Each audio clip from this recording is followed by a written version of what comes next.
Yeah.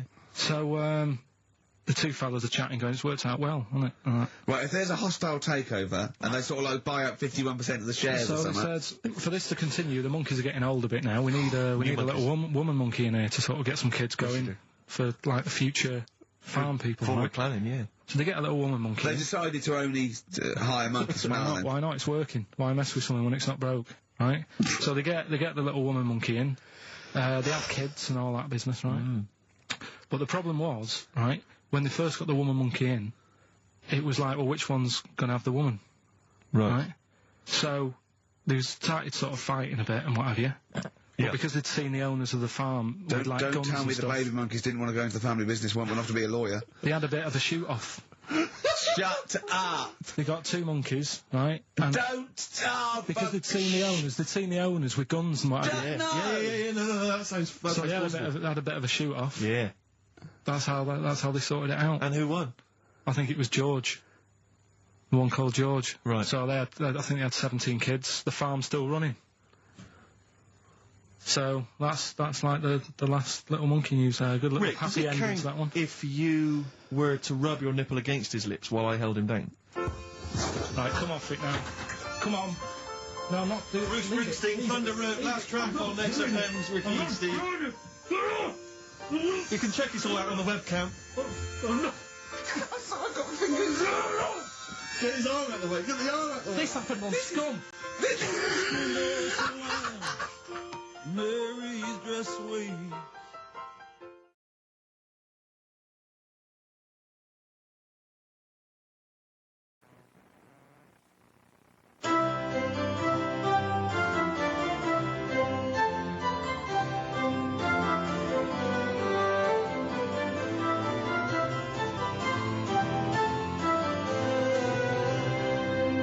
To be born English is to win first prize in the lottery of life.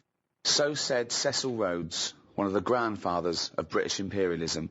At its height, the British Empire ruled over 1/4 of the world's population and consequently exported Englishness to the furthest reaches of the globe. But what is Englishness? Is it stiff upper lips and fair play, village greens and tea and crumpets? And who are the English? Are we defined by a shared heritage, a common set of beliefs, by the language of Shakespeare? Or in a multicultural modern age, when more languages are spoken in England than in any other country in Europe, do we need to develop a new view of what it means to be English? To discuss and define the nature and characteristics of the English, I'm joined by Stephen Merchant, graduate of the University of Warwick, an award-winning writer. Thank you for having me.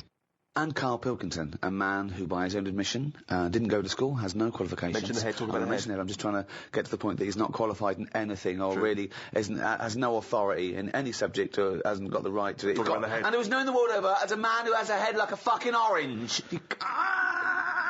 Right.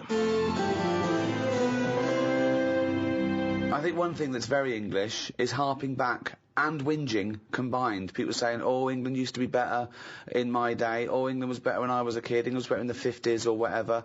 Carl, do you think England's better now? Are you happier now than you were when you were a kid? Do you feel that life was better in, say, the 1950s? I don't know, I wasn't around. So but you understand what it was like in those days?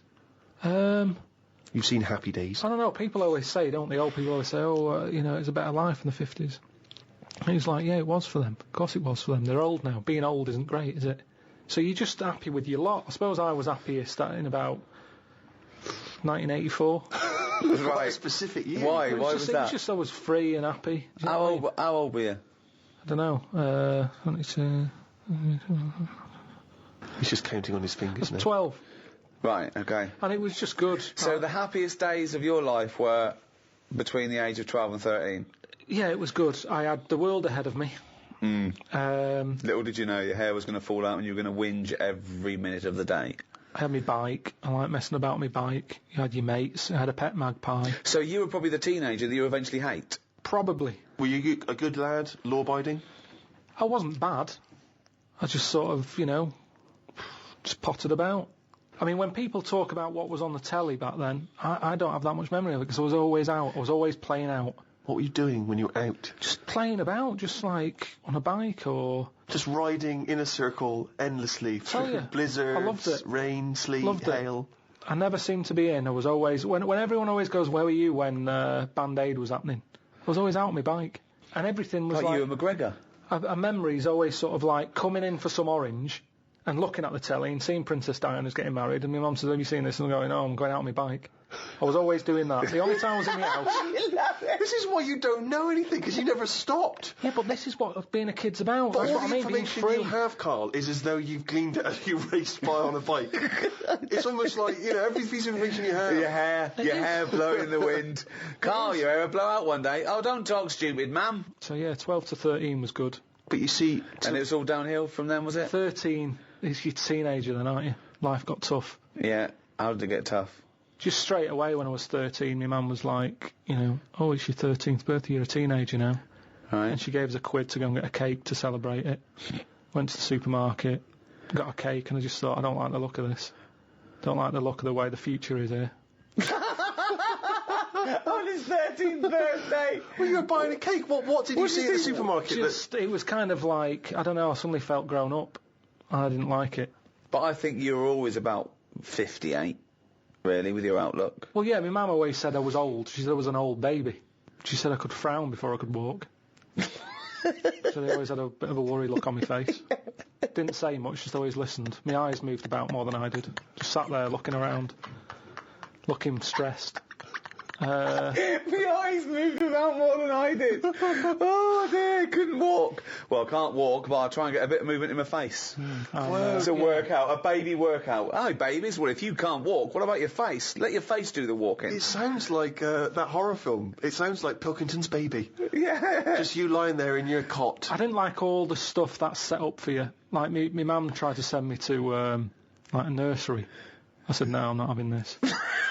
Just like that. I said when I'm older and I've got to go, I'll go, but let's leave out this bit. And she said, all right. She was... I love the fact that he could reason with her. I love him. He's 3 years old with a pipe. She's going, you're going to nursery. She goes, I think not, Mum. I mean, kids don't play out, do they? Kids, parents are scared to let the kids play out, and that's why the streets are dangerous now. Because no one's playing out on the streets. Whereas when I was a kid, everyone was out on the streets. The streets were safer. Because there was more people knocking about. Right. Let the kids play out. It must be like a constant, like a Lowry painting, his front garden, do you know what I mean?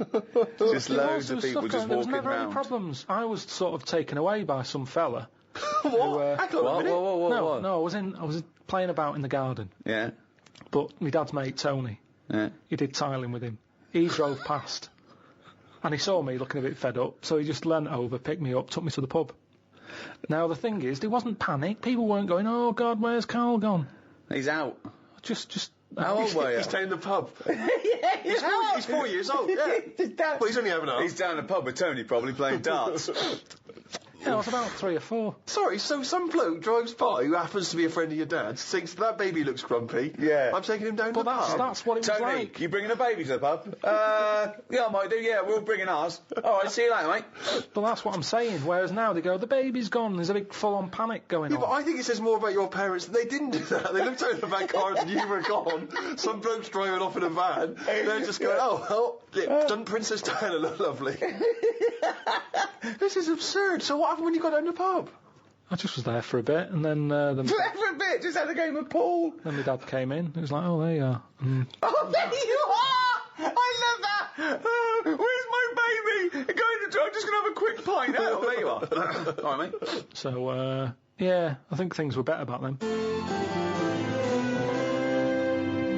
Rick, as you hinted at in your introduction, the idea of Englishness and England, it's quite a vague term, isn't it? You can play loose and fast with it. I mean, for instance, I was looking at some quotes about England, and John Major, former Prime Minister, he typified England as being a place of long shadows on county cricket grounds, warm beer, invincible green suburbs, dog lovers, and old maids bicycling through the morning mist. Very specific vision of England. But he never came to the estate that I was born on, Sure. or Carl was. You know what I mean? I think I know of that. If we go for a walk around Richmond, we see people playing cricket on the village green, and it's lovely. But I don't know if it's typical. I mean, I don't know. I mean, I don't know where most people live. But in a it's way, probably that's 50-50, isn't it, in cities and in the country? But that's wealthy country. But that's, interestingly, that's the vision of England that people like to subscribe to. When you buy your nan a box of biscuits for Christmas from Harrods, that's the image of England that's on the front. Why am I spending money at Harrods on my nan?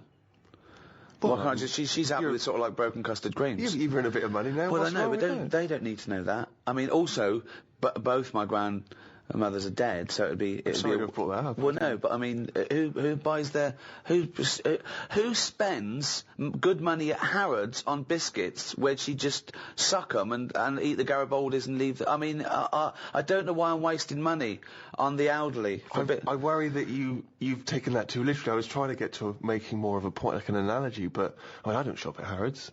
Right. I don't. I mean, I might, get some Easter eggs. 2 days after Easter. Well, what do you think of this then? We were in Fortnum & Mason's after Christmas, and all the crackers were half price. Good idea. And there was a box of crackers for 500 quid, down to 250 quid. And I thought, right, that's got to be the best prizes anyone's ever seen. I'm going to get Cartier watches in these things. So we bought 250 quid. I thought, oh, it's a bargain. It's half price.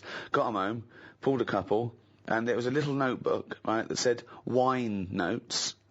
That's one. What? Wine notes. So you drink a bottle of wine and go... you'd make a note. Make a note of it, right? There was another one that had something that it was like opera notes or something. And then there was one for travel notes, like what country you been. I'm thinking, what world are these crackers for? Who's putting a cracker and going, I needed it. I filled up my wine notebook. It's like... 500 quid? Yeah. I mean, for some little notebooks. Yeah, I mean, if you'd have paid 500 quid, I mean, I don't know who buys those. Well, I assume they're for presents. And it's probably the absurd, cliched Toffington Englishman who has no sense anymore of of any sense of worth of anything, and it's just a crazy, snotty-nosed inbreeding. There was a silver-plated like mussel, like the clam, the mussel, right? When you eat mussels, you scoop them out with an open mussel. Sure. There's a silver-plated one. Who carries that with them? You get that out. We go, oh, mussels, good. I brought it with me, my silver-plated mussel to eat mussels. Wait, this wine's delicious. Let me make a note. That's absurd. Again, it's interesting you say that, because those are little images of what we would like England to be, aren't they? They're pandering to that image of what we'd all like to be, that sort of upper-class English person who's worried about fine wine and good food. And again, I mean, does this England still exist? I'm presuming there's a small minority that does. But well, there are some people that are in that world that are posher than the royal family. Yeah. I can understand what the Queen and Prince Charles are saying, but there are some people... What? And I don't know what they're talking about either. Well, I was never really aware of class and the English class system until I went to university. Absolutely. I became aware of it then. Absolutely right. When I got to university and everyone sort of spoke like royalty, that's when I discovered I was probably working class. But when I hear those people who do actually speak in that kind of, oh, Jeff, that sort of absurd, oh, rugger, oh, you absolute bloody bastard. You know what, though? I don't mind the mega posh people. I don't mind that. Ah, bloody hell, yeah, of course, take one. I don't mind one of those. What I don't like is the ones that stand around in all bar one with a rugby shirt with a collar up. Yeah. Do you know what I mean? Yeah. Those sort of, who are going to work in the city, and they're loud and think they're gentry, but they're not. It's that middle bit that annoys me more. They've got that confidence, but without any of the charm. But that's the England that I think people think of when they think of it. It's the 4 weddings and a funeral England, and yet it's not the England I experienced and grew up in. So, what is your typical image of an Englishman now? If I had to draw it for an alien, he'd be quite squat, quite sturdy, sort of no neck. Hairy. Are you just thinking of yourself? Do you know what? It would be my build with Carl's head. Really? And no neck, yeah. I think he's sort of balding and unshaven, and he's like a shaved caveman. I think he's tough, he'd have tats, he'd eat like a dog. A Ray Winston type. A sort of, that sort of, and he's Bob Hoskins, just squat, strong, tough, doesn't take any messing, built like a giant wombat. It's the bulldog breed. It is the bulldog breed. I am thinking of the bulldog breed, yeah. See, now my image of an Englishman is essentially that cliched one. It is, I think, Hugh Grant. So you're modern, you're straight away modern now. Or I would say it's either mixed between Hugh Grant and Roger Moore when he was James Bond. You see, know what I that's mean? another small percentage of Englishness that sort of annoys me. Those people that think they're James Bond. They think they can buy a suit and read GQ, and they're suave and sophisticated, and they get cars they can't afford. Or what they basically do, the people who think they're James Bond, all they do is work in a bank, come home, and flick through GQ at the adverts, looking at people with wearing watches and aftershave. Who wears aftershave? Do you wear aftershave, Carl? Normally, aftershave is the sort of thing I let other people buy me. It's like underpants, tea towels, and sort of aftershave and that. Other people buying me. Who's buying you tea towels? My mum. Right, My mum, okay. every time she turns up, she's got Brilla pads and stuff. I've got loads of them. I keep saying to her, I don't need any of this, but she always brings a box full of stuff. Brilla pads, tea towels, underpants. The underpants size hasn't gone up since I was 14. But I can rely on her for that. So do you not have anything in your life which you would think of as being gentlemanly? Do you ever dress smartly? What about suits? I bought one suit that time when you invited me to the BAFTAs. That's the only suit. I wore it for the BAFTAs. I think I wore it for one other thing. I haven't wore it since. I don't feel comfortable. It's not me. But don't you go to a That'd be a wedding? lovely advert, wouldn't it? Him with a suit on going, I haven't wore it since. Carl Pilkington hasn't wore it since. I don't You must go have to been to a weddings. wedding. No, I don't like going to them. I agree. I mean, even though you know them, they don't give you any time when you're there, do they? They just they don't know whether you're there or not. They're on cloud nine. They don't know who's around. It Yeah. doesn't matter. You don't need It's to be all, there. with them, on a wedding day, it's all me, isn't it? Oh, what are they like? I know, a bit. unbelievable. You don't even get to make a speech, do you? Although I know you were annoyed, Steve. Steve doesn't like to part with money. I don't know what the politically correct term is. Stingy cunt, isn't he? He's fucking mean, right? And if he ever has to spend out on like a wedding gift to someone he's known, all his life, he'll look down the list and he'll find things under £25. Then if he bothers spending that much, he's furious when an usher goes, just stick it there. Oh, it drives me insane. Well, firstly, I'm annoyed about the wedding list. I don't know when that's come along, because I don't know why I can't just bring maybe something I've made at home. No. Why has there got to be a list of stuff? What newly married bride doesn't want a pair of homemade clogs? Exactly. Do you know what I mean? And then you arrive there and it's just, oh, thanks very much, stick it on the table.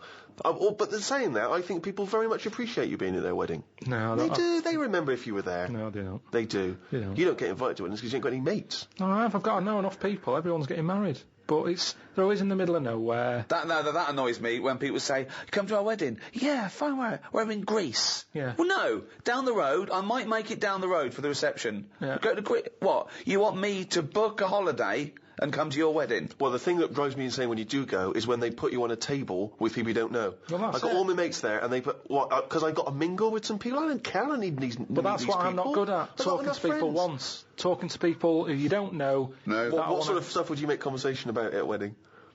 I'd probably say, first of all, how do you know them? How do you know the people getting married? And then, do you think it'll last? Imagine inviting Carl Pilkington to wedding and going, where should we put him? Oh, I don't know. Is there a table for one? Oh, just...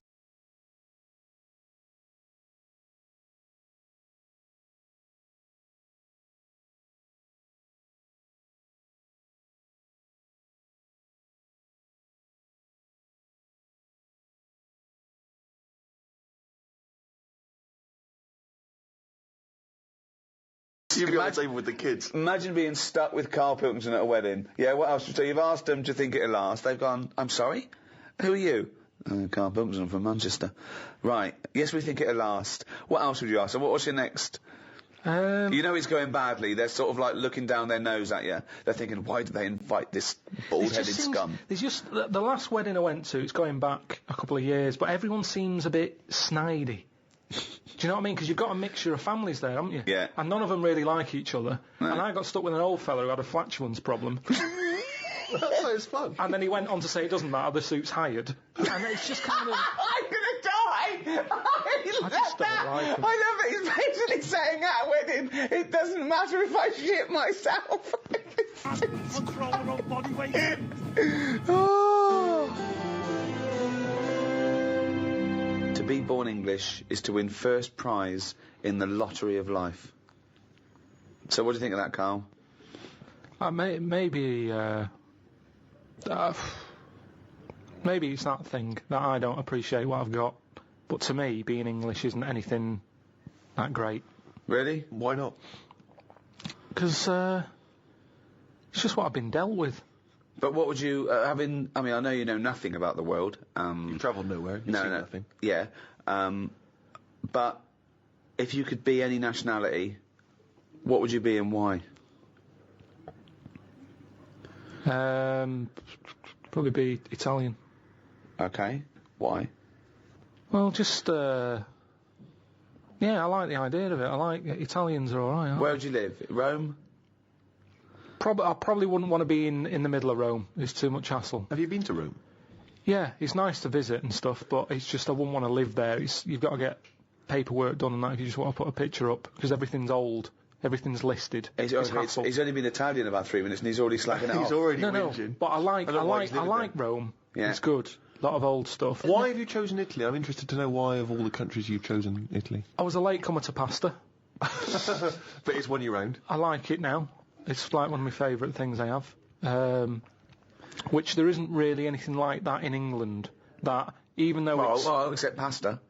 Pasta's No, almost but it's- exactly like it. Yeah, no, but it's not. we've got pasta, haven't It's we? not ours though, is it? And we No, don't know we've how got- to eat it. What do you mean we don't know how to eat We it? we do it all wrong. You stick it up your arse again. Look at me. I know how to fucking eat it. No, but what I mean is, if you saw a proper Italian and they saw what we did to pasta, they would not be happy. What are we doing wrong? Tell me what we're doing wrong Well, I with don't pasta. know that, otherwise we wouldn't be doing Well, it how wrong. do you know we're doing it how do you wrong? know I've they just don't? heard we do it wrong. It's like how we have the coffee at all the wrong times. I ordered a cappuccino somewhere and the Italian fella said you shouldn't be having that now. It's a breakfast coffee. Yeah, it is, yeah. Before 12 o'clock, Yeah, but I was having it at like 11:15 at night. Oh, It looks wow. like I Well, was that's mental. absurd. How are you going to get to sleep with a lovely cup of coffee? Yeah, that's Well, a I good don't point. sleep anyway, You do I? shouldn't drink coffee anyway at night. There was cappuccino stupid. No or wonder he was frappuccino right to say that. or mocha. Doesn't matter.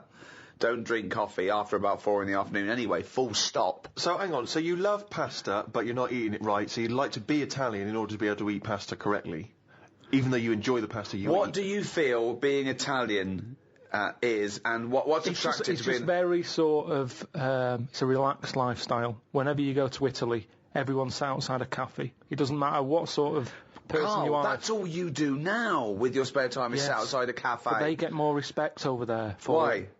It's like, it's okay to do that. There's older people sat outside cafes who do nothing. I and it's love the just fact that he They're wants to probably be retired. Italian so he can sit outside a cafe and get more respect than he does now sitting outside a cafe. No, but everyone's rushing about here.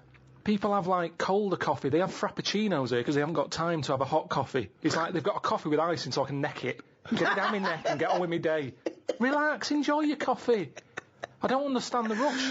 You never enjoy anything. You said that you don't enjoy anything. You don't enjoy a coffee. When you're having a coffee, you're probably going, oh, I don't know if I can enjoy it yet, in retrospect. And tomorrow I'll go, I like that coffee yesterday. But the reason you enjoy Italy is because when you were there, you're on holiday. That's why you're able to chill out and No, relax. no. When you say it's old people sat in some little Sicilian village. Of course they got no money. Here, I went to the Salvation Army Right. Why?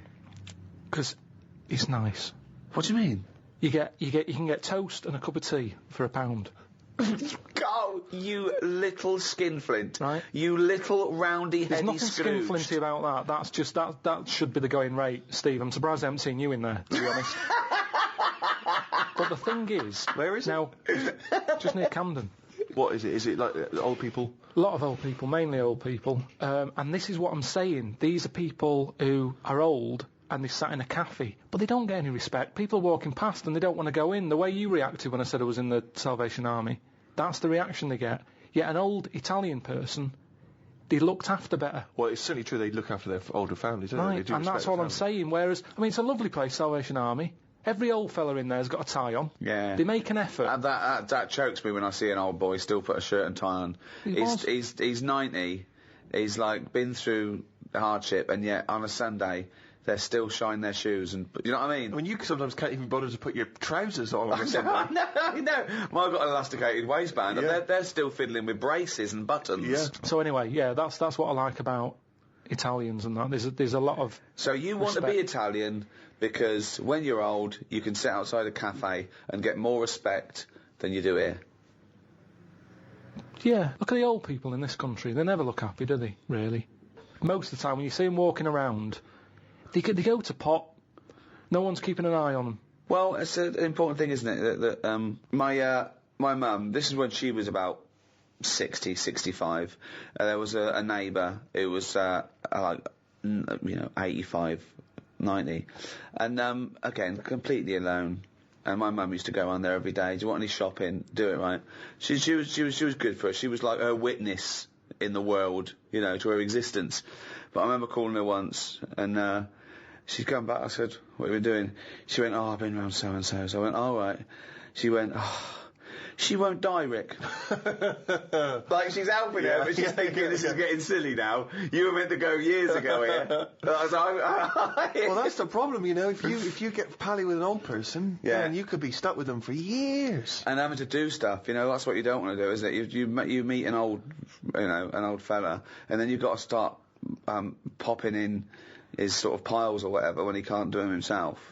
What do you do if you're... It depends how friendly you are, though. I mean, I'm just talking about someone you meet at the bus stop, as opposed to popping the piles back in. How does that happen? Jesus. Just the ones on the estate I grew up on. As soon as he got to a certain age, there was Mrs. Knowles who went mental. One day she seemed fine, next day she was chucking cans in everyone's garden. You could just hear her coming. Which was weird. Aren't you? Now you brought up weird people. There was a fella called Shorts Man. Right? It's so pedestrian! I love that. Shorts man wore some shorts. Now, what I like, yeah, he did, but they were really short. They were that sort where, it's almost pointless having them on. What do you mean? They were just, like shorts now for blokes. They go up to your knees, don't they? There's no chance. There's no accident happening there. There's nothing going to pop out. Yeah. No. But Shorts Man, he liked it. He liked the fact that happened. Right. And he used to walk with big strides to sort of help the chance along. So that he knew, with the big strides and the short shorts, they were going to pop out. Did you ever see it pop out? Yeah. Why were you looking at the shorts? Just because it was like playing Buckaroo. It was like, when are they going to pop out? But what? It's just what happened. So, right, but Shorts Man, so he was an exhibitionist. He basically wanted people to see his veg. Yeah. And they were out more than they were in. I mean, they had a tan. Right? Now, the thing is, what we like in England, I think we like that. We like local characters. The eccentric. Yeah. Eccentric's that's very British. Eccentric, yeah. I'm glad I grew up round there with all them people, because they're interesting. Well, there is a certain mindset about the great English, certainly the older English people. I mean, my grandparents are, my grandfather died recently, but they're amazing, kind of eccentric, very English, seemingly no friends, from what I can identify. I don't know if this is unique to them or true of a lot of English people, older people. They're terrified of what the neighbours might say. They always did that thing of speaking like that in case Jack's in next door. Yeah. Like the neighbours are constantly listening in. Yeah. They've got glasses against the wall. They're constantly listening into what my gran's got to say. Yeah. They had about 3 teeth between them. It was extraordinary. My grandfather had a plate of false teeth during the war that had a wooden pallet. A wooden upper pallet with teeth on it. And those teeth slowly fell off during the course of the years. Never got replaced. So they'd sort of invite you to Sunday roast, and they would wake up at 6 in the morning to put the beef on, and they wouldn't have it till 6 in the evening. They would cook it. The biggest compliment you could have if you made some food for my gran, if it was some beef, would be, "Oh, you're so lovely, this, so tender, you can suck it away." If you could suck your Sunday roast through a straw, she was happy. Well, she didn't have any teeth. Right, exactly. Basically, they got to about the age of 60 or something, and it was as though they were just waiting to die. It was strange. They lived for my grandfather lived for at least another 25 years. So it was, you must have been gutted. But when my father needed a winter coat, a big heavy winter coat, and he was thinking of buying one, and my gran said, "Oh, don't worry about that, Ron. You can have your father's winter coat."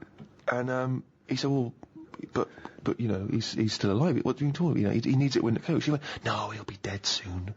Just don't, silly to waste it. Seems to waste it, just wait." My father must have been waiting 10 years for that winter coat. I love the fact he waited. You can see where Steve got it from. Of course he waiting. did. Stupid, I'm waiting now. Steve, you must be freezing. I am cold, but I'll tell you, it's a lovely coat. In English society, traditionally and now, is manners.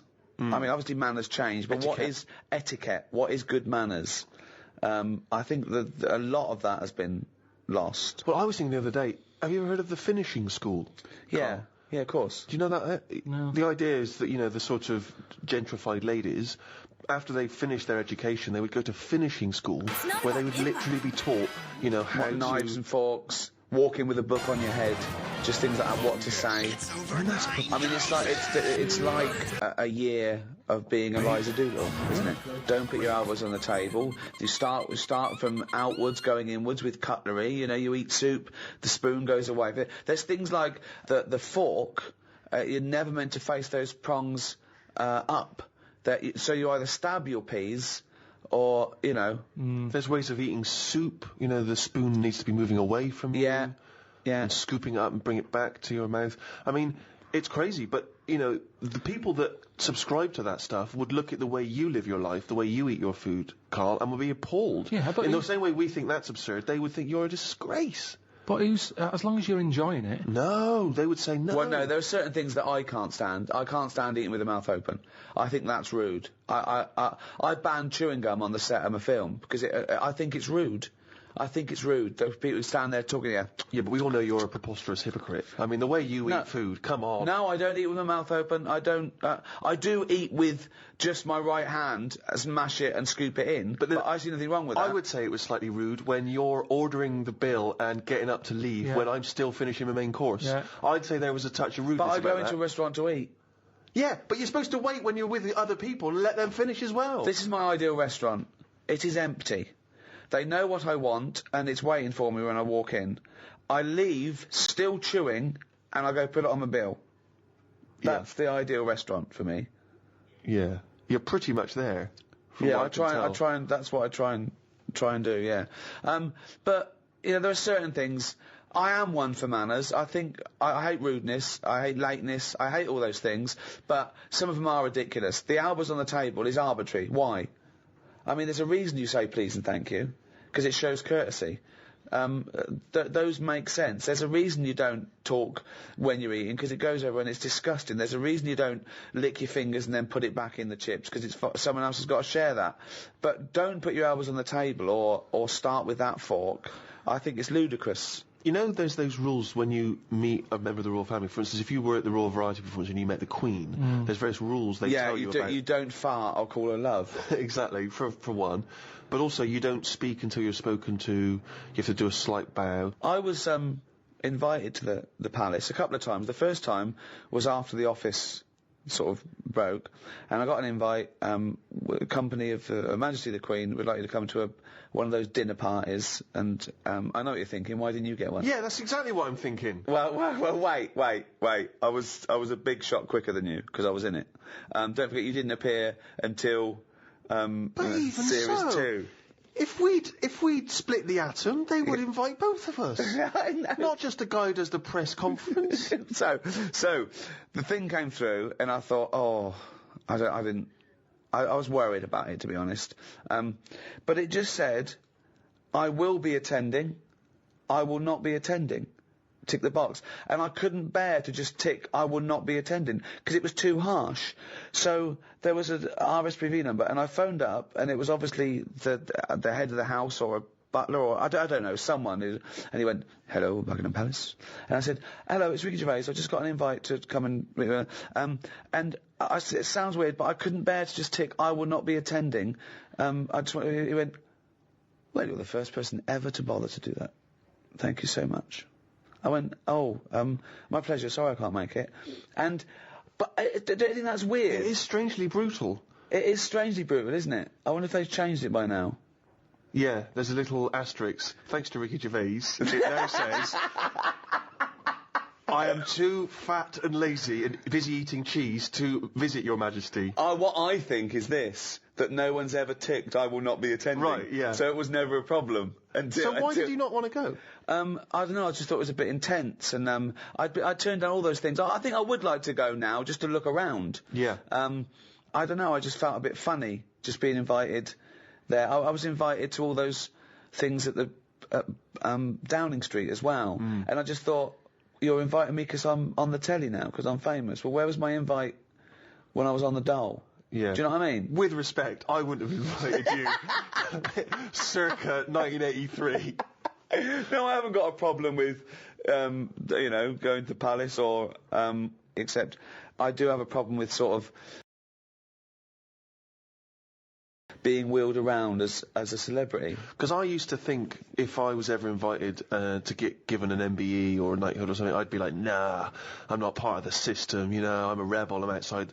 Now I think it would be quite cool. Well, I only to be think it's a called Sir problem Steve. for a comedian, because, you know, we're sort of meant to dish it out, and it's difficult to dish it out if you're being seen... What I do find weird is the idea of having to bow and scrape before people because I'm told to do that. Well, like, what I find is that idea of I'm obligated to be respectful to such a degree just because someone's the Queen. Like, obviously I'd always be respectful, but why can't I speak when she turns... What I don't understand. That's I find a strange What idea. would you say, though? Well, I just say, you know, honoured to meet you, Majesty. But, you know, I don't understand why I can't initiate that. Why? I But I find don't think it she'd weird. mind that. If you went, honoured to meet you before she'd spoken, what she's going to say, she's going to go, cheeky cunt.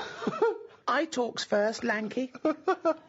Carl, what do you think about all the pomp and circumstance around... It's all alien. It's not for me. I don't like that sort of... I try and not put myself in the same sort of circles as posh people, because it's just it's like a different club, isn't it? It's like I said to you about young people and old people. There's such a different life going on. They say like the whale and the hippo are related. You never see them together. And it's the same with really posh, you know, well-off people and someone who's just getting on with their life. But I mean, that's the thing that's changed as well. The stiff upper lip thing, that's out of the window now. I mean, it's like everyone's got a new addiction. Everyone's, oh, I'm addicted to drugs, alcohol. I'm addicted to sex. Not a problem. Have a wank. And everyone's got depression now. Can you be addicted to sex if you're not getting any? Because if that's the case, then... Oh, dear. Do you think there's a big difference, Carl, between the Englishman of yesteryear who didn't complain? I mean, he just got on with things. He might have whinged about the weather and the like, but he just got on with things. He carried an umbrella. Yeah. He didn't Whereas whinge about nowadays, anything. people are getting their Prozac and their antidepressant pills, they're going into therapy. Yeah, he kept out of stuff as well. There was a war in so-and-so. All right. They're coming this way. If they come over here, give them a slap. Why are we getting involved now in everything? Thoughts on that, Carl? It's news now, innit? Sometimes I think, don't tell me, don't want to know.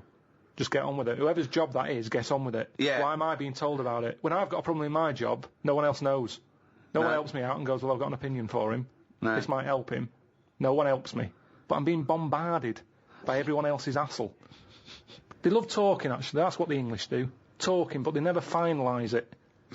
They love just being in the meeting room, talking, saying, yeah, we could do this, we could do that. I'm the only one in that room not getting paid. Everyone else is on a wage. I'm there looking at my watch, thinking, right, I've been here for an hour and nothing's been sorted. They're looking, thinking we can drag this out for another half hour, get us to lunch.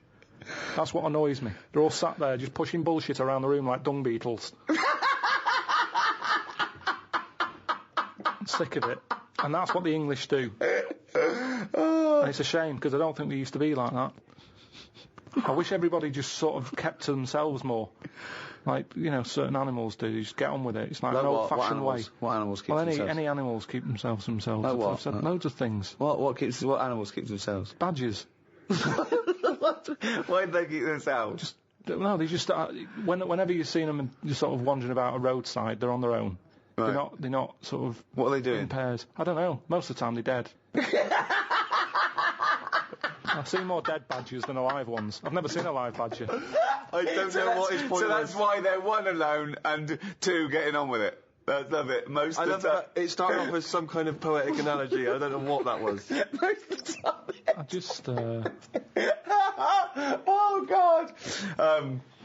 I like this thing of the Englishman I knew growing up was you had to, when you hit a certain age, when you hit like manhood or puberty or whatever, 13, 14, 15, you had to start showing your mettle. Then the most important thing then was to well, the worst thing to be growing up was gay. That was like, you couldn't be gay. It couldn't be gay. Anything but gay. And then you had to be hard. You had to be tough. I remember, right, when I first started going to pubs, right, so I don't know, say 18, you walk into a toilet, the urinals, and the first thing everyone did was fart and gob. Yeah. That was it, right? Yeah, If you yeah. couldn't do that, then, you know, you get funny looks. You know, you go in the urinal and they'd look at you and go, oh, sorry. It was all about, being a man. You know. I think wearing glasses makes you slightly exempt from that. It's like you don't have to... People automatically dissociate. It's like if I was in prison, I wouldn't have to do that because I'd just be the professor. Yeah, Do you know what I mean? exactly, Or brains. yeah. I would. Yeah. I They'd wouldn't come need to to you be with part of the- it. I'm never a threat because I never look like I'm going to be a tough guy. So consequently, I live in this sort of parallel stratosphere where I haven't got a piss and gob. Yeah. Has that got more popular? Yes. Has it? Yeah. There's a lot more people gobbing? doing it in the streets now. Really? It's not like in, not avoiding- in Hampstead. It still is, you know. When I walk The only here, person gobbing in Hampstead is me. Jane says, don't gob. People are looking. well, it is. It's your trail that I'm seeing then. It's like a load of sort of washed up jellyfish in London. Just big blobs of it. I mean, I don't know how they're coughing this stuff up. I mean, they shouldn't still be alive. Some of them have, like, organs in them. It's just big lumps of stuff. I mean, that list of idyllic, antiquated England of, you know, tea and cakes and cricket, I mean, is valid. But I think the things that sum up Englishness, I mean, talking of the weather, I think drinking, war, we love a ruck, Yeah. we're built on war, we're a warrior We're race. pretty good at war. Or we used We to are be. good. We used to be good. I don't Yeah, know if we no, are we're as very anymore. good. We're good. We're very good. I mean, I think we reached our peak with Churchill, That's probably our greatest hour. Our finest hour. according to him. Yeah. Well, he should know he was there. He should know. And he liked to drink, didn't he? He loved a brandy. He's not afraid of a drink. He'd like cigar. to. He'd get pissed up, and no wonder he'd fight him on the beaches. He'd fight him anywhere. Yeah. See, there's an example of a posh bloke. It was like I was saying. He'd lead you into battle. He'd have a weapon too. He'd go in there. He didn't sit back. I mean, when he was old, he did. But nothing wrong with being posh if you're willing to go and, you know, get stuck in. What do you think, Carl? Is it as scary, though? I mean, imagine if he was rougher sounding, and he was on the front line. And, Like he went, you fucking little cunt. I'll fight you on the beach. Look, see me down in Brighton Monday. I'm gonna fucking smack your head in, you little fucking German cunt. Like that, you mean? Yeah. It's less of a morale boost. Well, that's the other point of one, isn't it? That those speeches were for as much as morale as information and defiance. You don't want to feel like the leader of your country could glass you if you got on the wrong side. No, exactly. It's got to be. It's got to be rules under war, hasn't it? I mean, that fair play has got to come into it as well. Talking of the English sense of fair play and war, when the crossbow was invented, a lot of people wouldn't use it. They said it was unchristian. So our soldiers sort of resisted it. So Europeans got this thing that needed no skill, and it was shooting these bolts, and they could reload quick, and versus our bowmen. What do you think of that? What do you think of going, oh, it's cheating, we won't use it, but having a disadvantage? That's honour, isn't it? It's almost like it's okay to kill someone, but with skill. But what's the problem here? What am I meant to be worrying about?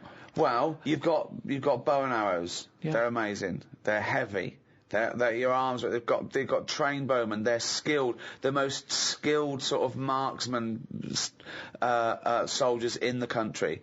Someone comes along, and goes, don't worry about that. Here's a crossbow. Just pop it in, put it back.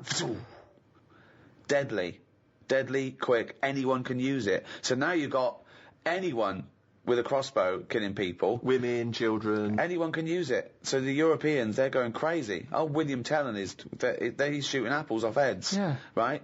But we resisted it because we thought it was, you know, unchristian and cheating to kill without skill. What do you think of that? But where were the actual bows and that being made? Because that's the thing, isn't it? The company who's making them, they just want Right. to get out to a big market. Brilliant. That's what they do now with the iPod and everything. It's not about people wanting more music than ever before. That's not the case. It's about having the accessory. And if the bow and arrow was like sold as this, you know, light to carry for all the family, that's how it would have happened. That's what it's all about. Ye new bow and arrow from Ronco. But what do you think the problem Yeah, is? but you're not quite getting Ricky's point. His point is the idea of there being sort of rules and fair play and etiquette in war. The I don't objective is think to that's kill a the enemy. place. I don't think war and that is a place to start getting all uppity about someone cheating or having a better Oh. system. Really? You think all fair in love and war, do you? Yeah, definitely. Right. But there's It's just got to have about rules, winning. isn't it? No, not in a war. There isn't rules. So what about things like the Geneva Convention? It's the understanding that even if we're entering into a war, theoretically, there's a set of agreed It's good for both universal sides, rules. isn't it? Fair play has got to come into but everything. What's extraordinary about the idea of English fair play is, famously the approach during the First World War, that we would sort of walk up out of the trenches onto no man's land and sort of politely march at a slow, steady pace across towards the I enemy. know. I mean, and then we were just being machine gunned down. I mean, it was absurd. Well, I know we were fodder. It was fodder to use up some of their bullets. I mean, it was crazy. I mean, it's madness, but in a way, it's the gentry who are leading us, seeing the average Tommy as a sort of as cannon fodder. Of course. And you've got to realise that most of the people didn't want to be there. Most of them didn't even understand it. I mean, and if you think of the first and second, they were just wars, But I can't imagine How what would it'd you be cope, like. do you think, Carl, in a war situation? You've seen all those films of the. I mean, that's the one they had a knockabout and stuff, didn't they? They took the game of football. And In that. no man's land, yeah. Christmas Day. But who took a football there?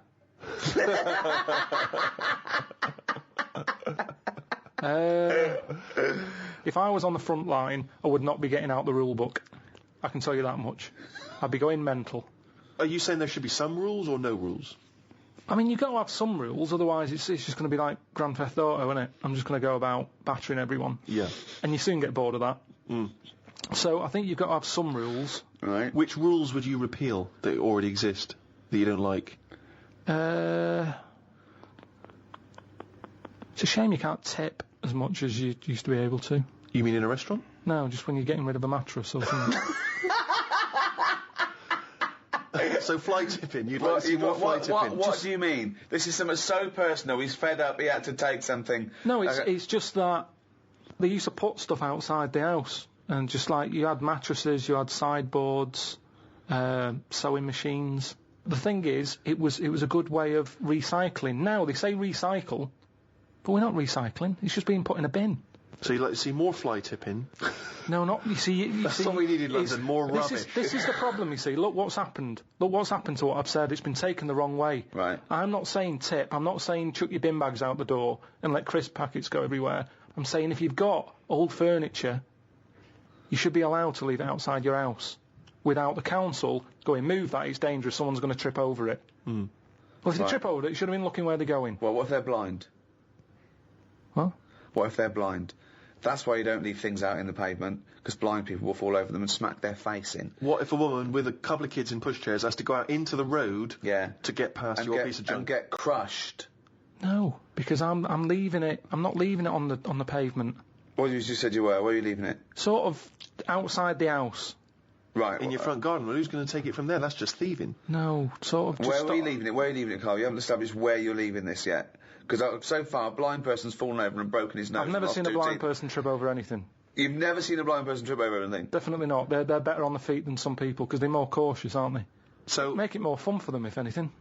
why can't you just have this stuff collected by a second-hand shop or Because send they it won't. to They a don't come, charity? Steve. They will. Honestly, they don't. They will. I've called up people and they're saying, "Yeah, we'll be there in an hour." And I say, "Right, I'm going to put it out on the street. And are you going to come and get it?" "Yeah, we'll be there." An hour passes by. They haven't been. Just Suddenly, the blind people council all over goes the past. place. On the floor, bloodied noses.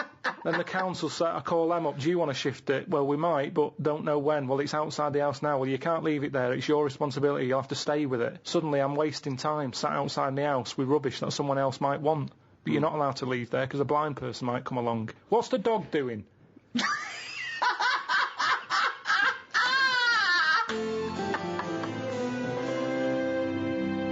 What do you make of St. George, the patron saint? What's your take on that? Is he the one who killed a dragon? Right. Tell us the story.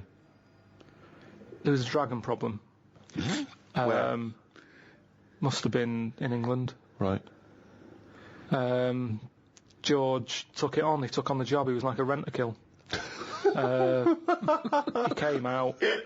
The interesting thing with him is, right, he was a hero then, I honestly think if he did that now, there'd be an uproar. Because it's the last dragon. It's the same way we try to save the panda and all that now. If he came out and said, I've done it, and they've gone, done what? They've just killed the last dragon. They'd go mental. There'd be marches. Idiot, bloody idiot. And that's what's interesting. But it was going around burning people.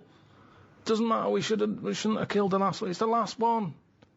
And that's what we'd be like. You say you should have saved it, you should have captured it and put it in a cage so we can all look at it. There's no point. You couldn't have bred anyway. It was the last one. Was it definitely the last one? Well, you were saying it was the last one. I'm not bothered either way. Hang on, what? To me, Sorry, hang on. Whoa. So you think that there were dragons? Well, what are we celebrating then? Well, it could be a metaphor, a dragon slayer. It could be a bad thing amongst us. It could be a foreign threat. It could be things that threaten. It could be anything. It's not to be taken literally, is But it? the real legend of George was that he was a figure who stood up for Christianity. Have you ever done anything brave? There was a kid at school who used to have epileptic fits a lot, and the teacher used to always say, if it happens, grab his tongue. And I sort of had a go at that once. His tongue. His tongue? Yeah. What do you have a tongue for? To pick stuff up? What do you mean a tongue? His tongue in his mouth. Oh, his tongue. Oh, his tongue. Yeah. Right, go on. And they used to say, if he starts doing it, grab his tongue and that. Yeah. And I sort of had a go at that once, and it wasn't nice. Well, how'd you grab it? You grabbed his tongue, did you? Well, I tried to. It's like grabbing a slug. And plus his mouth's going up and down. That you think he's going to have me handy. So you sort of do that thing where you go... So you were trying to grab hold of a kid's tongue, yeah? And he was...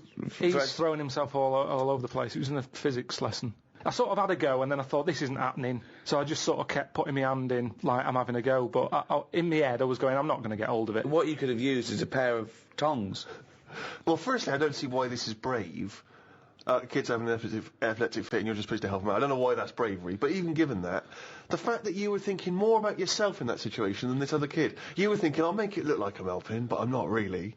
And yet this is kid having an epileptic fit. I did at the beginning. Doesn't that tried. sum you up, Carl? Selfish. No, it doesn't. Because no one else was having a go. At least I did try and grab it at one point. You weren't doing anything. You were just making it look like you were. Have you ever tried to grab a tongue? It's like chasing a chicken. It's murder. And after a while, it wears you out. And it was weird anyway, because it was like a... What was he doing it for? I don't know. Wearing him out after hours of chasing this kid's tongue. I love the idea. Have you ever tried grabbing a tongue? It's a valid question. I love that he's annoyed. He's annoyed that this poor kid's having what was your technique? Were you trying to grab it just with your thumb and your finger, like a pincher thing? Yeah. But it was because his mouth's going down and. Was he shouting or just? No, just throwing himself around. So that's your one attempt at bravery. Well, hang on a minute. Let me just think. Trying to grab a tongue. There was a time you were chased by a bee and you scored a goal. I forgot about that. That isn't really bravery, is it? As you were running away from a bee, and the ball happened to hit your foot and go in. Does that count as bravery? I love it when he goes up to the pearly gates and goes, "Well, have you done the act of courage?" I pretended to grab a tongue. A what? A tongue. Yeah. Got chased by a bee, scored a goal. It doesn't count as brave at all. Well, what have you ever done? Well, it's a good question. I thought of some of them. When I was a kid on the beach, there was a baby, like a toddler. I was about 12, and they were out. Their little boat was going out. The mother missed it, and they were miles out, and the mother was sort of distraught. And I swam out, and I was a good swimmer then, and I pulled it in, right? And she bought me a box of chocolates. It's not enough, is it? What? It's not enough, a box of chocolates. I'd have been furious. Really? I'd have wanted a lot more. I didn't expect anything. No, it was like when I found that old lady's purse and I sent it back to her, and she sent me a little thank you note, but nothing. No cash, nothing. I was furious. I thought, come on, I could have kept that purse. I sent it back to you. I need more than a little thank you note. I didn't expect anything. I was sort of, I wasn't even particularly proud of myself, because I just thought, well, I could just do it. I mean, if it happened now, I'd go, what's in it for me? I've just eaten. Exactly. I'd go, is that your kid? They're miles away. Yeah. I've got less brave. I'm not more scared of the world, yeah. The things I used to do, jump off sheds, I used to jump down flights of stairs to see if I could do it, walk along, all those things that kids do. And you lose your nerve, I think, after. Apparently, if you haven't bungee jumped by your 30, you never will. Really? Yeah, you sort of... I think it's a sensible gene kicks in. I'm pretty sensible. Yeah, you think, well, this is not worth dying for. Don't do it, you know. Yeah. But I think having glasses prevents me from doing a lot of things. No, seriously, because it's hard to be brave with glasses. Because if I stepped into the middle of a fight and there's people being bullied and I stepped in, my glasses come off, that's it. Now I'm just being bullied as well. But I'm also blind in this, so I'm just crawling. It's very hard to strike fear into your opponents when you're crawling around on the floor looking for your frames, going, don't tread lightly. That's 200 quid there. Oh, God. I love that when you took up judo and you think you overheard the judo instructor say, just knock his glasses off. Just knock his glasses off. But who are you, Woody Allen? What are you doing in this scenario? Why are you stepping into the dojo wearing a pair of glasses Well, how am I anyway? supposed to do judo without... Where am I supposed Well, to... they come off immediately. But what am I supposed to do? Not do any form of martial art because of the glasses? I don't know. Actually, I haven't thought about that. Exactly. This is the problem, isn't it? People don't think that. You never see boxers with glasses. Well, of course you don't. Right, exactly. So I got no kind of athletic role models in that way, except Dennis Taylor. Oh, God. A man with glasses. Me and my glasses. It's to tell you this, I could write a book on the difficulties of having glasses. But I suppose it's completely affected your life, hasn't course it has. Everything you do. Of course it has. Absolutely. Fashion. Yeah.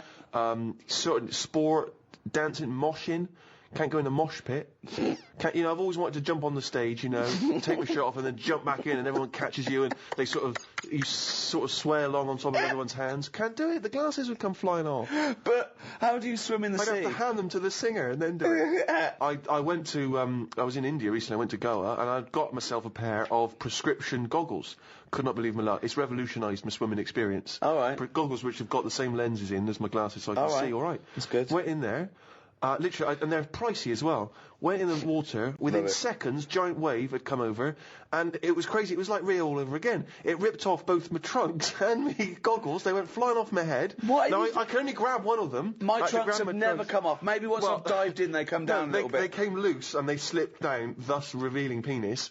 Goggles came off. I reckon you're like shorts, man. I think you've been doing it on purpose. You know how most swimmers... Tie your shorts up, Steve. No, I'm just going to see. But if they come off, if they come off, then you might see something. You know how most swimming goggles would float? Yeah. My prescription is so dense that they just sunk straight to the bottom. If I should die, think only this of me, that there's some corner of a foreign field that is forever England. There shall be in that rich earth a richer dust concealed, a dust whom England bore, shaped, made aware, gave once her flowers to love, her ways to roam, a body of England's breathing English air, washed by the rivers, blessed by sons of home. And think this heart, all evil shed away, a pulse in the eternal mind no less, gives somewhere back the thoughts by England given, her sights and sounds, dreams happy as her day, and laughter, learnt of friends and gentleness, in hearts at peace, under an English heaven. Rupert Brooke, The Soldier. What an amazing poem that is. Yeah. It's a shame you read it, though.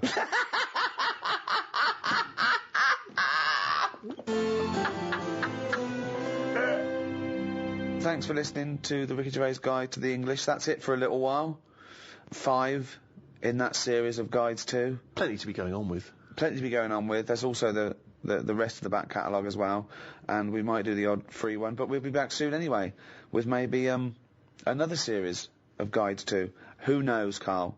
Thoughts? I've enjoyed this. Have you?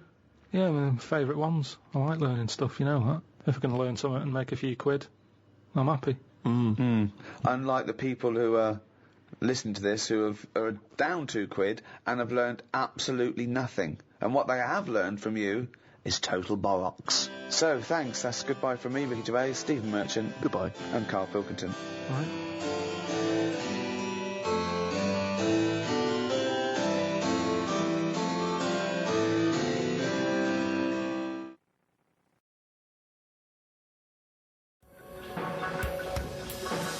The Ricky Gervais Show on Guardian Unlimited.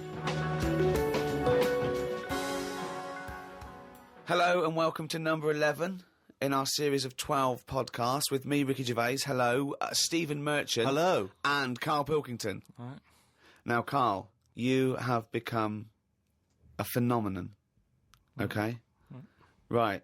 This is a news story that's gone everywhere. It started, I think, in New York, Reuters, and then that's been taken up by every Reuters network everywhere, India, all over Australia, England. Okay, here it is. The headline is, Podcast makes Britain an unlikely internet icon. Britain there, Briton, okay? Now, this is the story by Mark Egan, and it came out of New York originally. Unemployed British radio producer Carl Pilkington has become an unlikely superstar by using the medium of podcasting for his bizarre statement about eating an animal's private parts. Remember that? Yeah, it was more about, like, that reality show. Well, it says that here. It was during a discussion on the Gervais show about a reality TV show where contestants were asked to eat an animal's penis. Pilkington made internet history while talking about this, it says, right? First, he said he could not eat an animal's penis in the morning because he had a delicate stomach. He then proclaimed, using the British slang for penis, I could eat a knob at night. Okay? His knob soundbite has become so popular that a Google search for I could eat a knob at night yields more than 500,000 listings, okay? Among them are T-shirts featuring the slogan, okay, and Pilkington's bald head, selling for $17. Why did it have to make a point about your bald head? I don't know. Why is that getting a little mention? Wow! It doesn't matter. See the T-shirt. Have a look at it. I mean, what is bald? I'm not buying one then. It's not going to make any difference. Either you want a T-shirt with me head on or you don't. It's not an issue. All it says is, But among also them are all T-shirts featuring the slogan and Pilkington's bald head. I also liked it when it said, Pilkington plays the village idiot on the Ricky Gervais show, okay? Now, plays the village idiot suggests that he thinks you're a character, that character being a village idiot. The problem is, the fact that you're not a character, to me, suggests that you are just a village idiot. A global village idiot. Yeah. Now... Just on the websites, though, when it said there's loads of websites about eating a knob at night, Yeah. have they looked at each website and gone, yeah, that's to do with the podcast? Yeah. Or is it just like gays and that saying, oh, I love a bit of knob at night? It's a valid question. It's a valid question. That's why you're an internet icon, Carl, because you say things like that. After Gervais mused on the show that the soundbite could be used in a dance remix, it took just a few days for the internet to be awash with songs using the soundbite as a hook. So what do you think of that, Carl? Oh, is it big in India? Well, I don't know. It goes around the world. This is a story. I know, but I that's just showing can't the believe world. the problems that if I was in India, I wouldn't be getting upset about someone in London talking about a knob at night with the problems they've got. Well, I don't think anyone's getting upset in India. No, He's but just saying that the it's saying information. everyone's- I can't imagine people walking around India. You know, have you heard that song, Knob at Night? I can't imagine that happening with the, they're hungry and that, and it's dusty and everything. That's your image of India, is it? They're hungry and it's dusty. I assume it's, the parts of India that aren't dusty and in poverty. There is a lot of poverty in India, but there's also, Yeah, but these it's parts of still a major civilization, and the people that live in apartments with computers, they probably might tune in. But I don't think it's an issue all over the world, is it? Because there's some places where they eat dogs. They'd go, knob at night, not a problem. Might not be a bad thing. You know, why is that out on a T-shirt? I had one last Wednesday. Not an issue. What do you mean? No, that's what I'm saying. Yeah, again, if there are cannibals listening, if there's, in places that you wouldn't travel to, and they get hold of a little laptop and an iPod, and they listen to that, I can eat a knob at night, then they're going, what's the problem? What's the big deal? We love a knob at night. Yeah, we love a little knob at night, yeah. Bollocks in the morning, knob at night. That's the rule. But what about the fact that they're saying you're a phenomenon, a global phenomenon? Because when you were, a tiny little round-headed mank growing up in Manchester, you could not surely have ever anticipated that you would one day be described as a phenomenon, an international phenomenon. But, at the end of the day, I went to that school, with a kid with a big head and webbed hands. Now he should be being talked about. Well, maybe he doesn't want to be talked about. If you've grown up with a big head and webbed hands, the last thing you want to be is talked about. He wants to put on to blend into society. He wants to put on a bit of a pair of mittens and paint his head like a crash helmet, so people think, it looks like a big head, but it's probably just a crash helmet. Yeah, just go about his business. Yeah, unnoticed. Won't get stopped on a bike or anything. Yeah, but I say if you've got something that's a bit weird, use it. That's what we're doing. That's exactly what me and Steve are doing. We have got something that's a bit weird, and we're using it. And I want to speak to the people all around the world. Thanks for listening. But how famous can you make Carl Pilkington? Are you a journalist? Please write about this for people who probably haven't listened to Carl. Talk about Carl Pilkington. Put a little poster up in your window. I love Carl Pilkington. Print a badge. Give it away. Email your friends. Tell one person about this podcast and let them discover the amazing beauty that is Carl Pilkington's mind. All right.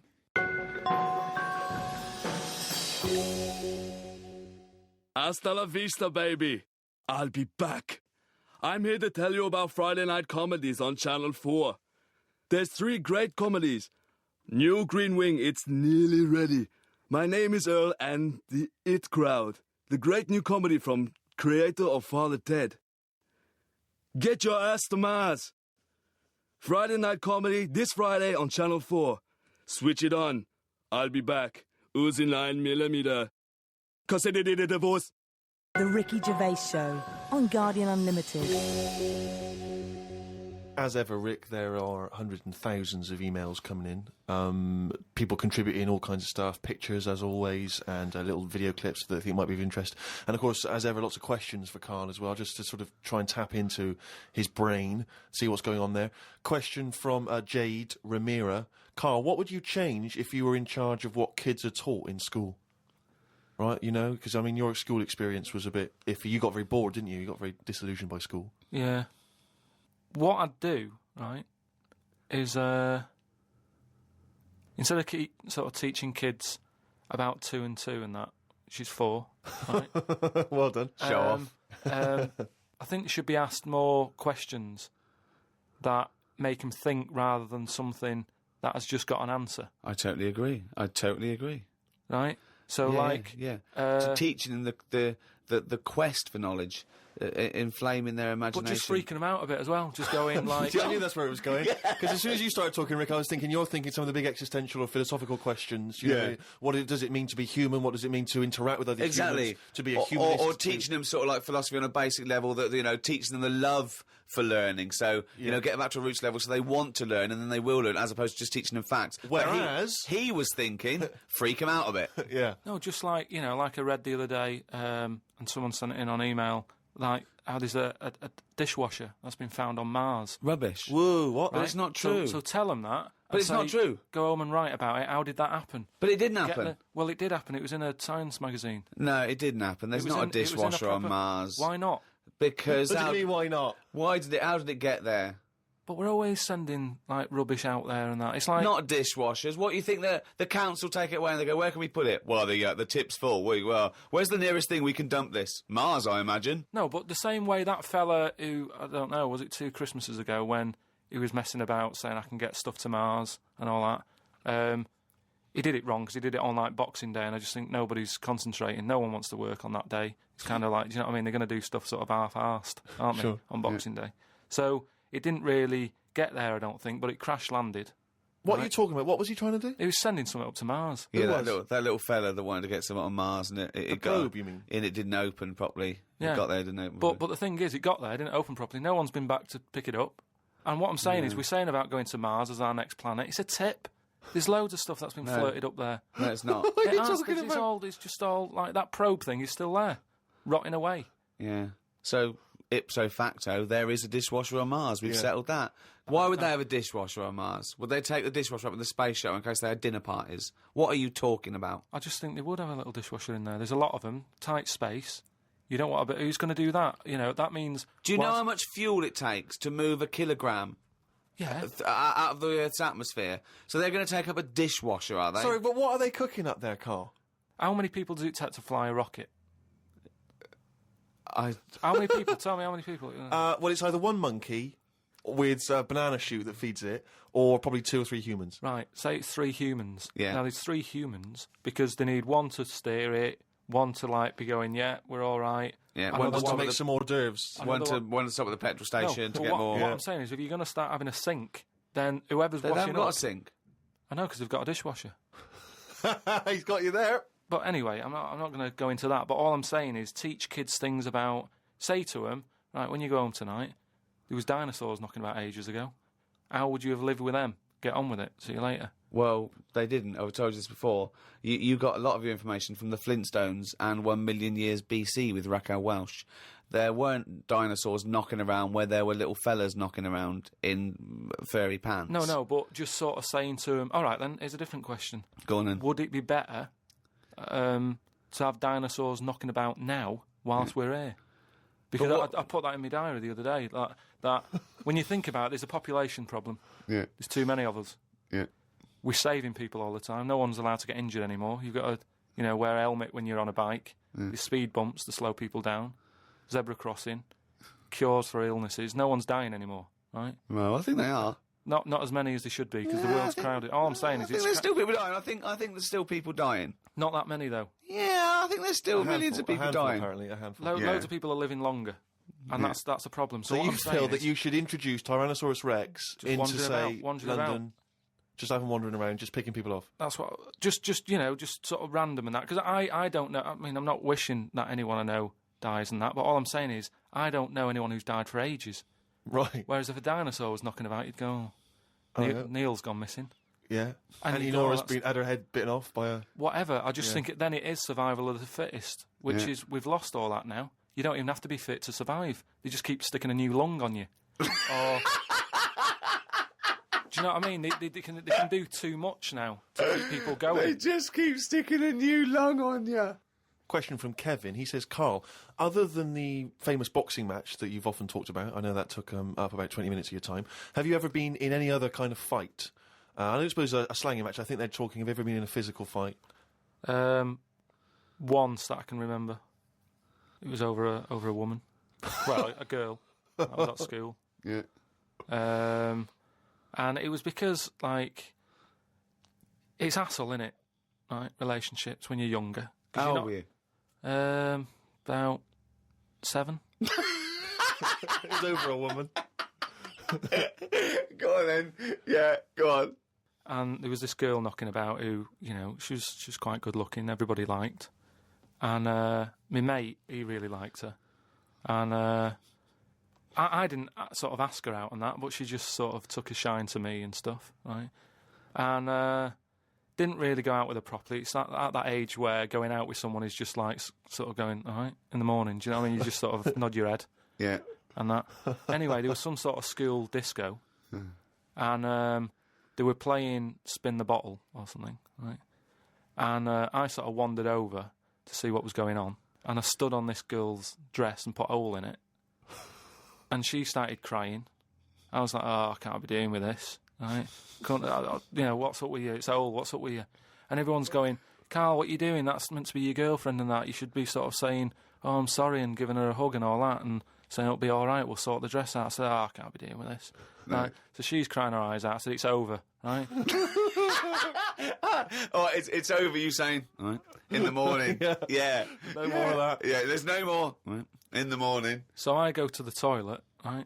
And this lad who fancies her comes in and goes, you're out of order, And I'm saying, what are you on about? Sorry, there's 2 7-year-olds. Yeah, you're out of order. Keep out. Yeah.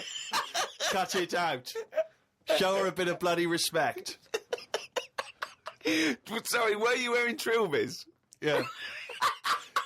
He put his cigarette out in the sink and he just said, leave it.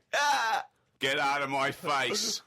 So I just sort of said, look, why are you getting involved and all that? Yeah. 2 7-year-olds. Yeah. Why are you getting involved? And it was obviously like, because, he fancied her and that. We had a bit of a fight in there. Yeah. I accidentally, sort of chipped his tooth on a sink. Right? Wow, is it like a proper... Sorry, this is like someone from Lock, Stock and 2 Smoking Barrels. Yeah. What are you talking about? 2 7-year-olds in a toilet. So you put a hole in her dress. I don't know how that... What were you wearing? Football boots? How did you make a hole in her dress? I don't know. It was like that sort of material. You were wearing winkle pickers. Like crepe. You know what I mean? It was like a crepe dress or something. Yeah. Right. And that got a hole in it. So you're having and when you say you're having a fight, I mean, are you wrestling with it? You got arm locks and a little head bit of locks? wrestling and shoving about and that, and it was an accident. I didn't sort of go, right, I'm going to break your teeth or anything. It's just that I happened to push his head down, and his tooth hit the sink, Right. and it chipped and what have you. After that, like I sort of left there and stuff, and we had to go into assembly, and and there was a copper in there doing some presentation saying, listen, kids, don't get into trouble because we're out there and we'll get you, right? So sort of try to teach the kids young not to get into any trouble and stuff. So I'm sat in the assembly room thinking, oh, God, there's a copper here talking, and my mate's going to come in a minute, like, with a chipped tooth and everything. And Questions are going to get asked. That's what kind of happened. I mean, the coppers didn't get involved. Yeah. Did you turn your back on violence after that then? Yeah. Well, he said, you'll never take me alive, copper. yeah. So, yeah, that was the sort of last fight. Brilliant. The Ricky Gervais Show on Guardian Unlimited. Some of the questions coming in now, Rick, are just, I don't know what they're intending, what response they're hoping for, really. This is one from Rob. He just says, I was just wondering, what are Carl's views on the human appendix? What do you think, Carl? What do you think of the human appendix? Never worried about it.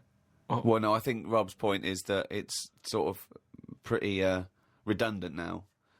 Yeah. The appendix used to be an organ that was packed with these enzymes that help break down things like cellulose. But because of our diet now, and because cooking and other things, we don't need to eat a lot of cellulose. We don't eat very, very low grade things like rabbits, for example, huge appendix and cecum, and they use it to break down the cellulose. They actually eat their own feces to get it through again, but we get a lot of nutrients out of food now. We eat very rich food, so we sort of don't need the appendix. And also, when something goes wrong with the appendix, if it bursts, it can infect you and you can die from it. So sort of what's the point in having it? We don't need it, and it can only cause us harm. That was the question, I think, that Rob was putting to you. So now what are your thoughts on the human appendix? So this is kind of what we've talked about before, where... He always says that. He always says something like, oh, we've talked about this before. And the thing that he's talked about is nothing like it. Yeah. There's never... Go on. No, but just like in the way that we've messed with our body and we've messed with the world too much. Yeah. If we've got an appendix, we must need it. If it's dangling about, right? Well, no, because such as the human evolution is, that as you said before, it's no longer based on survival of the fittest, because we can fight nature and combat it. So our evolution, if you like, socially and everything else, it has been much faster than our biological evolution. What I mean is we've obviously interfered somewhere along the way, and we have interfered. Yeah, we shouldn't have done, because it's the same way. Like if we didn't have planes and that, would we have wings now? If we'd have needed to get about, would we have had wings? No, the answer's no. Next. No, but you say that, but look at the way... Because he's right, says it because he's right. No, but all I'm saying is you see that little picture of like an ape to man. Yeah. At first, they're crawling about on all fours because probably you're looking for food, so you want to be down there. So right. if you're on both legs, you're missing stuff that's on the floor. What sort of time period do you think this... Because, I mean, we started, dabbling with a plane maybe 100 years ago. So what sort of time period do you think this little thing who was scrabbling around looking for food stood up and walked? I don't know. I sort of don't worry about time. Sort of behind, well, I'll tell you now, we wouldn't have wings now. If the Wright brothers had said, forget it, we wouldn't have wings now. What would happen? Right, here's another question. This is one that I'd chuck out to kids as well. We were talking about education, teaching kids stuff. Sure. What would happen, right? We ruin this world, right? Goes wrong and that, right? They shut it down. They go, we're moving. We go to another planet. It's as simple as that in his world. It's as simple as that. We can't go to Mars because it's full of stuff that used to be in Dixon's. It's like a tip. Yeah, it's a nightmare. So we can't go to there. We go somewhere else. So you find another planet, wherever it is, right? Wherever it is. Easy. Something that I've always wondered about, if we do that, do we start New Year's or do we carry on? Do you know what I mean? Do we say, it's still 2006? Or do we go, it's world new, or whatever? Yeah. New world. That is definitely the first priority. It's year one. Right, we've sorted that out. Right, now... Well, it depends, doesn't it? Because a year might not be the same on this planet. We'd sort that out. Right, we'd sort out what year it is and that. Well, no. What I'm saying is, we'd have to start again anyway, because the planet might not take 1 year as we know it to go around the sun. It might not take a day to turn. A day is a day because that's how long it takes. For but we'd have to carry on as we know, because we don't want to start doing longer days and that. Otherwise, it'll just kick off and say, "This is rubbish. This new world. What are you doing?" No, I'm doing a 28-hour day. We wouldn't have a choice. A day is how long it takes the planet to turn, and a year is how long it takes that planet to go around the sun. But once. A day is man-made, really. There's places in the world where they're working in the dark, isn't they, in Iceland and that? But they don't go, well, it's dark all the time, so I'll stay in bed. Well, no, but there's still a day. It's still 24 hours in a day in Iceland. Yeah, but we only work by that clock because that's what people use at the moment when they go, what time is it? You go, it's 20 past 11. No. We use that because that's how long it takes the planet we're on to I've never worried about it like that. I've just always Well, gone, no, I'm telling you, Well, that's once because again, you weren't asked to get involved when they came up with the idea. I'm telling you, that's what a day is. It's Yeah. how long it takes your planet to. Yeah. What do you mean? What? No, I'm just saying that's fine and everything. But if when I was born, people said there's 26 hours in a day, I'd go, fair enough. I'm not going to argue. We could have made up how long an hour is. Yeah, we could have made hours shorter and get 26 Well, in. they're saying they're going to do that. Because, no, they're not. No, they are, because No, there's they're so not. many people in the world. Yeah. This is what I was talking about before. They've got to create more jobs. The only way to have more jobs, keep shops open, take on more people. Everyone's happy. That makes no sense at all. Right. Say if there's 28 hours in a day. Yeah, it'd still be 24 hours long as we used to know it.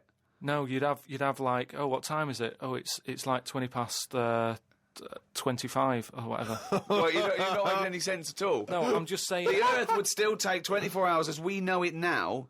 Forget it. Hang on a minute. I want. There's more interesting territory here. Let's say we've got to our new planet, wherever that is. It takes 14 hours. Okay, to do its turn. So we call that a day, right? So we've now agreed that 14 hours is a day. But nothing. It's going to take ages to get the town centre built and that. If you've only got. I'm going with you. I'm defending you here. All right. Yeah. So we've got that. We've established what the day is. We've established what a year is, right? It's year one. It's Carl year one. What next? All right, we've got all the people. We've moved to another planet. You said you had a bunch of other questions. Don't forget, our sleep patterns have evolved on a day. The reason we sort of like go to sleep at night and have about 8 to 10 hours sleep is because that's our evolution. No, but that's just because that's what we've got used to, isn't it? Yeah. You look at a sloth, that's asleep all the time. Yeah, that's got the same watch as us. It's doing what it wants. But it evolved differently, didn't it? It evolved but it's living now in 2006, so wake it up. Right, you can't get away. You're not getting away with this anymore. If you want to live now, join in with us.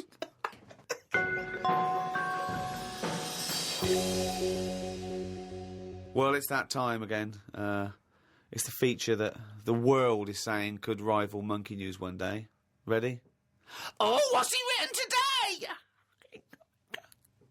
Well, Carl's diary. You didn't explain what it was. Carl's diary. Actually, as one person said, if we are going to get it published, we could maybe publish it as The Diary of an Idiot. Very good. So, a little riff there on one of the most famous diaries. Sunday, got up, sunny day, so went for a walk in the park. There was a bloke walking down the street who was whistling some kind of annoying tune. He seemed quite happy with himself. Do people only whistle when they're happy? I don't whistle very much. It's a good point. Whistling is so inane to me. But yeah, it's sort of like going, I'm content. It really is that thing that if they go, you go, well, Mr. Mellors, I'm afraid we've got some bad news. Not only has your wife died, but you've lost the house. Thanks, Doctor. Wouldn't happen. Would it? No, Doesn't you seem don't right, does whistle it? when Yeah. you're sad. The other place you hear it, of course, is changing rooms. And that's men going, I'm whistling, so I'm not looking at your cock. How could I be? I'm concentrating on whistling. The lake was frozen over where I was walking. The ducks looked worried. They were sat on the edge of the lake waiting for it to melt. Were they, Carl? Yeah, we just sat there looking, sort of going, oh, what's going on? I don't know. How long is a duck's memory? Because I wondered whether they're going, this doesn't seem right, but I don't know why. I asked Suzanne why ducks don't use their wings much. They seem to walk and swim more and don't bother using their wings. Suzanne said she had to call her mum and dad, so I never got an answer. The old excuse. Yeah. Suzanne. Oh, I can't talk now, Carl. Gotta phone my mum. There was a marathon-type run going on in the park. It reminded me of the time when we were moving flat. It was the day of the London Marathon. Me and Suzanne were walking down the middle of the road, taking some stuff to our new flat. I was carrying a lamp and a kitchen bin. People were clapping me, thinking I was doing some kind of fun run.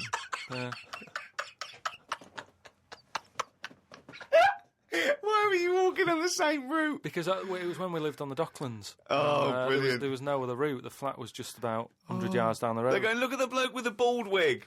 He's carrying a lamp and a bin. Took a bag of old clothes to Oxfam. It was just old T-shirts and a couple of jumpers with holes in it. I don't think anyone will buy them. But the Oxfam is closer to the flat than the wheelie bin is. On the tube on the way back home, saw an advert for a book about a woman who works in a funeral home. She went into work one day, she goes to work on a body, she takes the sheet off of one of the bodies, and it looks exactly like her. This is called a doppelganger. What's a doppelganger to you? It's the thing I read about him ages ago where someone was walking down the street. Yeah, and he sees someone who looked a bit like him. And no, this was weirder than that. Go on. He remembers, like, going down that street as a kid on his bike, whistling. Yeah. And then he's walking down the street, going to get some milk or whatever from the shop. Little bike comes whizzing past. He hears the whistling, he goes, that's weird. Looks at it, it was him when he was a kid. So it's like a time... Shit. What do you mean it was him as a kid? This is like a different form of doppelganger. It's just... Well, it's impossible, it's rubbish. Some sort of time thing, isn't it? No, Just it's time, not, that's impossible, so don't It's worry just some about kind it. of time thing, Rick. No. Yeah, just something some kind you of time read thing. again on the internet, or it was a short story, or something someone told you. On my walk back from the tube, I saw a jogger who was pushing a pram at the same time. The kid looked terrified. Got my science book out. It said that the static you get on the telly when a channel isn't tuned in properly is radiation that is still knocking about from when the Big Bang happened. I thought about the Big Bang and wondered if it was really a Big Bang, or did it just sound louder as there was no other noise to drown it out. Good point, though, isn't it? Carl's diary, Rick, never ceases to amaze. More from that next week. Hey, fool! Don't give me no backchat, sucker! I ain't here to mess with you. I ain't getting in no plane. I'm here to tell you all about Friday Night Comedy on Channel 4. There's 3 great new comedies. New Green Wing, Yeah, Fool, that's nearly ready. My Name is Earl, and The Egg Crowd. They're great new comedy from the creator Father Ted, sucker. Friday Night Comedy, this Friday on Channel 4, fool. Switch it on, or I'll be round your house. You stay up all night shivering, 'cause you be so mad scared. Fool.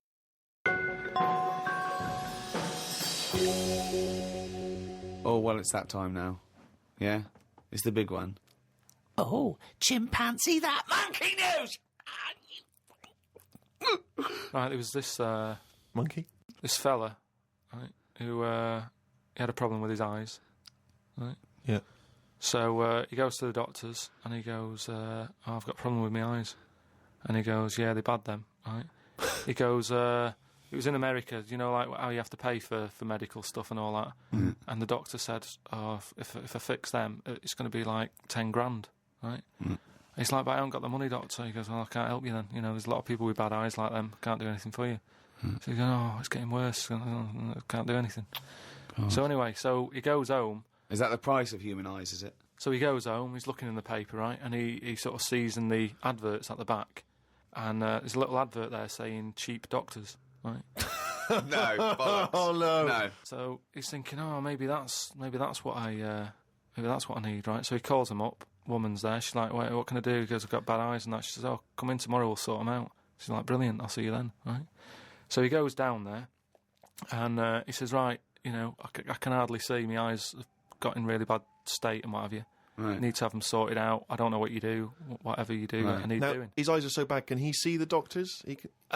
Not really, Can't sort really- of he's squinting squinting. and that. But, you know, so he's like, do I need to see the doctor to, you know, have a word and tell him what problems? She's like, no, don't worry about that. Don't worry about just, No, I'd be comfortable if it's a... just you know, just let me inject you and we'll knock you out and we'll get on with it. And Get it's on, like, get the well, doctor it's- in. Can I just tell you something about chimps as well, just before you continue? Go on. You know, they don't have opposable thumbs. Now, which is why what- are opposable thumbs useful, Rick? Well, to grip something, to do anything like, you know, even simple stuff like writing, so let alone surgery. So without an But opposable can I just check Go now? on. So if I was a doctor and I was doing any form of difficult surgery, would I need opposable thumbs? You'd need opposable thumbs To be a doctor, And without eventually. you couldn't do anything. You could. Thanks for clearing that up. Because the opposable thumb allowed something in our evolution called the precision grip. Right. So without that, you couldn't do anything. I'm just glad they've got that cleared up, thanks. So anyway, so he's had the injection, he's nodding off and what have you, right? His eyes are sort of closing and that, he hears the door open, he sort of just sees this little fella coming and he's like, hello, doctor. And he's trying to, like, make a chat with it. Sure. But, like, he's just nodding off. No, Just I would he or never she, call it was doctor. it he or These, she? these people have done 7 years medical Deeply training. respected people. How could you call it it? So anyway, he thought, it's weird he didn't answer, but, doctors can be quite moody, they're highly intelligent, they don't need... Especially little airy ones. Well, just idle chit-chat. There's no room for that, do you know what I mean? It's like, I'm here to do a job. Yeah, but if I'm going in to have my eyes done, I want a little bit of idle chimp chat. So anyway, time passes, right? He sort of wakes up and he opens his eyes, right? And it's brilliant. He can't believe it. Eyes are perfect. He's had the op. He can't believe the sight. He's like, nurse, right? And the nurse comes in because I can't believe it. This is brilliant. I've never had such good sight. Do you know what I mean? Even when I was a baby, and my eyes were new, I didn't see this good. Great. So she's like, well, that's You realise the nurse is a panda. That's what we do, right? So he said, right, so can I just see the doctor and just say thanks and that? And she's like, well, to be honest, he's specialised in what he does. There's a lot of What work. a load of bollocks this is getting. Please. Where did you get this from? No, come on, let's hear the end of the news. There's a lot of like operations he's got to do. Yeah. So leave him to it. He's just having a kip. I'll let him know that you were grateful. Pay us a check. Off you go. Go and enjoy looking at stuff. Yeah. So he said, no, I just what's wrong with that? I just want to see that. She's No, like, that's no, fine. leave it. Just leave. Yeah, exactly. Leave it. If And he says he's like, yeah, but I can't. I want to thank him. So he's done such a good thing for me. So they're getting into a bit of an argument and what have you, and the voices are raising, right? Door opens. Going to wake the doctor up. Well, that's what they did. They woke it up, right? They woke it up. It. So the door opens, right? Little monkey comes out, and he's like, "What's going on here? It's a hospital. Why is a monkey knocking about?" Yeah. So the woman said, "Well, what do you mean? He's the doctor, right?" so he's like, "You are having a laugh, aren't you?" She goes, "Look, don't complain. Your eyes are sorted. Yeah. The doctor's done it. What's the problem?" He said, "Well, if I'd have known that, I wouldn't have come here." She said, "Well, what do you mean you didn't know that?" She said, "The advert in the paper you read, it's like chimp doctors." That is the biggest load of shit I've ever heard. That really is the worst. What? And because his eyes were so bad, he thought it said cheap doctors. He saw the advert and it said chimp doctors, but because his eyes were bad, he just saw it. What journal is this in? It was years ago because it sort of says how the monkey sort of carried on working for a few years. He couldn't do anything Then about just it. He had to retired to leave play it. golf. It's absolute bollocks. There's no way. It's not even worth talking about. It's the most ridiculous thing I've ever heard. It's the most ridiculous monkey news you've ever heard, and that's saying something. Chimp doctors, cheap. It's easy mistake.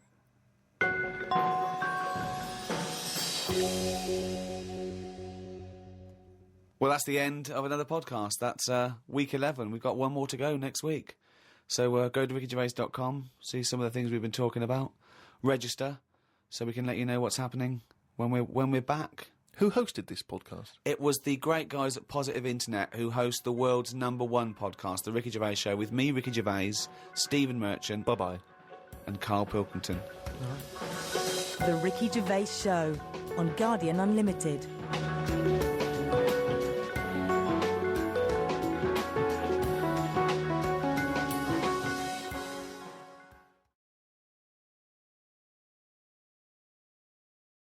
Okay, let's have a great show, everyone. Oh, yeah, good luck. Good luck. Good luck to you, Right, that was Jane's Addiction, Just Because, on XFM 104.9. Right, everybody up, let's give them a great show, yeah? 2 hours of, fun, chat. Let's keep it, let's keep it cutting edge. Let's not be too... I mean, that's what the listeners of XFM would... Oh, no, it isn't, is it? No, because... Hold on, wait a minute, because we came in yesterday and did this little skit, didn't we, where we bleeped it out. A little sketch. It was quite naughty, it was quite And then controversial. Carl called me last night, and we're not allowed to play it out. 'Cause Oh, but we've been censored. Yeah. Interesting. Yeah. Interesting. So it's a cutting-edge alternative station. Wants to push the boundaries. Wants to be thought of as rock and roll, a bit punk rock. Yeah, But we're not allowed to play stuff. because I said something about the radio authority. I bleeped it out. What I called them, Yeah. but couldn't do it. Done Not it allowed, before. censored. Couldn't do it. Censored. Carl agrees though. What's your thoughts, Carl? You agree with that? Yeah, I agree. Yeah. Why? Well, what's the point? Well, it was funny, wasn't it? And it wasn't offensive. Not really. It's not some of the best stuff that would have ever gone out on this show, but Right, what are you putting up against exactly? Cheeky Freak of the Week? Well, that springs to mind. Yeah. And 'cause Rockbusters? But I mean, the thing is, the things that you have put out there, I mean, we better be really careful. Who's worried about complaints? I mean, it's not just swearing, is it? It's taste and decency and everything. yeah. So we can't laugh about the disabled anymore in the Cheeky Freak of the Week. Can't do stories about elderly relatives with genitals looking like a split tennis ball. Can't do your bad dad putting a child with learning difficulties in a bin. So What, should we just play music? I think that's all it's going to have to be, yeah. Accidents Will Happen by Elvis Costello on XFM 104.9. Carl's a little bit stressed, but it's not his fault. It was the boss that overruled him. He came along. What did he do? He heard you listening to it. Yeah. What did he say? He said, what's that? I said, it's what Ricky wants to play out tomorrow. Yeah. And he said, well, can't go out like that. Too many... But they're all bleeped. We bleeped the swear words. Yeah, but he didn't want it to go out. I mean, you got to remember, right, you came in yesterday to have a chat about what we're going to do. Yeah. One of the topics that I said, let's talk about, which I came up with, was let's talk about swearing. No, you said you never had a problem with swearing, which is normal. Yeah, that's right. And then we did the thing about, isn't it funny that you can, the thing about you can bleep a swear word by taking out the vowel. So we were going, so it's the vowel that's offensive, and we did a little sketch around that, and then ended, and he wanted to completely obliterate the word in the end, didn't want to put the thing in that we said about the radio authority, which I think it was valid and wouldn't have got a complaint. Yeah, but at the end of the day, he's the boss, and what he says goes, doesn't it? Sure. So, yeah, I was just going to say... Right. But what you got to remember is what he also said is if you want to pay the 70 grand fine, then go ahead and do it, Steve. There wouldn't be a 70 grand fine, there, would there? Well, you don't know what it'd be. But will you pay it? Will you pay for my mortgage? Will you pay for his mortgage? Will you feed his kids? He wouldn't be fired. What do you mean? Well, if I tell you what, if it's not a fine, we'd lose the licence, then we'd all be fired. Right. When you're sat Do you at home. seriously think you'd lose the licence for that sketch? Well, does he really seriously think well, you'd lose the licence? But it is not the worst thing we've ever put out or done or ever will do. Yeah, but it's the fact that he said don't put it out, and you're like, throwing your toys out the pram. I want to say it. I want to say it. How old are you? But you still want to put swearing out. It's a discussion about the radio authority and the way people are interested. Yeah, but leave it. Let's Don't move get on. annoyed. Yeah, but I'm annoyed because you've been at it since about 12:30. I know. Well, I like to get in early to plan the show. Yeah, but there's been no planning. So, to be honest, I'd turn off today, anyone listening, because there's nothing. Carl, there's never anything. There is. There's sometimes some good things, but today, seriously, What is there? I'd leave Name it. us something half decent that's been on this show. Loads of little interesting topics. Go on, I can't remember any. Right, gays in toilets. Yeah. Not particularly interesting. Fascinating to you, perhaps. Right, well, I'd prefer to hear that than just a load of swear words. Well, a lot of people find that We offensive. wouldn't have heard any swear words. We'd have heard some bleeping. Right then, so that's entertaining, isn't it? Load of bleeps. It's because you don't want to stand up to your boss or say anything. Don't get annoyed with I'd us. stand up to all, if I agree with what I'm arguing about, but I'm not falling out with him over some crappy thing you want to play out. Don't say don't crappy. slag it off. Well, Don't it doesn't say matter, crappy. because I'm not here next week, I tell you that. I've canned this in. Don't right? say So if crappy. Andrew is listening... Don't Someone else say can be here next crappy. week. Play a record. We apologise for the word crap. That's out of order. We should read that. Big Sir, The Thrills on XFM 104.9. Started off another nice atmosphere again in the studio. Don't blame me. It's not my fault. No, I know. Well, it's your fault mainly. Yeah. You are bad. You are quite bad. But come on. Nah, come on, you are. Don't try and win him round just because he scared you. I don't know who's that against. Is it me or him? It's I you, don't yeah. know now. It's you. Right. Well, I'm not a coward. No. I'm not a coward. Okay, I'm just thinking of the listeners, Rick, and I just want them to be entertained. Yeah. Luckily, that's not a big problem for us. What, you mean we're effortlessly entertaining, or there's no listeners? Well, yeah. Somewhere in between. Yeah. Carl, what's happened to you this week, mate? Now it's happened. Come on. What? Nothing's happened? Come on. I came in, and he had an hour lunch break. You know, he's sort of like he never gets a break. I came in one day. He was out for an hour. I had a nice little chat with Andrew Phillips about, where we were going with the show. And, Where are we going with it? Can you come up with anything? Ah, dear. Is that how far we can run it into the grave? Yeah, no. If we go off air, it certainly won't be through being cutting edge or controversial because people are just turned off because it's too boring to listen to. Brack. But he was out for an hour. Having a lunch break for an hour. And I know, always yeah. saying he's too busy. I know, yeah. It's interesting. Actually, on the subject of that, I noticed Dan here has emailed in. He says, I was listening to last week's show, and I think Carl is taking his job for granted. I'd love to swap with him for a week. My qualifications are that I can press play on a CD player and stop. Carl, what do you think of that? It can come in next week, seriously. It says here... Don't get ratty, Carl. I'm We're not just being entertaining. ratty. Dan, email me. You know my address. Email it. It'll be sorted out. You can be here next week. Dan suggested we could call it Carl Idol, where people audition each week, or perhaps Bone Idol. I like that. Bone Idol. Brilliant. Have we got a monkey news, Carl? Don't know if I can be bothered. Play Play a record. Play a record. Pretenders.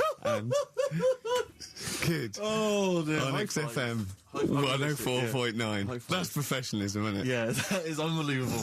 Ricky, I don't know if I can describe it really, the scene. You were going mental, you were shouting, you were really being quite an unpleasant character. But Well, it's wait, just- the mic's come on, Rick, and you're you're a charmer. Funny how people get annoyed. Carl at certain said different levels. that we don't have to be here next week if Andrew gets annoyed. I went, this is entertainment. He plays us to entertain. We haven't done anything against the law yet, have we? Or offensive or against the radio authority. Carl said crap, but I think we'll get away with that. Yeah. So what is there to worry about? Right, let's just draw a line under the beginning Yeah, of the let's show. start guys, again. seriously. Come on. Can we Come just hug on. and make up? Can we just have a big kiss? Yeah, come on. No, don't do that. Just, Carl, what have we got? What's on the list? We've done swearing. That's sorted out. Well, no, your point was more that weren't you interested in why swearing people find it offensive? Yeah, a little bit. Because that of seems obvious to me. Because you were saying yesterday that you never understood why people find it offensive, weren't That's you? right. That's right. Yeah. But I know. Well, yeah, carry on. Yeah, but that's what I was saying to you. Why you can't do it on the radio? Because people find it offensive for some reason. I don't agree with it, but some people do. Yeah. I'm saying everyone swears. Bleep it out, I would. But Bleep it out. Bleep it out. That's my theory. But you say that everyone swears. Not everyone does swear. I don't know why you've got this in your head that everyone swears. I'm convinced everyone. What? Everyone, like, religious people, The religious Pope, leaders. Jesus. I bet Jesus swore. Right. What's your evidence for that? No, I'm just thinking. I mean, things are better now than they were back then, right? Right. He's wandering about in his sandals, getting pebbles stuck in there and stuff, and that's annoying. Nails in his hand. That must have hurt. What I'm saying is that's offensive. No, it's not, though. That's blasphemous. No, but what I'm don't laugh at the crucifixion. Play a record. I'm not laughing at that, though. That is terrible. I'm just saying. No, you can email in if you want a complaint. Carl. Yeah. .pilkington@xfm.co.uk. Wasn't offensive, though. I'm just saying it's a fact. When you stub your little toe, you let out a little effing what and do you think is he? It's an effing and jeffing. So the kind of ancient Hebrew version of effing and jeffing. Ooh, I'm worried about this. This is naughty. No, it's not. Yeah, it is. I'm worried about When this. did you start swearing? I started swearing at school. Right. I hope you haven't offended any Christians. Right, there's a lad at my school, right, who got caught swearing. I mean, I got caught and I got... When you say get caught, what was it? You were right behind the bike sheds having a swear. Have you got any MF? No, I've only got one C left. It's my dad's. Oh, come on, let's have a go on it. Let's say hunt. Yeah. Let me say the hunt. No. Getting older kids to buy you some swearing. Look, just smoke it down to the cut. Yeah. So you're right there. You're behind the bike sheds having a swear. Yeah. And a teacher hears him say, right, the S word. The S word. The S word. Well, yeah. So, Sacrilegious. the way this teacher dealt with it, he said, right, it's not a clever word to use, and he tried to make him get sick of using it he had to write an essay using that word 300 times, right? Yeah. So I would have loved that. But I that's would have just loved practice that. for a kid. But that is like the father catching the kid with a cigar and making him smoke. Yeah. Doesn't work with heroin if you've got a young teenager who's jacked up for the first time. Yeah. It can be dangerous. the funny thing is, though, right, his mum found his textbook, Of course. thought he was depressed and wanted to take him counselling. Because everything was S. He was writing down, this is... And did it work? Did it wean him Nah, off? did he? Yeah. The teacher, I mean, he disappeared. He got kicked out for hitting a kid on the head with a bit of wood. So It wasn't you, was it? That was funny. Longview. Further. That's great, that. It's a good tune. Can On I just give a XFM. big shout out, Rick? Go on. To John Kay. He's listening online in Los Angeles, City of Angels. Brilliant. It's his first time listening to the show. Who knows what he's making of it? I wonder if we should explain what Carl is to him. He's up early. Well, he's got up apparently to record it, and then he's gone back to bed. Oh, right. So he'll he's be listening to it listening any to this time. later. So, oh, yeah. Exactly. Carl, Can you explain what he is? well, he's a little bit of a grumpy, spoiled, lazy prat at the moment. Oh, that's but fantastic. usually he's quite a funny, nice, sort of genuine guy who's in awe of the world if it's furry and doesn't really care if it isn't. But, Anyway, we're all one big happy family. You all come right? on, Carl, attitude up. Happy. Happy. If we're happy, the listener is happy. We were talking about schools, swearing, kids at school. I just remember at school, like, loads of my friends now are becoming teachers. Yeah. And I can't imagine what it must be like in an environment with kids. Because when we were at school, I mean, not particularly me, but lots of people in the class, and you'd all end up doing it, would just treat teachers like they weren't humans, like they were just creatures from another planet that were there to be tormented. Because, it's a game, isn't it, to see how far you can wind someone up to distraction. But most people grow out of that. But is it because not everyone, but especially if they've got a bit of cash in their pocket now and a little bit of success, they tend to think that gives them license to treat people badly. It's terrible. But I remember there was a guy. This is such a terrible story. There was a teacher. He came in, and he was teaching us. And one kid, one of the hard nuts, he'd found out that this he lived on his own, and he had a cat, and the cat got run over. And so we got in early, like everyone was in early, and before the teacher came in, and this kid drew a picture of a cat being run over by a car in chalk on the blackboard, a huge picture of it. And the teacher just came in, saw it, burst into tears, and ran out. And the thing is, that was like the beginning of term, so he could never get us back after that. There was never going to be any respect for him. It was just... I know, yeah. It's just like, I just remember now thinking about it, just thinking... I mean, at the time I remember thinking it was bad, but now it's just heartbreaking. It's devastating. I know. It's just they just forget, they'd let their guard down a little bit. Did you ever do the one where you just humming? Yeah.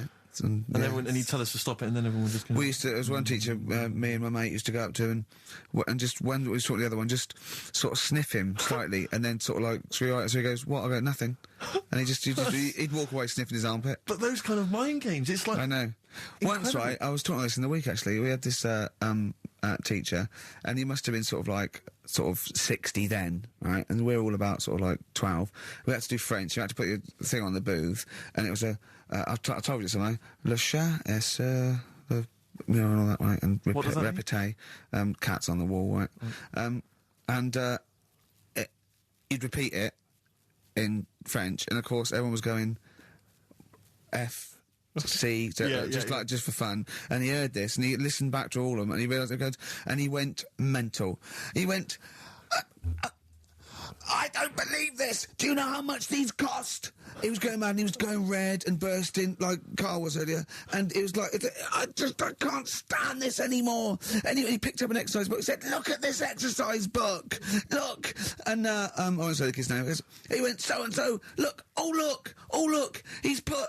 And I'll change his name, Smithers. He went, oh look, he's put Smithers in his shit. He goes, he's got Clever on this side. He's put Smithers in a lump of shit. That's good, right? And he went berserk. He went, oh look, he's drawn a picture of a penis with wings, and he's written underneath Dicky Bird. He went, is that clever? He went, do you want me to put a piece of paper up so you can come and write swear words and draw ladies' genitals all day? And I went, like that laughed. He went, I'm glad you think it's funny, Mr. Gervais. And he stormed out. Oh, God. Yeah. And did he ever come back? No, but we put the bit of paper up for him and said, look what we've done, you sir. That's a fanny. Yeah. There's some knobs. Yeah. Was it biology? No, it was French. Oh, French, of course. Yeah. Oh, that's right. I just remember things like games like, there was some cupboards at the back of I think the maths class, and one kid just got in the cupboard before the teacher came, and then sat in there for 45 minutes, and just towards the end of the thing just came out. Brilliant. Just came out and just went, and sat down. And just things like that, which just kind of, it's not, I don't know what it is, or I don't know what, it's just an utter lack of respect. I played a trick like that once in my first year at college. This is pathetic, right? We're on a hall of residence, right? And there was this woman, sort of middle-aged woman come around in a twin set, and I think she was from a bank where she was doing students can do a bank account, and we knew she was coming up the corridor and she was not right, and so my mate got in my wardrobe in this little room, right, just sat there. She came and I said, have you banked? I said, yeah, I banked. I said, okay, can I just do it? And there was a knock on the wardrobe. I went, come in. And he just came out, and I went, all right, and he left, right, and she just looked at me, and I started laughing. I went, sorry. She went, you're not interested? I went, no. But it just fell flat. It fell flat. Yeah. Yeah. Oh dear. Carl, a little bit happier now? Yeah, I'm happy. What have you done this week? Doesn't bother me that. What have you done this week? Doesn't bother me that. No, Carl, answer the question to the producer. What have you done this week? A few things. Oh, it's funny, right? Because when he's moaning about, I'd caught him out. He says he doesn't get a lunch break. He had over an hour, and then he went. I think he went quite early that night to get a hob Thought I hadn't been delivered or something. So, and I said to was it James Hyman, was it, wasn't he? Yeah, that's right. And I said, James, he's always complaining about working. Does he work hard? And he went, well, he doesn't work as hard as he used to. Play a record, Carl, will you? Interesting. Don't want to really hit the start button now. I might do it in a bit lazy. I'm not saying you're lazy. I'm saying, you know, maybe some people don't think you work as hard as you do. That's the way of the world. I'm not saying you don't work hard. Just reporting speech, really, on James Hyman. Calling him a liar. Play a record. Can't be bothered. Play a record, Carl.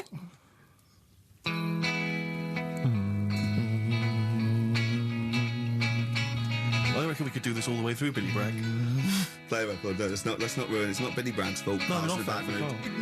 He's written some good tunes, old Billy Bragg. That's Yes. one of them. Yeah. Waiting for the great leap forward. What station are we on? XFM 104.9. Yeah, with Carl Pilkington. Carl, what do you think of it so far? What? This You weren't up for it, wasn't it? And now it's turned out great, and are you a little bit happier? Yeah. Yeah? Yeah, it's good, yeah. Good. Just talking earlier about teachers, weren't they? Have you got any amusing anecdotes about teachers or anything around that subject? I didn't go to school that much. Go on. When I did, it was, I was talking to Suzanne about it the other day how you know, she goes out with me now and she thinks I'm great. She's lucky what she's got. No, she's done well. Yeah. Right? But I was the sort of kid who she would have hated at school because I never had, like, a pen. Oh, yeah, I know what sort you are. Never a pencil case or any stuff. I'd start off the term, I would, and have, like, a brand new carrier bag with my stuff in. Brand new carrier bag, classy. And, well, you've got to have somewhere to put the stuff you've nicked from Woolworths in, haven't you? right, so that'd be there. But then by the time, like, a couple of weeks down, I'd put my pen down, I would have lost it, and then I'm sort of going around saying, can I borrow a pen? You didn't try sticking it up your nose, it's not still lodged up there. It's not, no. But the funny thing with, like, you were talking about teachers and stuff. Were you disruptive? Were you a disruptive kid? Were Not you the sort really. of causing trouble? No, not really. I was No, one he of wouldn't them. cause trouble. He's terrified of the boss here, isn't he? No, it's not that. It's just that, what's the point in winding people up? I find it quite annoying if people do that. So I don't wish it up on anyone else. Why do you wind Steve up then? I don't sometimes? wind him up. You I don't do. wind You him have up. done, but no, come on, let's not argue. We're getting on well then. Come on, Carl. And, like, the teachers, because I'd lived on this estate, right, loads of stuff used to get nicked and go missing and what have you. Blackboards, And desks. their way, no, like the telly and the video. Telly video really? and stuff like that. And the projector thing and all that. So the way they used to try and find it, right, my little conspiracy, because I'm good at them. Yeah, yeah. What they used to do is set your own work and say, right, draw like a bird's eye view of your house, right? But draw everything you've got in your house in it as well. So if you've got, I don't know, if you've got anything in the loft, make sure you draw it. Right. So kids would come in with overhead projectors. Well, that was the idea, Chalk. I think, behind Guns. Yeah. it. They were amazing. Anti-aircraft guns in the shed. So the picture you did for your home, presumably Got nothing from me. nothing. I didn't do it. I'm not. He used to hand it in empty house. I'm not a grass. yeah. And nor the illegal immigrants living in the Just a kitchen. picture of your Auntie Nora. Yeah. What's that? Is that? Have you Is that a been tennis ball? stealing tennis balls? Yeah. No, that's not a split tennis ball. That's my But what auntie about all Nora's. but what about all the stuff? What, didn't you have to draw all the stuff that your father had nicked? All this, Listen, we're doing Songs of Phrase today, because Rockbusters has gone. What songs of phrase again? I can't remember. I Yeah, think I've blanked it out. Yeah. When we do something that's been said a few times on the show, Right. right? It's been said a few times. Brack! I'm scared of Andrew Phillips. Brack! I'm I not need my scared of job on it. Brack! Go on. Sorry, you were speaking, Carl. So we take a phrase from the show, right, and just get songs, like the words from the songs, edit them together so Something it says like, that phrase. Yeah, something like that. Yeah. Okay. Yeah, no, just go on. Sorry, go on, Carl. Come on. So how are we doing it? Sorry. So what's the phrase you've come up with? The phrase is no more cheeky freak of the week. No more cheeky freak of the week. Is there not? We're not having that anymore. Well, no, because it's offensive, and if we're worried about offending people, to talk about people with disabilities, Well, yeah, like, but that's like what conjoined annoys me. twins and women who are born with like deformed legs, was and you call never- them dog woman. it So wasn't- it wasn't- you've got to be careful. You've already insulted Christ. Let's not do disability. Let's do songs of But phrase, shall cheeky we? freak of the week was never out to offend anyone. No, It was to make you No, I swear, realise we how don't lucky. try and offend people. We try and entertain them. Right, do you know the funny thing is? Right, you're saying about, being cruel about people and stuff. It goes on all the time. On the news the other night, do you know those Siamese twins that didn't make it through the operation? Yes. Yeah. Right? And this is why I'm stopping it, because I don't want people to think we're having a go at disabled people and stuff, right? On the news, right? Yes. Before that operation, the doctors said, we're going to try and sort this out. All the doctors are going to get their heads together. Is that a good phrase to use? Yeah. Yeah. See what I'm saying? Carl, play a record. No, I'm Play a just... record. Are you offended, Rick? Are you... Oh, you've offended Ricky Gervais. You're the one that's... Yeah, but I'm saying, we're not out to offend anyone, yet it's always going on. People are always having a go. entertain. Please don't bring it down. Play a record. No. I hate him. Darkness. Growing on me. You love The Darkness, don't you? Yeah. I was lucky enough to see him. They were doing a I little like their album HMV as well. thing. Is it People good? have told me it's a bit too jokey or Yeah. a bit too tongue-in-cheek, but it isn't really. If you don't know that, it sounds great. It just sounds like sort of retro 70s rock. It's great. I think it's brilliant. It's nice to have rock back, I think you'll agree. Big time. Yeah. Yeah. High five, man. High five. Yeah. Sweet. Sweet, mate, sweet. Songs of Phrase. It's the mighty return of Songs of Phrase. No one has requested that. It's not due to public applause. A lot of people have requested some swearing. They have indeed. But, We had a lot of emails for that, but go on, Carl. And remind us again what exactly Songs of Phrase is and why we should care. It's just a phrase that we take from the show, make up by taking words out of a song, edited it together. Right? The phrase that we're doing is no more cheeky freak of the week. No more cheeky freak It sounds of the week. like this. No more cheeky freak of the week.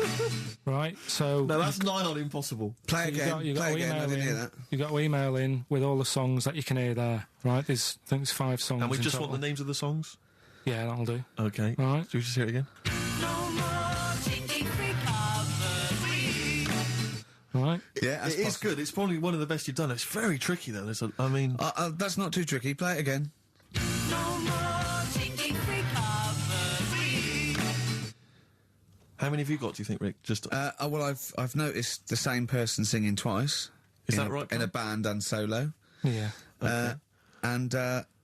And I know one I track think- straight away from the word. Can I just say, I do think naming the songs is a bit tricky. Let's just name the artists. Is that all right? What's the artist? Just the artists, just change the rules slightly. Yeah. Before we play it again, just let you know what the prizes are. We've got on DVD Later with Jules Holland Louder. Lots of the alternative acts he's had on there. A DVD, there, a couple of DVDs. With Rolling Boogie Stone. Woogie piano over the top. Let's hope so. Brilliant. I can't Jason Mary wait. Chain are on there, Stereophonics. We've got Sonic Youth, Ash, Hole, Queens of the Stone Age, Foo Fighters. Quite good. Once again, Cruise of the Gods on DVD starring Rob Brydon and Steve Coogan. That was on at Christmas. It's not bad. It's not the same one. They haven't been sending that back. We've been giving out different ones each We have week. indeed. This is an album just called quite simply I Love You. Yeah. And you'll be pleased because there's the likes of Mel C, Cliff Richard and the Hollies on there. Brilliant. Excellent. The best chill-out album ever. We've got the Beach Boys on there, Elvis Costello, Pink Floyd, Coldplay. That's not bad. And this is the one that's most interesting, I think, the American Song Poem Anthology. I've not heard it yet, but apparently, I think what it is an anthology of recordings that were made apparently in, I think, maybe 50s or 60s America. There was a particular organisation, you could send in songs or lyrics that you'd written at home and they would set it to right. music and record it for you. And this is a compilation of them. So obviously there's some quite idiosyncratic and odd little things on there. I think it's probably worth a listen. So not bad prizes at all, Carl. Let's play it again. No more cheeky freak of the week. Well, we've started that going. Just the artists then. ricky.gervais@xfm.co.uk. ricky.gervais@xfm.co.uk. Once more, Carl. No more cheeky freak of the week.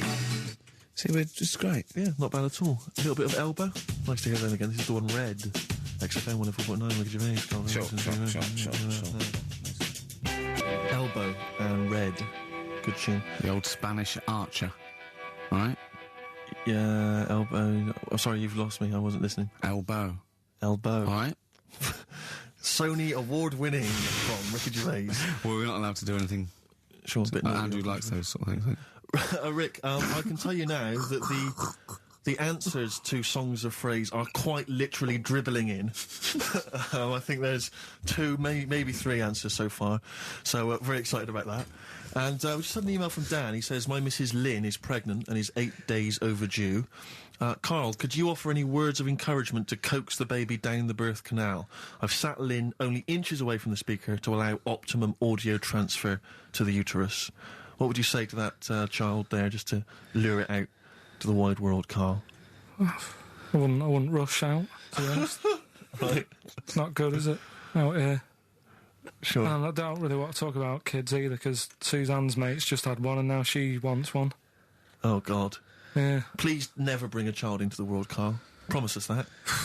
They just bore me. Have you seen, there's loads of people in the office who have got them now and they've all got baby pictures everywhere and they're all like, isn't it nice looking? And it's like, no, it's not. They all look the same. Do you know what I mean? All like Mel Smith, They just- don't they? But it's that theory, actually, right? Do you know how I've said before about babies, right, Yeah. but like little old people? Yeah. There was, no, Another of the great theories. no, the fact that, you know, you're born and you sort of, you know, you got no teeth, you got a little bald head, you can't control your bodily functions and that. Sure. Then you get to like Sorry, 70. you're describing yourself? or Yeah, I was to say, you've got a dangerous No, ground I'm here, just aren't you? saying, that's how you're born. Yep. Then you get to about 70 or whatever. Yeah. All that starts to happen again, doesn't it? Right. Yeah. Now, there was a story in America about, just backing this up again, 70-year-old fella, 70-year-old fella. Okay. little bald head, Yeah. right? Probably no teeth and that. Probably, yeah. Nappy and that, right? Yeah, probably, yeah. Goes- yeah. goes It's like into, 70-year-olds pop the old nappy on your 70th birthday, take your teeth out. Goes into an off-licence to get some beer, doesn't get served because they didn't think he was old enough. Right. Okay. Right, okay. Wait, Right, Carl's back. Carl's back. Wait a minute, No, I'm sorry. joking. So they thought he was Right, a okay, forget giant it. baby that had Right. walked into an Forget off it. Weird, innit? Steve, forget it. Carl, please. I Forget need it. Carl to answer. No, I mean, that's the story, but it's weird, isn't it? That's it's what not I'm true. saying, it just backed up The my guy theory in an again. off-licence thought that a giant baby had A waddled into an 70-year-old off-licence. wrinkled baby in an overcoat, stuck in Werther's Original, smoking a pipe and going, I can't believe it, the price is not the same as they were, right, was a small child. Well, Yeah, weird, isn't it? Play a record, you're an idiot. well, what's happening with Songs of Fraser? Forget it. Well, Forget it, no, who as cares? I say, the answers are dribbling in, and Can we run this radio station for a week? Yeah, but the thing is, if we genuinely wanted to do a good job at that, we'd have to fire ourselves straight away. No, do you know what I mean, though? Just sort out the playlist, let DJs, you know what I mean? Sort out what can be said and what can't. Just for 1 week. Yeah, see if we can give it a bit of, shall we? Well, what would you do? I don't know, does the phrase pissing in the wind mean anything to you? Well, I know, yeah. Well, are we going to even meet this week? Because it's, you know, we've wasted time pre-recording stuff that we can't put out. I don't know if it's He's worth... still on that. He is still on it. I mean, to be honest, I've let it go, but he's still on it. What else is on the list? What list? On the list, I said to you yesterday, let's sit down and have a chat. I threw What that away. stuff? I thought it was just a piece of crap. There you go. You can't say crap. You're saying... You should have bleeped that. I know, why don't you believe that? Why don't we pre-record the whole show, then we only have to come in once? What do you think of that, Carl? Carl? Whatever. Carl? Steve, what are Carl. we doing with I Songs of seriously think Fraser? if we put out last week's show, would anyone notice? Carl? Carl? Carl? Play a record. He's driving me mad Carl. now, Carl. Carl? Seriously, he's driving me mad. Carl? Press the button. Please. Carl? Carl? I'm sick of it. Carl? Carl? Carl? Black Rebel Motorcycle Club. Stop. On XFM 104.9. I reckon we could run it for a week just to do a few Would you little want to things. bother, though? I mean, No, but I mean, just like, you know, have a look at the playlist a little bit. Get us some. another phrase, polishing a turd. I mean, that's just another one that springs to mind. You allowed to say that, Carl? What, turd? Yeah. I think so, that's all Well, right. you said it, so you're the producer. Yeah, that's all right. All right. Yeah.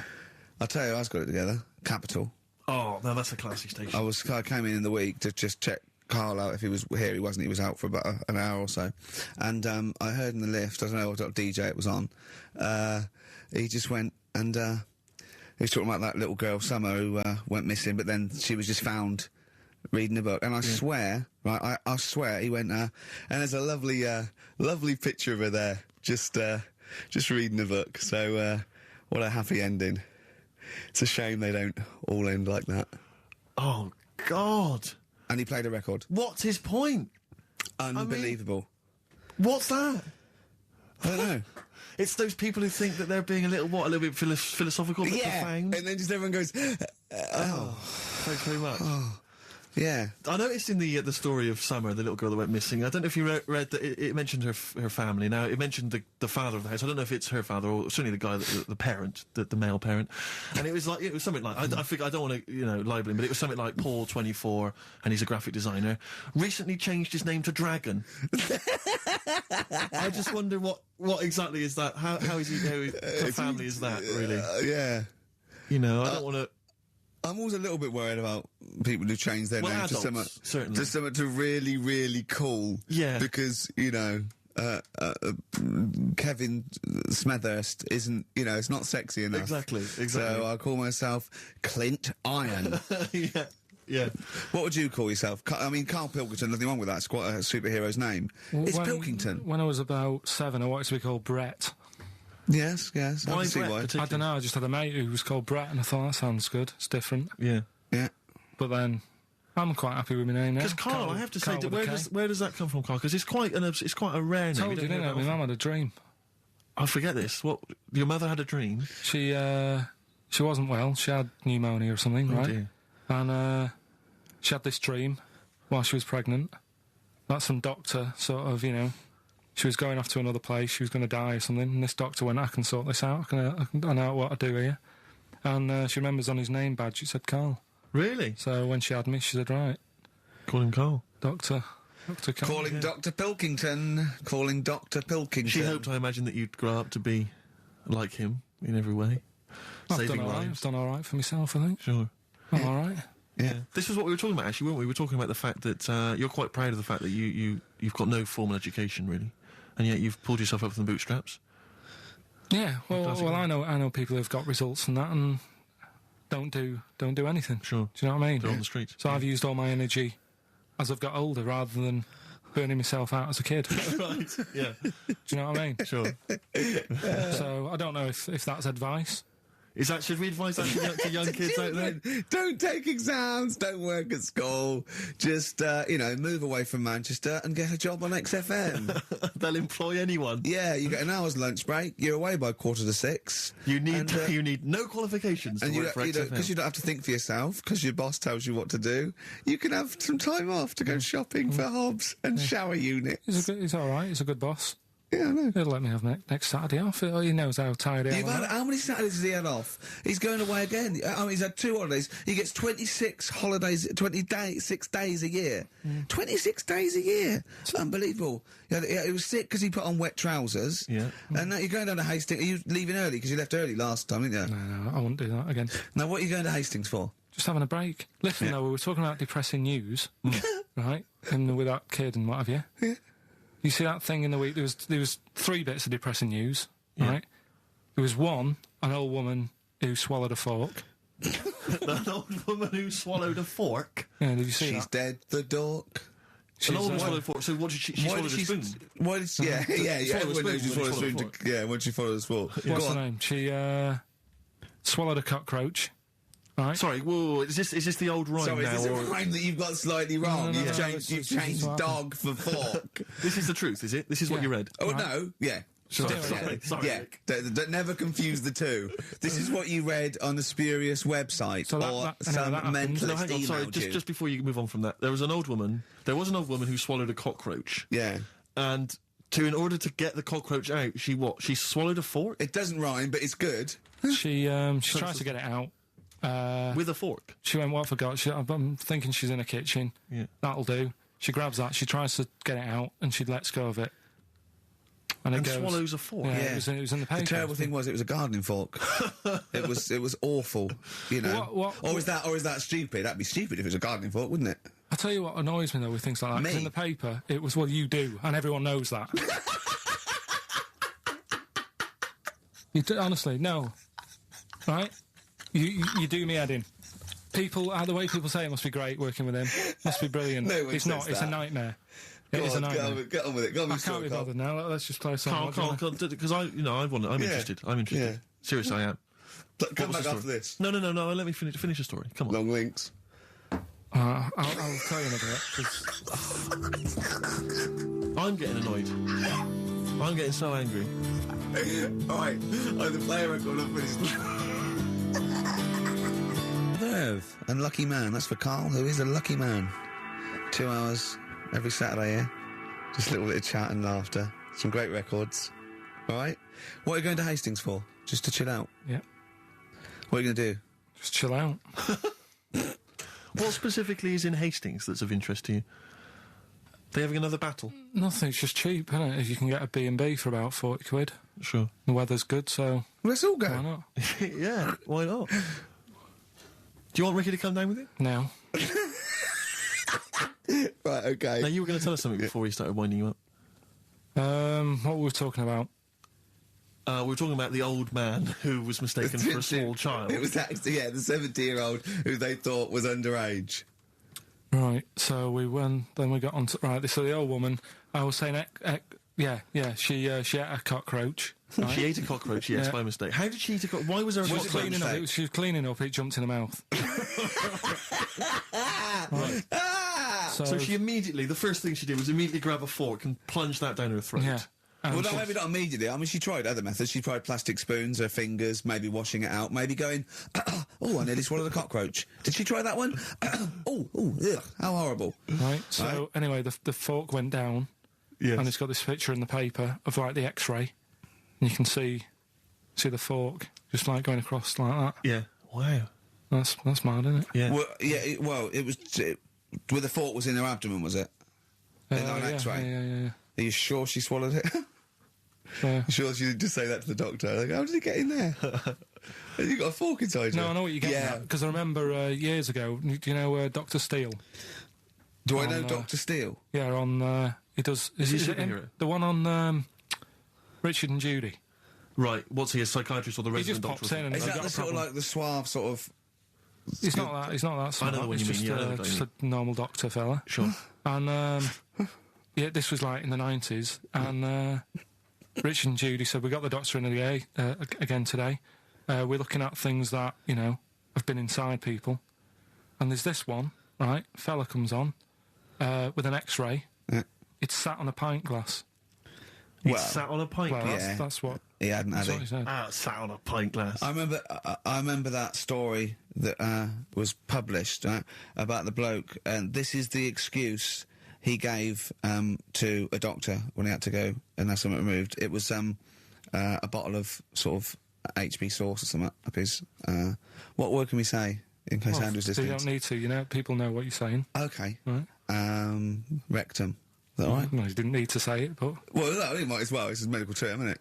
Doctors Anyway. say rectum, don't they? Anyway. So the doctor got it out, and the excuse he said he'd been shopping, been to Safeways, he brought his shopping home, and he popped the shopping on the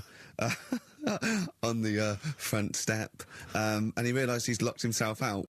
So he started to shimmy up the drain pipe, but his trousers and pants fell down while he was climbing, and he slipped and fell on the HB sauce bottle, right?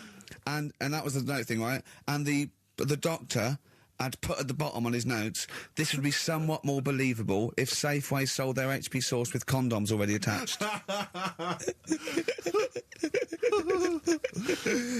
Well, God. I bizarre. Why did he put a condom on it? No idea. To use it again on his chips. So he didn't just buy it to have a quick, Yeah. He thought, well, I don't want to waste HP sauce. Sure. I mean, I use it up the arse, then I have it on the chips. Safe sauce, though. Always practice safe sauce. Always have safe sauce. Red Hot Chili Peppers, universally speaking on XFM 104.9, Steve. I'm just going to make every single one of our listeners shrug and kind of give a who cares look by saying that after the ads, Songs of Phrase answers. We've still got Monkey News, haven't we? Oh, Monkey News as well, yeah. Hello, you're supposed to say something that will keep people listening during the advert. Should we bring back No, can't do Cheeky Figure of the Week. Play some ads.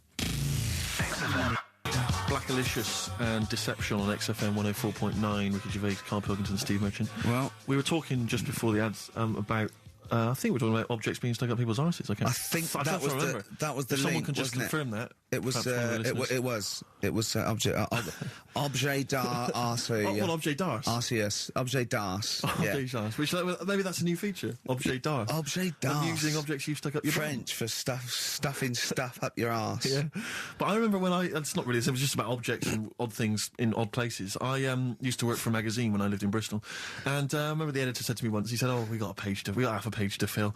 Do the usual. Phone up a hotel and ask them what the weirdest objects they've ever found left behind in a hotel room are." This was something they did every year. They just did they would phone up the local hotel, and I found out. I can only remember 2 of them, but they have stuck in my mind. These were found. I think it was the Marriott Hotel in Bristol. Yeah. They were found by cleaners.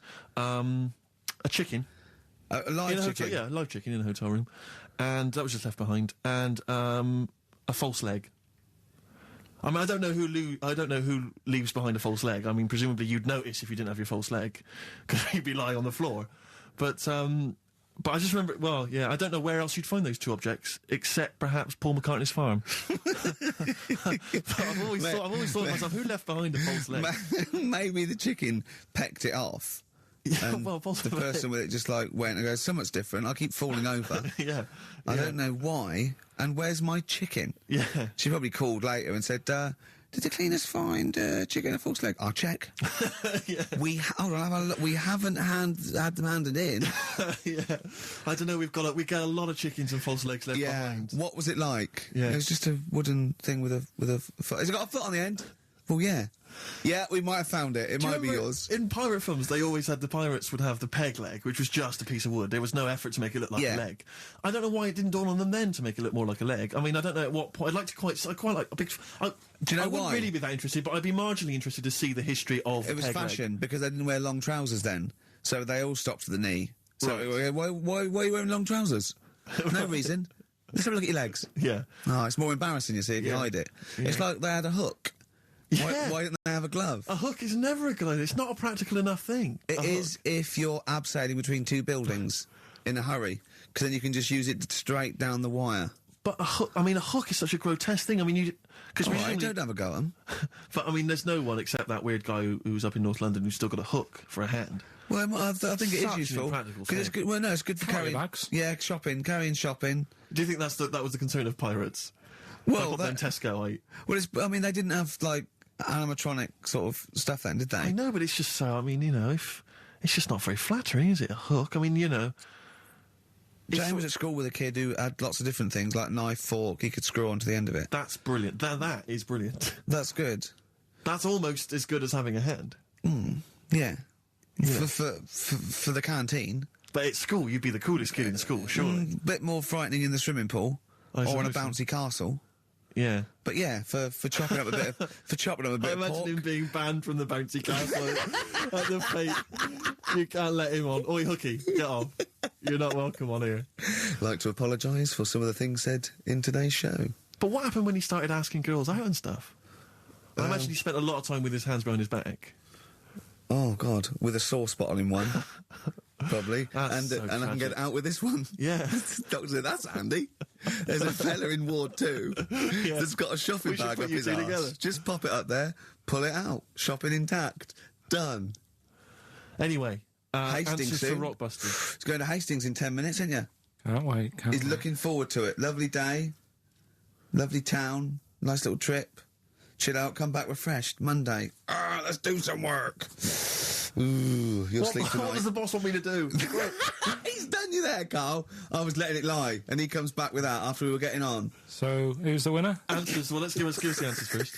Right, well, This was this is how it Rockbusters. sounded. It's not Rockbusters. I'm calling it Rockbusters because No more But it's all weird. they're all interchangeable in my mind. No more cheeky free covers. All right, Paul McCartney, Cheeky Girls, Sugar Babes, Space and Beatles. Okay. Right. Brilliant. You've really... I mean, if you're not interested in it, Carl... Seriously, mate.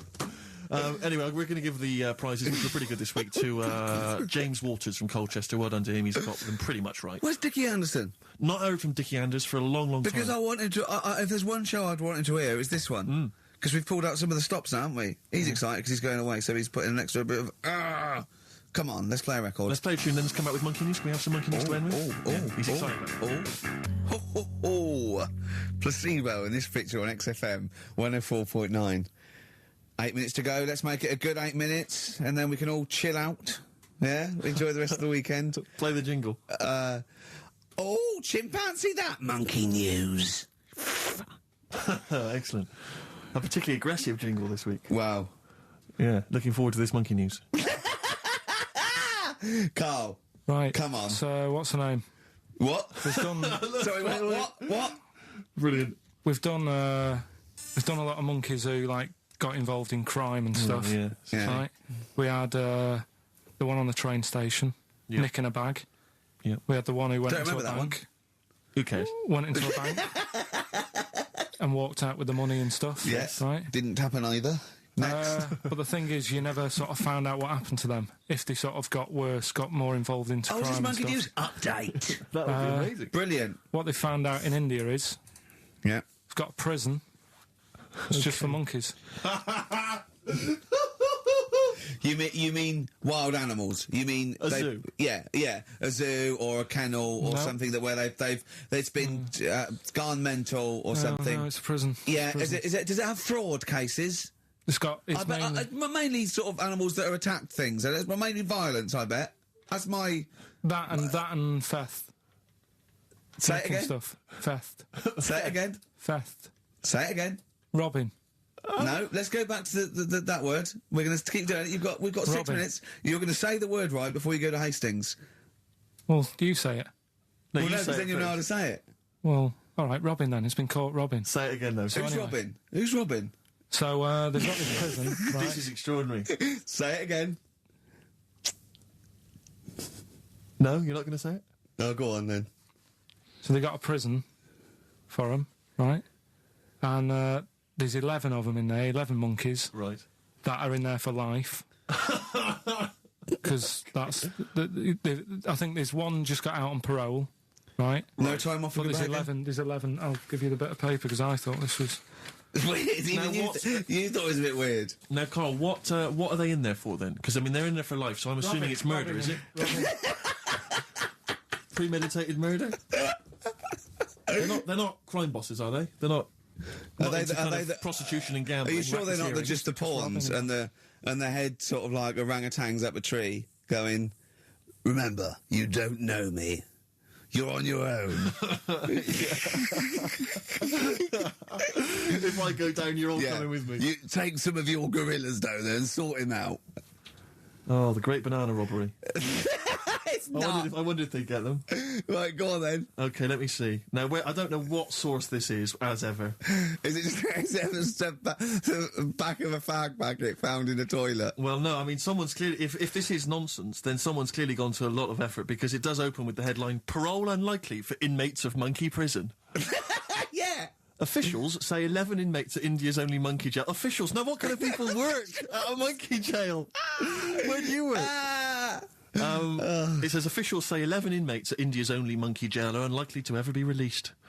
The prison in Patilia houses monkeys apprehended by game wardens in Punjab state for thieving and attacking people. The Daily Telegraph reports how the monkeys at the prison in Montebello snarl and glare at visitors from their heavily barred cages. 2 monkeys were released a year ago after exhibiting good behaviour for 18 months in the jail. They have remained out of trouble.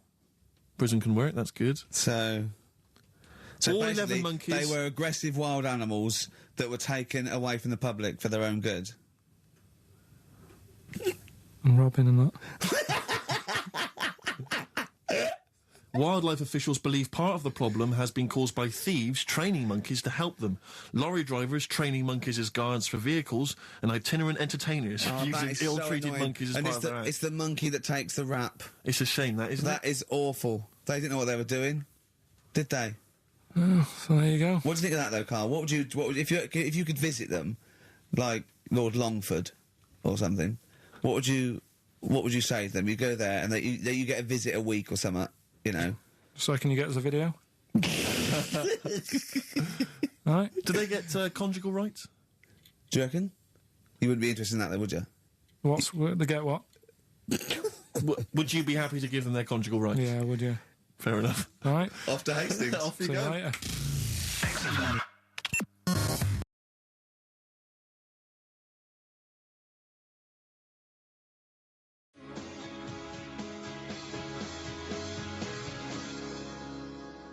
Star Sailor and Poor Misguided Fool.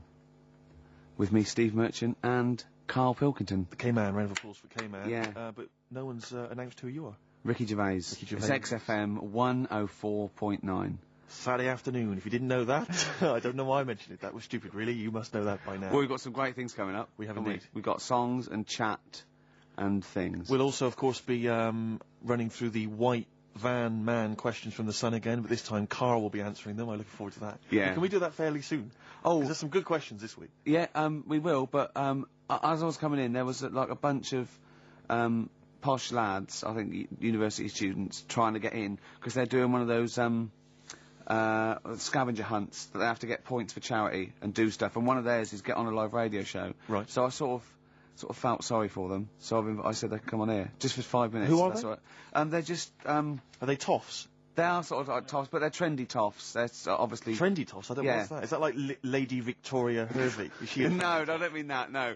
They're both sort of like that, Will of Pop Idol. Right. They're like him, sort of like trendy but posh. Okay. They seem nice enough, and they're doing it for a cancer charity, and they just get... They've got, for what is it like, they got their sponsor to do various Exactly, I challenges? don't know quite how it works, but they're gonna come on and, because we get, for coming on this live radio show, they get 17,000 points. Right, good. If I can put that in context, Yeah.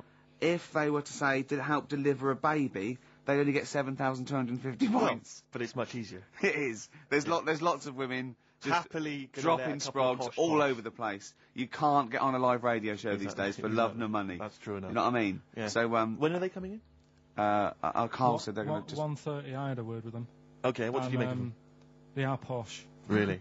But they said they're going to wander about and go and see if they can deliver a baby and that, and then come back here for 1:30. And I don't know if it. How much? I hope they don't like leave a baby sort of half out. You know, if they've got it. You know, they're push. Sorry, we're going to have to shoot off. We've got to go and see. We've got to play an instrument in a marching band for 8,500 points. Well, I did say be here definitely at 1:30 because I don't want you getting in the way of the white van questions. And the other thing is, right, they get 7,500 points for delivering a baby, but they get 9,000 points if they cut Peter Stringfellow's hair. Well, he's very precious about his hair. It's a more delicate operation, isn't Absolutely. it? There's more that can go wrong. That's true enough. Take an unconventional animal for a walk in a park. What is an unconventional animal? I think that could be a dog that just doesn't play by the rules. Yeah, that's a dog that's into Slipknot. Yeah, that wheeze in a urinal. Yeah, exactly. Standing up. Exactly. Yeah, well, I'm looking forward Well, to yeah, that. I'm sure they're lovely guys. Good luck to them. Yeah, we'll see you later.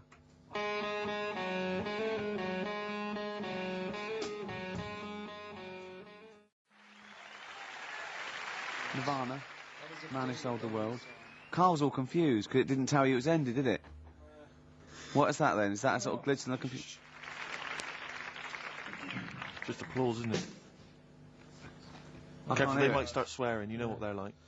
Yeah. Rock stars. Yeah, Their blue language. Yeah, and all their habits and all Oh. that. Yeah, like it says track ending now. It's a bit Stop late now, talking about innit? it. You're giving away all the secrets of radio and that. People think it's like an old piece of vinyl that we've put on a needle, you know, like those old bits of footage of Tony Blackburn. That's what they think it's like. They don't realise there's computers doing it all.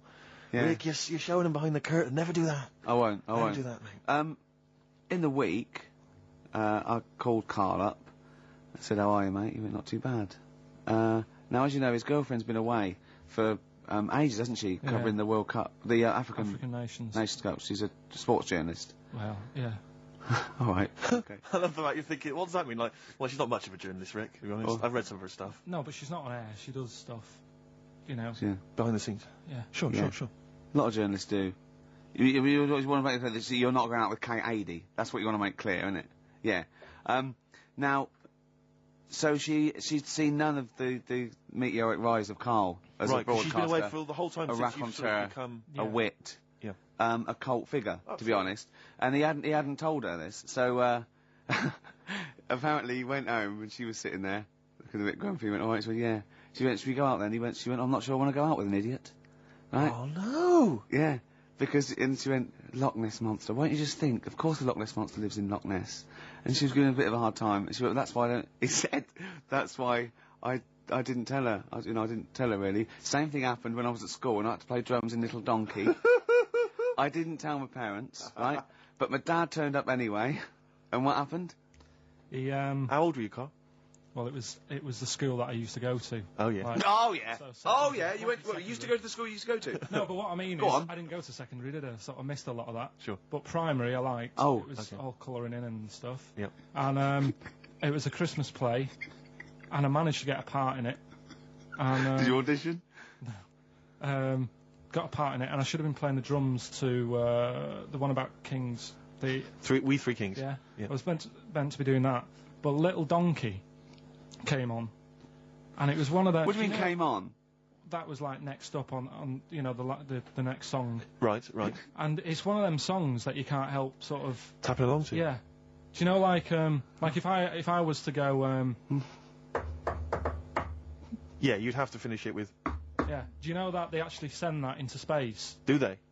And What, hoping that aliens will respond with that? yeah, they do that because apparently it is one of them things that you can't help. What, even if you're an alien life form? Yeah.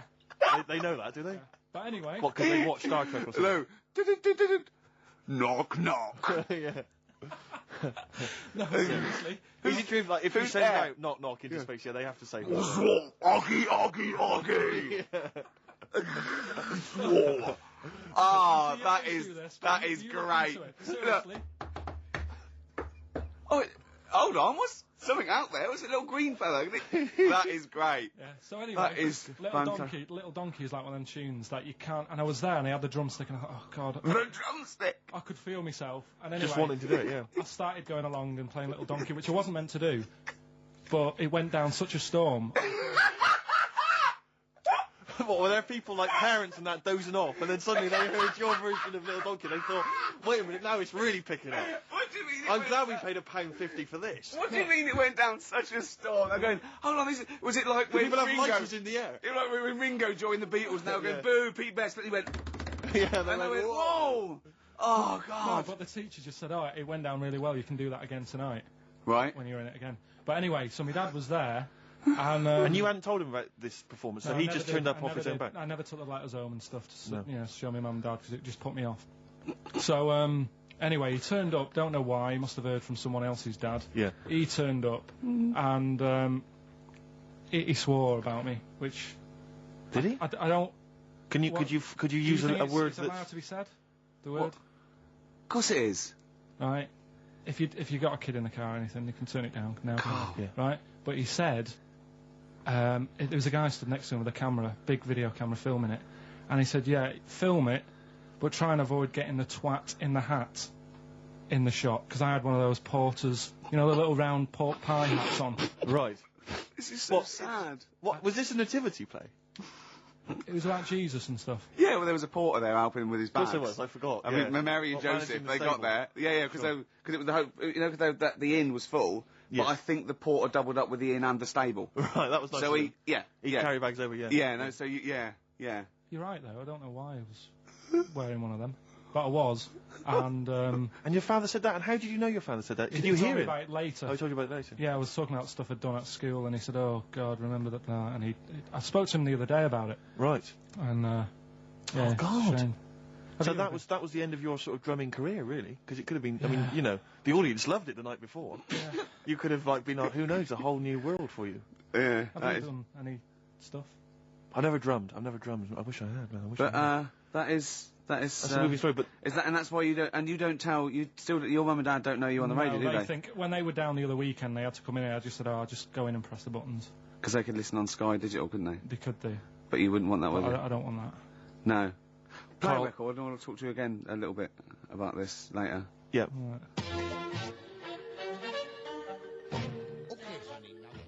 My boyfriend in the shower. Woo! I make it $6 an hour.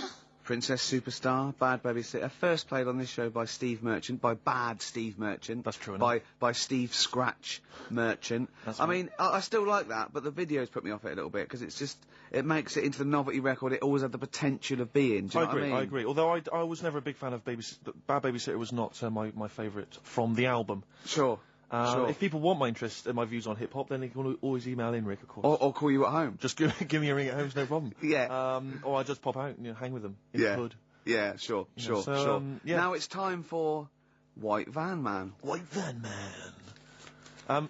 Yes, Just for those explain what it is. that don't buy the Sun, they think it's beneath them. White Van Man is a column they have, I think, every day actually, and they just get sort of some, Joe Public to kind of comment on the week's news. Just seemed to me, that it might be interesting to get Carl's views on some of the big events. Not because we think that Carl hasn't got a valid sort of viewpoint. No. Because Carl sees the world differently to some people. That's all, and that's what's interesting. Like an artist does, or a Exactly. Yeah, he's very bohemian in his outlook. Yeah. Do you feel that you're up to scratch on this week's news? I don't like this bit. Don't you? Don't just relax. Why not? It's pressure. No, because you It's just not have to pressure, give us your first just opinions. for your honest answer. That's all we've ever asked of you, Carl, and it's all you've ever given us. Your honest, your first from the heart view. Yeah. All Don't right. worry, just relax. Just chill out. Are you worried that people are listening and thinking you're an idiot? If my girlfriend's listening now, go and have a wash or something. Go and have a wash. Not very nice, is it? Is it the opposite of Napoleon and Josephine? Yeah, go on. If you're going to visit me again, Josephine, for Christ's sake, wash. Well, I'll ease you in with something fairly easy, a music-based question. Kylie Minogue versus Dido as Queen of the Brits. What's your view there? Go and have a wash. It doesn't really matter, does it? What doesn't really matter?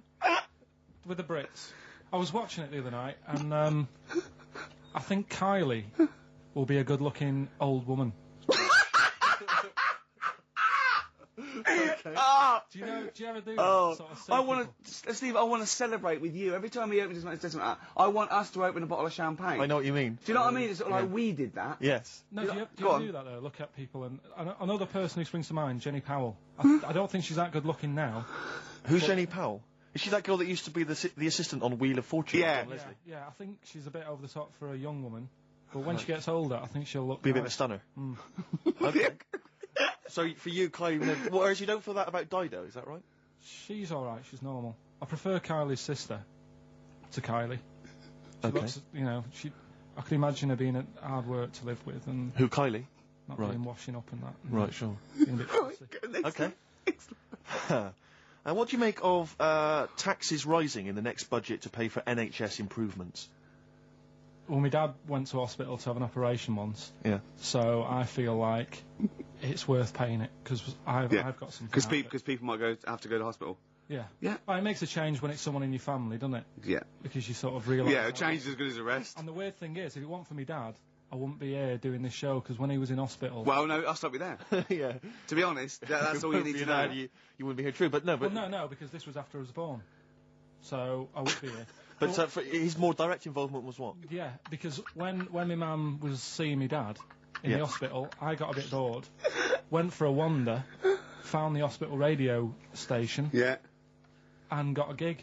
Really? So, in a real sense, if it wasn't for Carl's dad, Carl wouldn't be here. And did your dad, while he was listening to you, did he, sort of tap the nurse and go, can you get that twat off the air? Who's put him in that app? Yeah. Oh, go on. Okay, what do you make of the real-life Mowgli who's surviving in a Transylvanian countryside, apparently? I don't know much about this story. I don't know. You know Mowgli, he's Is the that guy one from of the them? Jungle Book. Yeah. The little kid that grew up with bears and animals and stuff. Apparently there's a real-life one in Transylvania. What were the things in Gremlins? What were the what? In Gremlins they were... Well, wait. Okay, this is an example. This is what your girlfriend said. Think. What were the things in Gremlins called? I can't remember. Just, I mean, really. Something like that, isn't it? No, wait. Just really think now, Carl. Just with everything with all the brain power you've ever used, think what the things in Gremlins were called. It's not there. There's a clue here. Oh, no. Yeah. They're not. What? Gremlins. Yeah. Play a record, Carl.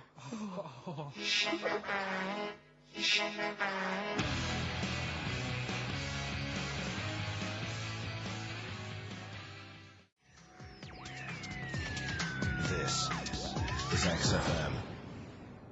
well, we're back, and there's a few more people here. It's absolutely well done. Yeah, yeah. Well observed. Yeah. Do you want to say hello? Hi guys. And what are you doing here? This is Mark and James, or Sco and Belch, and we're here. Sorry, your names are what? Sorry, say the last bit again. Or what? Sco and Belch. Sco and Belch? Yeah, that's right. Do you want to explain that? No. No, from the Long drinking story. games, I imagine. Yeah. We've got Oh. worse names than that, but it's radio, so. Sure. Now, you're presumably students? We've just we kind of graduated when we've been in work like about a year or two. And what do you do? I work for a management consultancy. I work for a distribution company up in Birmingham. Well, okay. So, Now, very what you're doing is a scavenger hunt, and you're raising for cancer Colon charity. Cancer Research. Right, and you've got to do, and this is, we're just helping you out here because for 17,000 points, you have to get live on a TV or radio show. That's exactly it. So and here we are. That's why we're here. Yeah. Do you ever listen to XFM? I know of it. Yeah. I listened to it a few times. Sure. What kind of music, what kind of sounds would you normally be into? I love cheesy radio, sort of school disco, sort of, 80s stuff. Sure. Sorry, what was your name again? Mark, or Sco. Sco. Okay. And you're Belch. Belch. And what sort of sounds would you be grooving to, Belch? Cheesy. UK garage. Well. Craig David. A bit of house, just very occasionally. A bit of cheese. It depends what kind of mood I'm in, you know. Now, you don't listen much, but I mean, kiss a celeb because Carl. Yeah, we actually wanted to do that with you, Ricky. Is that all right? No. That's not going to happen with Ricky, but Carl's now got his name mentioned in Heat magazine. Is that right? Well, So that's if you want brilliant. to snog Carl, we'd love to see that. I mean, we don't want to snog Carl, but I mean, we were thinking if there was kind of a female presenter here, we might be able to do something. But What are you saying? A female placenta. well, if you've got one. Have you seen some of the female presenters that work on XFM? Oh, presenter. Is that why they're on radio? I thought you Quite. said placenta. That's unlikely. I know. Well, now what's the other things you've got to do here? So what are some of the things you've done already? Well, See, some of these worry me, like start a fire in Pudding Lane Oh, we've done that already. for 4,700 points. Well, I'll tell you what we have done. We've been on Phantom of the Opera stage already. Have you? Yeah, we just asked the stage door guy. And, that wasn't during the show, I see. No. in actual fact, he actually mentioned that we shouldn't speak about that too. Otherwise he'll get sacked. But yeah, he was really kind. Let us on. We've jumped in Trafalgar Square Water with doing a sort of Friends impersonation, so that was Right. How many points pretty did you get cold. for that? We got 2,000 points for that. We got Right. 8,000 points for being on the stage at Phantom of the Opera. Yeah. And we get double that. We get like 18,000 points, which is almost the maximum for being here right now. Really? So that's well, absolutely great. Honestly, I wouldn't worry about the little things. I'd go for the big. Yeah, that's it. bucks We're here. not interested in the little stuff. We want to go for the big stuff. Yeah. So what are the big ones are, get on stage with S Club 7, that's not going to happen, is it? When have you got till 6 today? Well, Yeah. S Club 7 are on at the London Arena at about 2 o'clock, so... Good luck. But Okay. I think it's going to be very, very difficult to get on there, but we never I know. think so, yeah. Get in the vaults of a bank. Yeah. You see, some of these are bordering on the illegal. That's 20,000 points for that. Like getting a cage at London Zoo. Don't do that. I mean, just 10,000 points, but don't do it. Unless it's a penguin cage. Well, that's what we were hoping. Just some kind of timid animal we might be alright with. You know? Yeah, sure. If anyone's got any good ideas for sort of funky things to do on air, then Okay, well, if you leave your number and anyone calls in, they can help you with anything. Well, maybe some of S Club 7 are listening. Or let's hope so, because we love them to bits. If they are, it is for charity, and the points get awarded into money for colon cancer research. So it'd be absolutely fantastic if we could. Yeah, so Bradley, John, Tina, if you're listening. Yeah, if you're listening, or any celebrity out there who's a female celebrity, we need to snog them. It doesn't Hold need to be a on, long wait a minute, snog, wait a minute. but if we can, that'd be great. This is good for 7,000 points. This looks like a good one. Play the organ in a church. That must be easy. Is that a metaphor? Yeah, but you know what church people are like. They It might says be the bigger like- the better, so it might be. That's got to be euphemism. Yeah, it's got to be, hasn't it? Yeah. Well, thanks very much. Good luck. Good luck, guys. Guys, Get thanks an very much. Thank you Frenchman very much. standing outside Les Mis looking Miz. That's going to happen. That's good. Man a big gun type thing on the HMS Belfast. That won't well, we've happen. got a big gun. It's just finding the boat, which is the problem. Oh, so. calm down. What was your name? Bo? Poe? No. Poe? Sco. Go. Thanks very much. Guys, thank you Cheers. very, very much. Cheers, guys. Cheers. Bye.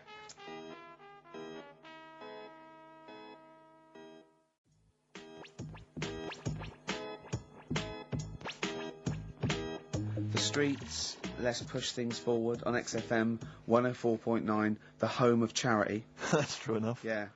I've got to slow down because I'm doing a little bit too much for charity. I've got to worry about myself sooner or later. Do you know what I mean? No, come on. We were halfway through White Van Man. We were before indeed, yes. Those lads came in. Getting Carl's views on some of the big stories of the week Yeah. from the news. Carl, what do you make of the fact that the British Olympic curling team won a gold medal? I watched it. Uh-huh. I thought it was really good. The only thing that's getting on my nerves now is like, what was that? Is that a trombone player just sneaked in? That was me moving this microphone. Right. I'm sorry. Incredible, wasn't it? Yeah. What an amazing noise. The only thing is, That shouldn't sound like that, should it?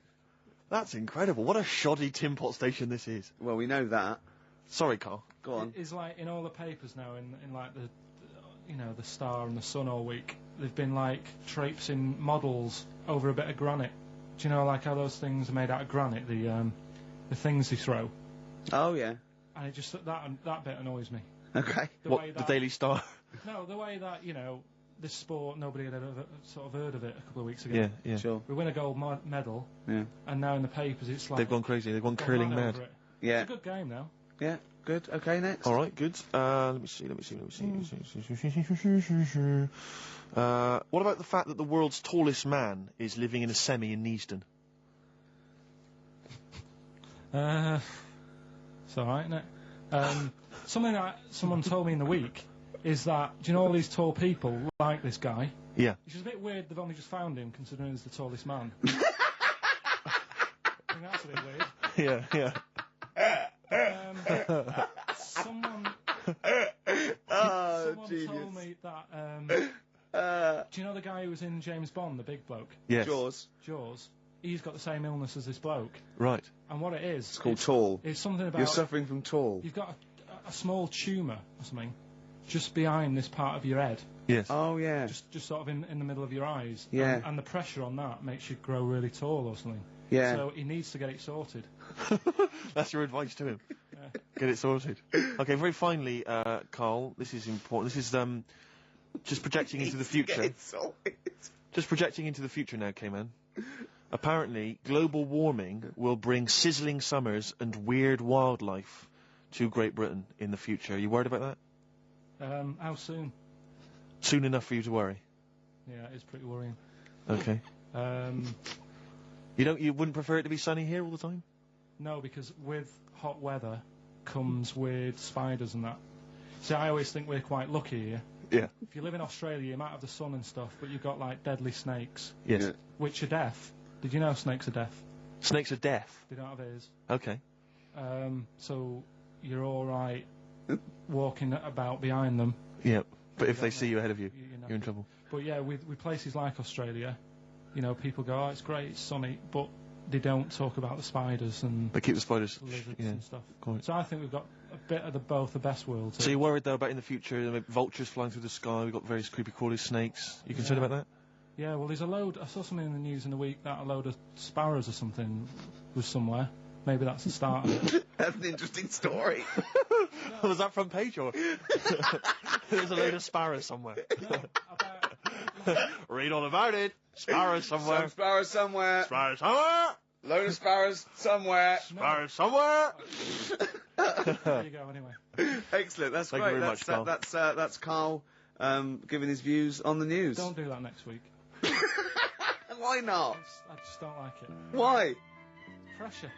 It's not pressure. You did brilliantly. Yeah.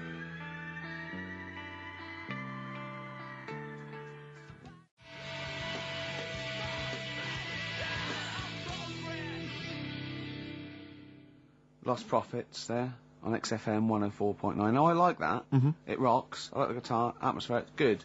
But it's called The Fake Sound of Progress. I know. See, what always annoys me is when people, they dismiss, say, Enrique Iglesias, current #1, great song. Good video. Brilliant video. And they say, oh, it's rubbish and all that. But I think that songs with titles like A Fake Sound of Progress, yeah, much more something to get on your hobby horse about. What has happened in that Bad video? lyrics by good artists is always worse than if you're listening, or if you work for the record company, or you worked on that video, because he's got the money and the girl, and then Mickey Rourke beats him up, right, he has a fight, you just see him knock him over, and then it cuts, and the next scene, it's night, it's not in the desert, there's loads of, police cars, they're not doing anything. They're just standing around. And somehow he's... probably eating donuts. He's dying of injuries, but I don't know what happened. They don't... What has happened in that video? I think if you heard the 12-inch mix, there's a whole bunch of other sequences that explain what happened. Yeah, I mean, we think that he stole the girl off Mickey Rourke. I think he stole the girl off Mickey Rourke, as well as some money. Some money, yeah. Mickey's tracked him down. Yeah. And he's thinking, I'm going to stop running, I'm going to face Mickey this time. He does, and then, boom, you're right, it cuts, and suddenly the police have Yeah. shot him or I something. don't know where He's they died. are. Don't know. But the police seem to be leaving him to die in their arms. See, of I his lover. thought that they'd called the police because the sort of like the melee, Mm. but Mickey Rourke's off with his gang. The police are going, well, you know, where are they? There's no evidence. They go, well, look, he's dying. They're going, but how did he die? Yeah. How is he dying? He's a bit wet for the rain. Knowing Rourke though, Rick, I imagine he's stitched Enrique up. I reckon he's framed him or something. Or he's no sort of like ninja stuff, and there's lots of internal injuries that aren't immediately Anyone, visible. if you were involved with perhaps the making of that video, or indeed you are Enrique Iglesias, give us a ring. If you're around. Come on. Just fill us in. I'd rather play some adverts now than I'd love to play some adverts, Rick, but I'll tell you this, I'd also like to tell the listeners that coming very soon on XFM, some huge news about Carl that will rock It'll the be capital. like Pop Idol. It's going to be an ongoing saga.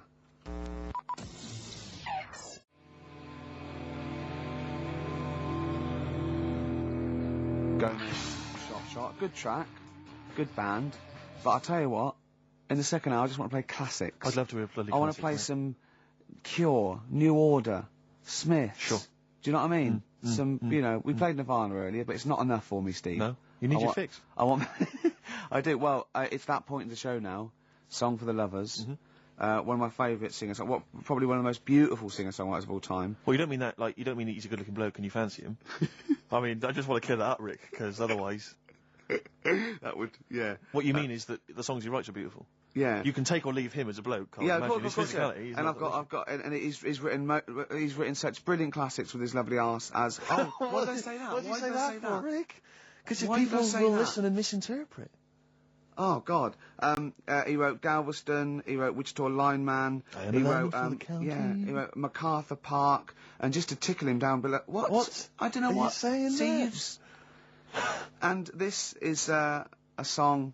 One of the most beautiful songs I've ever heard. It's off the album 10 Easy Pieces, which is just him doing the versions of other, you know, that he gave to other people on piano. And this is called If These Old Walls Could Speak, and it is absolutely beautiful. Listen to this.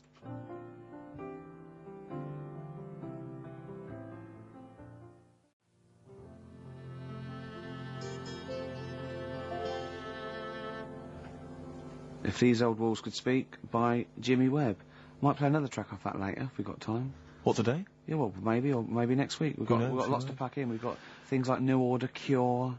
Oh, I'm just hoping that all those kind of new metal fans, Rick, can just calm down for a second, you know, and just enjoy that for what it was. Yeah. I hope their snobbery is not going to prevent them from enjoying I it. hope they can just leave it alone for 2 hours for our show. Because Exactly. We try and, you know, try and pack lots of Well, whilst stuff you're in. talking about new metal, can I just say Ian Camfield is here tonight. He's What? moving from Fridays. Right. What the hell does he think he's doing?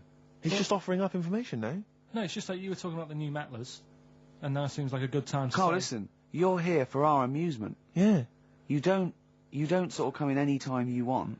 When we decide it's time to sort of have some fun at your expense, then we'll let you know. But Yeah. otherwise...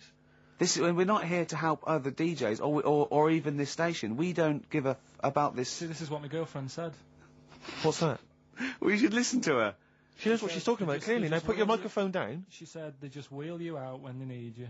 Switch your microphone off, Carl, and let us finish what we were saying. Right, just... What were Yeah. we saying, Rick?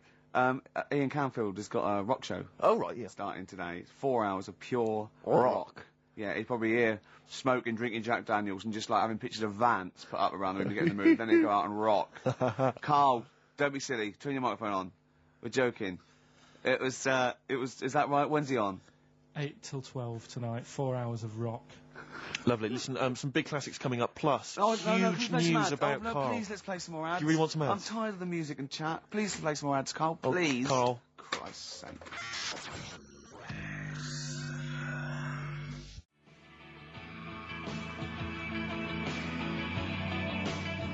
Cure on XFM 104.9. That's what it's all about, Steve. Absolutely classics. Yeah, we've got some more classics coming up. Looking forward to them. Now, when we were talking to Carl in the week, the thing is we're talking to Carl is that you come up with something that's sort of like, quite innocent, and he goes, well, once, right? And you realise that it's comedy dynamite. He doesn't know it, but we want to go save it. And he let out, you were filling in a form, weren't you? It was all like your girlfriend thinking you're a div. And it's happened before, isn't it? Because she came home and you'd filled out a form to get a job once, hadn't you? Yeah. What was that for? Granada Telly. And on it... Well, let Carl explain. Yeah. you see, this is what annoys me with job applications, because rather than just saying, do you want the job and what can you bring to this business? Yeah. Do you want the job is a good one. Because the thing is... That's sort of the end for the boys. No, listen, right? Because if they say no, I don't think they want the job. Yeah, but listen. Go on. I mean, I presume with what you do, you have to take people on and stuff. What, in a fight, you mean? You know what I mean? Yeah. And I think it's more important that you're willing to graft and put the hours in. Sure. Than say that, you know, you did well at school. Yes. Sure. Because if I wanted to, I could have done well at school. Of course. I just didn't want to. Yeah. So where's this going? So you had the application form. So when it came to the qualifications bit and that, I couldn't fill them in because I didn't have any qualifications. And it was also asking about your languages. And I put down English quite good. English quite good. Ha ha ha. And his girlfriend came over and seen the form that he'd sent off, and this was a copy of it. Yeah. And so she went, oh, you know what I mean? So that's what started, you know, the disappointment. So they're going to get that and think that you're not English. I don't think I've got it. It was ages ago. Right. How long ago was it? Oh, well, it was when I was still in Manchester, so 5 years ago. I don't think you've got to know. No, I think you'd... There could be a long list. I mean, there's probably a lot of admin problems in that organisation, but they probably... But what I meant by it is that you know, I can speak English, but I don't know all these long words that people use all the time. Yeah. Oh, God. Oh, can I just tell this quickly? In the week, I'm talking to you now, the listener. Usually I don't. Yeah. Carl said, about embarrassing him on air and that, and he's worried about his education, and he was worried about not knowing long words. Like, we come up with any long words. And he said, no, I was scared you were going to ask me something about someone, and he's Eastern European leader. His surname is Milosevic. And Carl said, so I learnt it this week, and learnt it so you can't catch me out in case you start. I said, what? And he said, he thought about it, and he went, Flobodan Milosevic. Got the surname right, though, didn't he? So what's his name? Right. What's his name? That's how Bill and Ben would address this leader. How would they have said it? Flobodan Milosevic. What's his name? Slobodan Milosevic. Yeah.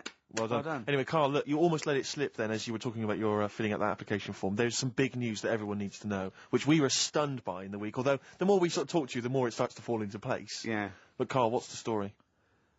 That I haven't got me exam results from my GCSEs. He never turned up to get his exam results. I was working. And so, how many did you take in the end? Because you weren't even sure about that, were you? You think you took maths and English, don't you? Yeah. And you think you've handed in the artwork for art, don't you? Now, art was continual assessment, wasn't it? Coursework. And what was the that you made? I made a man sort of putting his arms into a car. You made a model of a man putting his arms into a car. What was this? So that one's passed. Was that this a homage to break-ins in Manchester? Was this? What was this? Oh, look, he does what he sees. Yeah. So you've got that. That's safe. You definitely got that one. So you've taken art, you've taken English and maths, you think? So this is what we're going to do, listeners. We're going to try and find out his exam results for him and tell him next week. Live on air. We're going to call his school, we're going to try and track him down, and we are going to have a little envelope, and we are going to give Carl, at the age of 29, his O-level results. GCSEs, yeah. Now, Carl, so you took maths, you think, you took English, do you remember turning up to do those? Do you remember sitting in the room filling in the forms? Yeah. Okay, and how did you feel you did? I don't think I did well. You don't think you did well? Did you revise? No. Why didn't you revise? Because I don't really believe in it. Okay. Well, it's just that if you don't know it, then you don't know it. You shouldn't have to start looking in the book. If I went to like the hospital, yeah, and the doctor said, "Oh, you need your appendix out," but hang on a minute, I've just got to read up on it. Yeah. That isn't good enough. Okay. He should know, and that's the way I feel about it. To be fair, though, he did do the revision beforehand. Yeah, they don't usually pass on, maybe when they're in practice. Yeah, information they took in by osmosis. Yeah, yeah, and bloke comes in and goes, "Can I just see what you did with that?" And I goes, "You've passed." Yeah. Phew, that's a good one. Yeah. Good job I watched Casualty. I just like the way, the things that interest me, I remember. Things like snakes not having ears and stuff. Yes. I didn't have to read about that. No, you just learnt that, yeah. You saw it on the telly, didn't you? You saw it on that Ian Wright programme. Yeah. Yeah. And this is what Carl said to me. He said, it's actually, I called Carl up in the week, and Reese was with him. Reese used to be on XFM, and he took the phone, and he went, Carl's worried, after seeing that programme. He said, snakes don't have ears, right? He said, so you can creep up on them and pick them up. And he said, Carl's worried. He said, how do you ever put them down again? Because then they know that you're there. I woke up the other night quite late. Worried about that? And I said to my girlfriend, I said, how do you put a snake down? And she said, what are you talking about? I said, that Ian Wright thing, this guy managed to pick up a snake. And do you know that thing where they clamp its head on a jar to get the poison out? I do now. Right? They did that, but they didn't show you how they got rid of it, and I thought it could really get nasty, because it's obviously annoyed that you've had its head pressed in the jar. Yeah. Right? They hate that. Now... Especially as it's in front of their mates. When you lift it off, Yeah. right, you've got hold of it. Yeah. If you go to chuck it down, it's going to turn on you. It's going to get wild, isn't it? So, I just wondered. Well, what you do is you never put it down, Carl. Yeah, that's why That's what that bloke has got about 11 or 12 just carrying him. Exactly. Yeah, you never put it down. You sling it. Who cares? You just throw it, don't you, really far. That's not that. I don't think you should throw. But snakes. Carl, listen, don't worry. We're not asking you to get involved with snakes. We're just asking you now. You've done maths, you think? Yeah. Did no revision for that. No. Okay. English. Do you remember what it was? Did they ask you about Shakespeare? Did they ask you I about can't books? remember, but I must have done it because I thought that was... It was English language, not English literature, wasn't it? So it was Is like it spelling and all that So sort was it? No, was it like a comprehension? You read a passage and had to ask questions on it. Was it? Did you have to I might write a not have short done essay? I don't know. I can't remember any of that. Okay. I did a science. Okay, physics or chemistry? Physics. All right, well done. And this is all you think? You actually took that. You actually took physics GCSE. You think? You're obliged to do a language, I think. Did you do French? I did French for a bit. I don't think you are. I don't think you have to do a I language. think you have at GCSE. I think you've got to. Well, English quite good. I think that's his language he did. So you don't know about language, history, geography? Just we'll find out, won't we? Okay, but you just can't remember. I can't believe you can't remember turning up for these things because it's quite a big moment in people's lives. It is the thing that you've been working to all of your educational life. On the day that the things came out, I was working at as a printer. Okay. And it was a really busy A lot day. of spelling mistakes. That It was day, a really that busy paper, day, wasn't so it? you're bound to forget. Yeah, your yeah. exams. No, but I had to use gold ink that day. Oh. And it's, Yeah, I mean, you're yeah, not a yeah, printer, yeah. so you don't know. No, that's the biggie, innit? But it's tough. You've got to really get your rollers clean.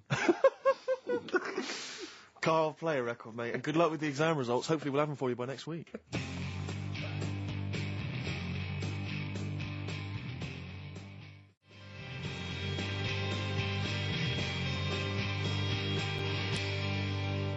PJ Harvey on XFM 104.9, the home of the classics. Absolutely. Classics. Classics. Oggy. Oi, oi, oi. Well, we were talking earlier about this, as this book, They Died Young, right? And there's all these theories about these people, like famous people that, aren't really dead. And I remember speaking to someone about this, okay? And they said to me, Bruce Lee is not dead, right? They said he's not dead, right? And I said, well, how do you know? He's going, no, it was a whole big thing by the Hong Kong government, and he's actually working as an undercover cop in Hong Kong, using his kung fu powers. Now, no, apparently he faked his own death, Carl, Yeah. so that he could work undercover for the Hong Kong police, infiltrating gangs, the triads, that sort of thing. Now, my point is this: if you're going to use someone undercover in Hong Kong, right? You know, an undercover cop. I suggest using the most famous Chinaman of all time. That would that's be a guarantee. Yeah. So, you know, when he's taking away a gang, they're going, you look a bit like Bruce Lee. He's going, no, I don't know. See this moustache? It was a bit wonky. Well, just take my word for it. I'm not Bruce Lee, all right? Well, all that stuff you did when you were punching us and kicking us and chopping, yes. But, I'm not. Yeah. It does look a bit like the stuff in my film, in his films. In his films, yeah. But it's not. It's just coincidence. No, yeah. The thing is, though, I'm not sounding bad here, not trying to offend anyone, but they do all look the Right! same. They do all look. No. No, you know, we're having a serious chat. I'm not here to upset anyone. Right. And what I'm saying is, over here... I'm so sorry. No, I'm not... Yeah, but you know me, I'm not out to upset anyone. Right. You're not a racialist? No.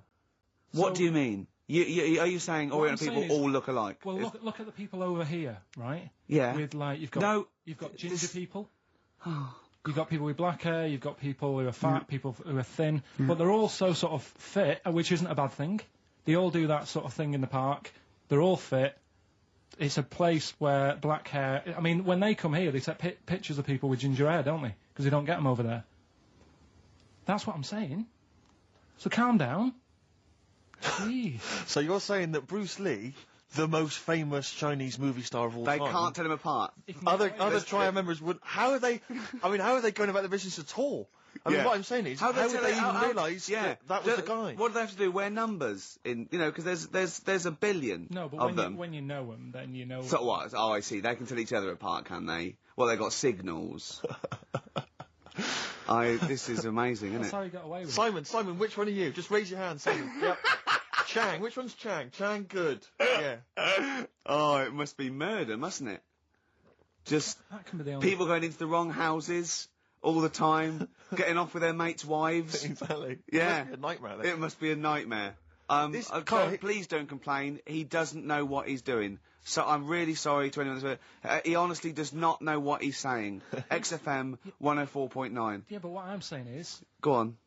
I don't think I am offending anyone. Okay. Fine, that's all right then. And you know that I wouldn't want to do that. No, I know you don't. Oh, no. I know. Radio, I said, right, if you got kids in the car, turn your radio down. So before you make any potentially racist remarks, just point out if you are listening and you might be Oriental. Yeah. Please don't take offence. Or go... Oh. You know what I mean. So Yeah. go on then. So what was this other dead person? Who's not... Carl, play a record. Ricky's having a heart attack. We'll come back.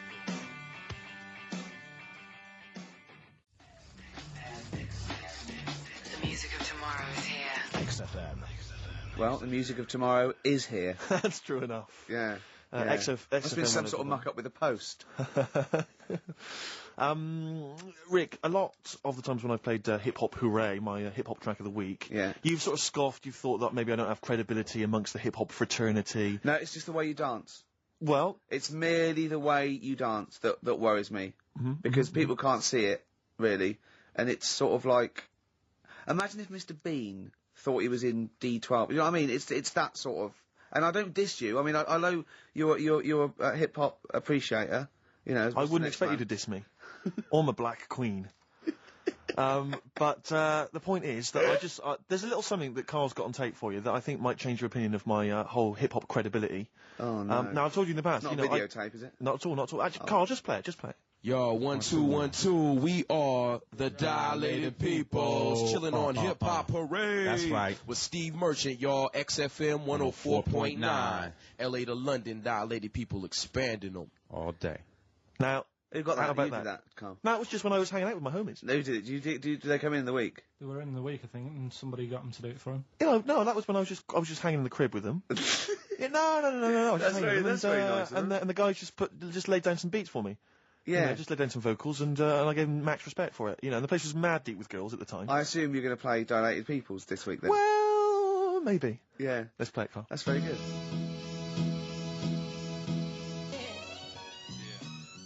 Merchant, y'all. XFM 104.9. LA to London, Dilated People expanding them. Respect, guys. Cheers very much. Out of here. Yeah, guys, just maxing there. Lovely. Good to hear from them. Good to hear from the boys. I'll probably be heading over to LA, NYPD, and just chilling with them. I'd love them to meet you. You're having a laugh. I'd love them to meet you. We would hang out. I know all the jive. It's like a thing they do on MTV or something, like Being Dilated Peoples, and they come in, they make us three look like a rap group. Wouldn't that be great? Listen, I told you before, I've always remembered the words of Snoop Doggy Dogg. Yeah. Bitch is a bitch and a hoe's a hoe, but if a man be acting like a bitch, he's a bitch-ass homie. All right? Those are the words from the street. I would. It'd be like you two had won a competition or something. Do you know what I mean? Like that. I just don't think you can believe it that I'd just be hanging out, with sort them of like in the crib. People of courage, and you get a chance to meet your favourite. It'd be amazing, wouldn't it? Listen, we were talking earlier about the fact that Bruce Lee, and it's a well-known fact, he faked his own death so he could continue his undercover police work, as opposed to being because no one would, he doesn't look different to anyone else. But I was talking to someone as well recently who utterly convinced, and you get this quite a lot, don't you, especially Americans, that Elvis Presley's still alive. Yeah. And I think, wasn't there some statistic, like more people believed Elvis was alive than believed evolution? Was that right? Yes. Something like that? No. No, it's something worse than that. It could be something. It was something like that. It's something like, I don't know, it? it's something like 42% of Americans believe that Elvis Presley has faked his own death and is still alive, right? Yeah. And there's this whole book that's been written about it, because, Carl, you might be interested in this. I know you're always fascinated by things that have been written down and therefore a gospel. Yeah. And that you don't have to revise yourself. You just learn off Ian Wright. Yeah. But apparently, the reason that Elvis is still alive is that there's a number of sort of pieces of evidence. One is that none of his family could agree which colour pyjamas he was wearing when he died. That's evidence, apparently. Apparently, you know, he was an honorary member of the FBI. Well, apparently his signature appears on FBI documents well into the 80s, long after he should have died. Apparently no one can agree. There was sums of money that only... Yeah, a lot of fat people in dungarees have seen him. Yeah. There's sums of money which apparently only he could have given authority to have transferred to other bank accounts they've moved. Yeah. So this is all evidence that Elvis is still alive. And a lot of people, and I was talking to this guy and he was saying, yeah, well, of course, the thing is, the pressures of fame were too much for him, that he faked his own death so that he no longer had to be this huge icon, you know, he could live an ordinary life. And my query has always been this: if Elvis faked his own death, do you think the method he'd have chosen is to have shat himself to death whilst on the toilet? Yeah. Yeah, but because he picked that, nobody will doubt it. Right. So Elvis went to the FBI. Yeah. What do you make of it? Well, exactly. So what we're saying, Carl, is that there was lots of methods open to him. You know what I mean? It's all like, he didn't go to his secret police and go, "Oh, I'm fed up. I want to fake my own death." You know what I mean? And they go, "Yeah, that." Yeah. And what methods have you got? I like to be found shit myself down the toilet. You like to do what? I want to be a big fat on the toilet, just shitting myself to death. Right. On my ankles. Elvis is a good idea. I'm just wondering if there's maybe something a little bit more glamorous for your favourite death. I mean, you could take a bullet for the president.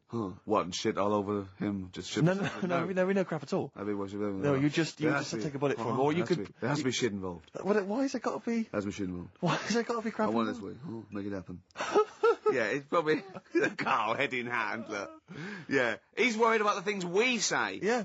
Jeez. We haven't offended 1.2 billion people. Yeah, a fifth of the planet. So, Carl, what do you make of it then? Are you convinced like Elvis is still alive? Am I getting him mixed up with someone else? Because all Elvis, all Elvises look alike. Because now that is true. A lot of Elvises do look alike. That's safe. On his gravestone, didn't they get his name wrong, or is that his brother? Who's his brother? Aaron. No, that's his middle name. Yeah. You're not an Elvis kind of expert, are you?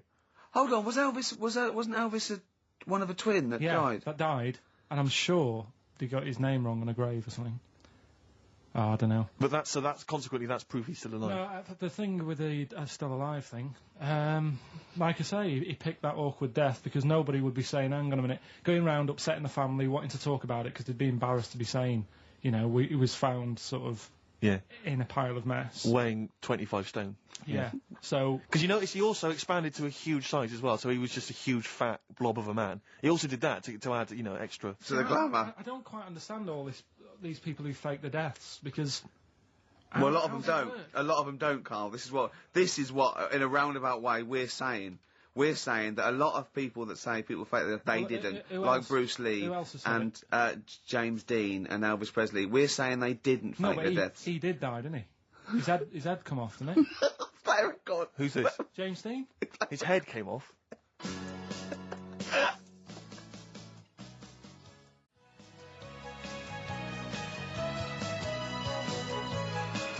There is a light that never goes out. The Smiths, XFM 104.9. Nearly through. Absolutely. 2 hours of chat, great music. Bloody good music. Carl. Of course. Speaking before he thinks. By the way, you know when he was talking about Mowgli? You know he was going to talk about Mowgli and you said, oh, what are the gremlins called? Yeah. Were you thinking of, Mogwai. Mogwai. Yeah, but they were still... Fair, they were called gremlins. Yeah. But I know what you're thinking. I know, to be fair. But my girlfriend won't be listening now, so she'll still think I'm a bit daft. Why would she ever think that? How long have you been going out with her? About 8 years. Well then, why would she ever think you're daft? That's the only stupid thing you've ever said, the Mogwai thing. Why would she ever think she's going out with a, to be honest, a retard? I think it's a very beautiful relationship you must have, you know. Because it's odd, I mean, she's a professional journalist or whatever. Yeah. You know, and she works for, is it Radio 5 or something? BBC Sport. BBC Sport. TV. And you're a man who never even got her your exam English results. quite good. Is English quite good? Her? Really good. Yeah? So... And did she do her exams? Yeah, she's quite bright. Sure. So what do you bring to the relationship? I think take the pressure off her. Take the pressure off her to do what? You know, like when she's had a stressful day and she comes home and talks to me, I think. Yeah. You would relax me, and that's the truth. I honestly, but you know, Carl, he can just go, wow, it's all right. Do you know what I mean? He doesn't. You don't get stressed. He sits in his little booth now. He doesn't talk to anyone. His little sound booth all the week, and you're in your own little world, aren't you? Well, it's interesting because I wonder sometimes what your aspirations are. I was thinking this. I was watching a repeat of Family Fortunes on Challenge TV last night, and it was sort of mid-80s one. And I don't know if it's still the case, but it was the aspirations of the contestants were so kind of. It was like, and what's your hobby? Well, you know, like to go out when it's nice weather and stay in when it's not. If you win £2,000, you'd probably be going out when it's nice, can't you? Yeah. And she was like, well, and I sometimes like to watch TV. You know, and I was thinking, wow, man, you've really got some incredible dreams. It's just like that. You're just waiting to die, aren't you? That's what I feel sorry for, right? Two things. You know, in like Stars in Their Eyes, and you get a little fellow, and he's gutting fish in some sort of factory in Bolton, and he comes on, and he does, you know, something like Bobby Darin, okay, and Matthew Kelly comes out after and goes, well, I don't think you'll be going back to the fish factory. You will. You will be going back. You will. Straight back, mate. Yeah. Let's think of all the Stars in Their Eyes stars. Don't wind him up, Kelly, because that's a nasty thing to do. I'm trying to think of all the Stars in Their Eyes contestants that have gone on to great things. What happened to that little fella that looked like the little Alsatian puppy that did Chris de Burgh? He looks a bit like Chris de Burgh. He looked like he had problems. Well, now what was it? Is Ian Moore his name was? He was... well, it's interesting. My friend bought me as an ironic gift for my birthday. He bought me the live video of Ian Moore. You'll be pleased to know that Lady in Red was on there, among a number of other hits. But it was brilliant. It had a picture of Ian on the front. It said, Ian Moore, naturally. His jacket was too big for him as well. Of course. It was ludicrous. But I don't know if that meant Ian Moore, naturally, like we all know who this guy is. It's Ian Moore. Yeah. Or was it Ian Moore, he's no longer being Chris de Burgh, he's just natural. What did he sound like when he wasn't being Chris de Burgh? Chris de Burgh. Did he really? Because he met him, didn't he? Yeah. Well, I think Chris de Burgh couldn't wait to get back on the telly. Well, the thing is, I think Ian Moore is actually earning more than Chris de Burgh now. I think they could have got Chris de Burgh on there. Yeah, you can get Chris de Burgh for £1,000, but Ian Moore's going for £1,200 now, just a PA to adapt.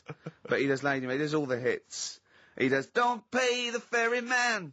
Yeah. Don't even set a price. Does all those. Interestingly, I saw him interviewed once, and Lady in Red's not his favourite song. You're joking. It's bizarre, isn't it? But he was only going to play that if it was the fat ginger Sarah Ferguson. Oh yeah. It was only if she was wearing some red. He was only going to play that when? It was a live thing, and he was only going to play that if she was wearing red or something. Right. Didn't her freckles count? That's beautiful. No, so luckily she had a red. That must have clashed with her a bit. Yeah. A red scarf on her face. And the highlights in your hair that catch the light. Yeah. Such a beautiful lyric. Never seen you looking so lovely as did. The thing is, right, he misses a rhyme there. He goes, I'm going to ask you to dance, looking for a little romance. Now he could have said dance, couldn't he? I met a man once in a bar. I was talking to him for some reason. I was annoyed by him. I was wound up by him. And I said that I'd written Lady in Red, and I never got any money for it, because I found out he was like a music lawyer. And he went, well, give me a call, I'll investigate that. And he was actually going to do it for me. I love the idea of that. Why did you say that? Really bored, and I didn't like him much, and I thought that was, Why did you choose Lady in Red, though? Because I think I was singing it with a friend of mine, and he came over and went, oh, good voice. And I went, yeah, I wrote... What pub is this? It was North. Is it? Yeah. Never seen looking so lovely as you did tonight.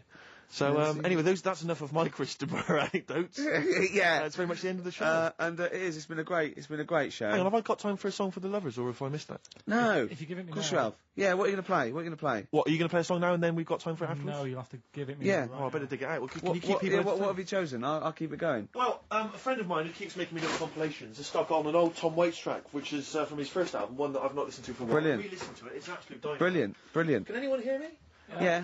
Yeah.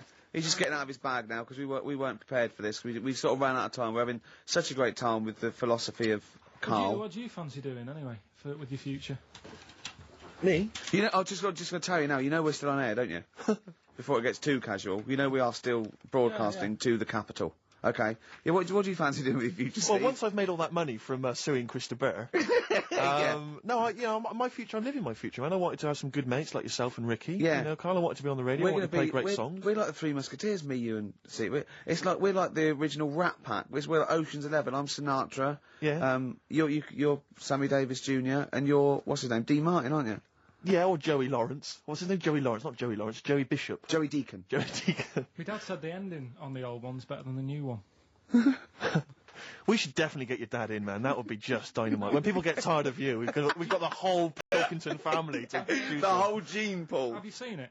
No. Carl, have we got time for this now, really, mate? What? To be fair. Okay, it's track number 1. Now, interesting thing is about Tom shoddy. Waits is that this is from his first album, and he doesn't sound like that kind of gruff, lived-in guy that he wants to be. He didn't actually sounds like smoke. something of a crooner. Yeah. But this is a track called Old 55, which bizarrely I think might have been covered by the Eagles. But anyway, I think it's a really lovely track, really beautiful track. I'll see you next week. And we'll see you next time. Say goodbye, Carl. So yeah. Say sorry For what? for if you offended anyone. I didn't. So if I say sorry, that's saying I'm guilty.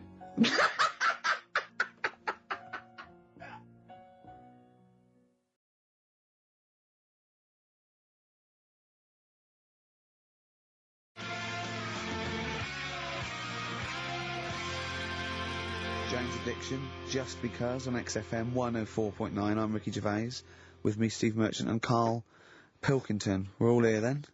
Oi, oi. About 1:05. Yeah. Got 2 hours to go. I imagine you've got all kinds of treats lined up, Rick. Well, there's lots of things on the show. Great music, Nirvana, Radiohead, The Darkness, to name but 3. Can I play you something from Led Zeppelin later? Yeah, please do, and maybe some Neil Young. Oh. Now, coming up also on the show, we're continuing a thing we started. We've only got 4 weeks to go before maybe we either give it all together or go away for a couple of 4 months. weeks or 3 weeks now? Is it 3 weeks? I'm not sure. I don't know. I think it's the 16th of August, isn't it? Cannot end soon enough. Wow. Might be that. It'd be a shame to end it forever, but it's all up to Carl. So, again, he's in a grumpy mood. We've tried to try and up his attitude, and it's them, it's the listener that counts, Carl, not us. We may be feeling bad, but you, the listener, count. You come first, yeah? Okay, up, yeah? Big 'em up. Big up London. Big up you, the listener. Carl, leave yourself at home for a little while, yeah? We're going to continue that thing we started last week. We're doing the list of the most hated people in Britain. It's not us, it's the listener. So we're, keep coming with those suggestions of people you just, obviously, you don't hate them. We don't want a list of mass murderers, dictators and politicians. You can have them, but, mass murderers and politicians, what's the difference? Oh, Good point. Good point. Satire. Satire, yeah. No, but we're doing some jokes like that as well, aren't we? Satire like that. We're trying to get onto Radio 4. Trying to get on there, yeah. And, if there's any kind of amusing show that perhaps takes a sideways look at the week's news and the new people. If there are any Radio 4 producers who have been knocking around for about 12 years with the same old hacks and they're desperately trying to get on telly, they want to give us a call. We're not interested. No. No. We've got bigger fish to fry. But yeah, so if people that you hate, minor celebrities, people on TV, pop stars you don't like, email in ricky.gervais@xfm.co.uk. And I'll tell you what, then we'll do like the Channel 4 do, then we'll give you the sort of list of the top 10 at the end, and you can vote within that top 10. I'll tell you the ones out in front though. Could we wire up some kind of premium rate phone line so that we make a fortune? We can't afford it, but if when you email in, if you could also maybe send us a lottery ticket, then, we'll make something out of this. The ones in the lead, I'll do in no particular order, but these are the ones way out in front at the moment, is Chris Moyles, Robbie Williams, Chris Tarrant, Davina McCall. Interesting. I'm sort of surprised at, but I know that it's probably just I think she's just over-familiarity. been on TV too much lately. Yeah, that T-shirt annoys me. Big Mother. Sure. That annoys me. We don't care. We don't care whether you're pregnant or not. Loads of people have children. Yeah. I don't care. Get on with it. And Dominic Mohan. So there's but think of your own. There's a lot of people just coming up behind there, though. Graham Norton. He's just approaching from behind. Oh, that's the sort of stuff. It's sort of like we've done satire, we've done innuendo. I mean, he's the king of the double entendre. Well, he's the king of the single entendre, but we can double it up if you want. If anyone... 104.9, this is the sort of things we're available. Go on. If any I'm loving this. This is going to be good. I'm loving what's coming next. What? If any of the producers of Carry On London are listening and they need some new talent to write some smutty innuendo, I think we're your men. Yeah.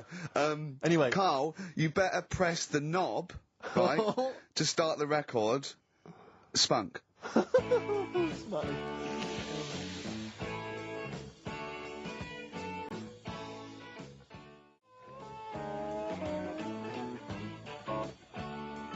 Ricky, I know you're a Neil Young fan. Love him. You probably won't have this album. It has basically not been available for years. It's never been available on CD before. It was part of this kind of trilogy of albums he did that were very depressing, and they've just been re-released. This is absolute dynamite. It's On the Beach. On the Beach, yeah. And that's the opening track, Walk On, Neil Young.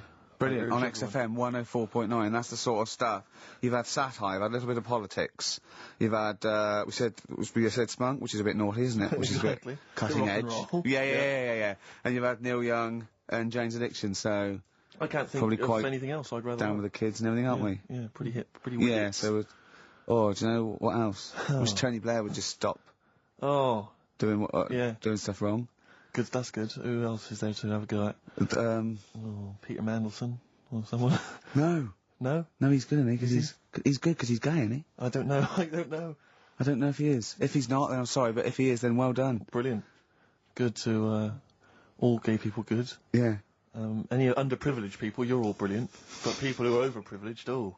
Do you know what I like? Go on. Foreigners. Do you? All the mad shit they get up to. Oh, what is you it see now? on the news. It's Yeah. just that interesting, isn't it? Yeah, crazy. Some of it. It's, I'm watching, I'm going, what are you doing that what are you for? doing that for? It's all weird, isn't it? Killing and that. Yeah. So if you're listening and you're And the doing radio good for- stuff. And good stuff and... Yeah, well, yeah. Euro Disney, that's good. So anyway, that's the sort of satire and the way we can Yeah. kind of tear apart popular culture and just get Yeah. to the very nub bit. Well, can I just leave with this? Do you know my favourite country? Africa. It is brilliant. Not strictly a it's country, but Huge. It is all huge. the countries. Except the bad ones. Remember the bad ones? Oh, evil ones. Play a yeah. record. Anyone at Radio 4 is listening. Yeah, we would like to get on some kind of satire show, please.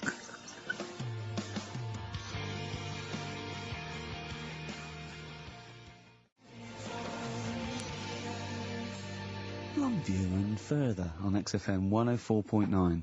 Ricky Gervais, Steve Merchant, Carl Pilkington. Yeah. The Holy Trinity. Yeah, going well at the moment. Not bad, Going not well. bad. You were just talking about foreigners. Love 'em. And I'll tell you something, I've been meaning to ask you this for a while, because I know you're a very well-informed man. You Yeah, are very political and sort of liberal and that. educated. Yeah. How does Chinese work? With the language, I can't figure it out. no one knows. I can't figure it out. No one knows. It's not like any other language. No, it's not. It's not. You know, Either spoken or written down. Well, it's not written down, it's... well, when it's written down, it basically looks like kind of little children's drawings of those little paper houses that Chinese people live in. Well, that's what You know what I it mean? is. It's sort It is And a it's little... loads of them, it's hundreds of them from what I can make But I mean, out. even French have a go. It's not even the French got right words, but they've got some of They're the right trying to sound letters, like English. and they're going, "Oh, hello, how are you?" And it's sort of they're Exactly. trying to do the words, but there's just something wrong. I think it's like a speech impediment. I think. Exactly, yeah. Germans are similar. Yeah, Germans are going, how are you? And they're trying to do the words. trying to They're speak just English, but it's word just coming out Chinese. of it No different. effort. It's just, for want of a better word, it sounds to me, when I listen to Chinese, it sounds like gobbledygook. That is a dialect. I that's can't- I think that's the main dialect. That Mandarin and orangutan. But I mean, that. I can't, but seriously, I mean, I can't figure it out. I've got no grasp of how, because it doesn't seem to relate to anything I've Wait, ever there's not heard. real words because there are sentences. Like, you know, we have a word. If we said, a gentleman sits by the stream of fish. I've said it often. Yeah, we use all the different words to each one of those words. So we've got a word for each of them. Yeah, They yeah. haven't. They've just got. I think it's like a triangle with a line through it. Right. So, Right, which right, can right. get confusing because you know Yeah, so the quick brown fox jumps over the lazy dog. that's just. That's what I think. That's like a. I think that's like a little paper house with a feather on top. Right. But if we got. Personally, this is what I would love to do. I want to use the fact that we're on the radio to answer these questions possibly. Yeah, to tell I would me about love- other cultures. I would love to speak to a Chinese person. Yeah. A Chinaman. Well, or a Chinaman woman. A Chinaman woman, I thought it's Yeah. fine. But I'd just like to speak to someone, ideally perhaps, you know, a professor of Chinese. Or someone who works in a chip shop, but someone who was actually born in Chinaland. Someone born in China. Someone born in Chinaland, a Chinaman or a Chinaman woman, just to talk us through exactly what they're going on about. Exactly. And it's just because I'm very ill-informed. I've only really seen Chinese people in kung fu movies. You know, so Chinatown. Chinatown, walking through Chinatown. As we've said before. Not really a town. Not really a town. More of a novelty street. More of a novelty street, a slippery novelty street. Exactly, yeah. So, Because I remember watching Kung Fu a lot. They always used to speak, they always speak very slowly, don't they? they do. They're very kind of mysterious. Yeah. Inscrutable. They never really said they are unscrutable. You cannot screw a You Chinaman. cannot screw a Chinaman or a Chinaman. They are unscrutable. They are non-scrutable. Yeah. If I was to go out in the street now and try and scroot a Chinaman, you'd have no chance. I would not, because they are inscrutable. You could not screw a Chinaman for love nor money. They are anti-scrutable. Yeah. I could possibly scroot a Chinese woman. Well, I don't think you'd have any luck. You've had no But luck. anyway, if you are a Chinaman or a Chinaman woman who can just tell us basically how it works, how would you teach us the basics of Chinese if we were going to go to China and we wanted to interact? Where would we start? What would be the first words we would say? How would we say them? How would we write them? Please help. This is going to run and run. What's the number, Carl? 08700 800 1234. See, proper normal talking there from Carl Pilkington. There's got to be one thing. That's me.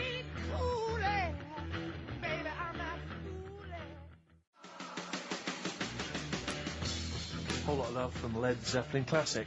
On XFM 104.9, I'm Ricky Gervais, with me Steve Merchant, Carl Pilkington. We've not heard much from Carl this week. We haven't heard much from anyone who can speak Chinese for us either, so we're not that one on the edge. I don't think we'll be learning Chinese today, Steve. What annoys me is I'm going to go out into the world still ignorant. I know, yeah. The only Chinese I learned was from Benny Hill. No, Benny Hill could speak fluent Chinese. Well, the only ones I know is you silly idiot is Siri Iria. Yes. And Bloody Foreigners is Bloody Foreigner. Yeah. That's all. I mean, it's just a matter of it. Get you by in Peking, but I mean, you come in, you hit a dialect, and you know, your worms meet. Sure. Carl, yeah, we haven't heard a lot about from you. We've been going here. We've done a few features already. We've talked about different parts of the world, different parts of the globe. Do you speak any languages? No, not really. Well, still struggling with English. Yeah. Yep. Learn a few words.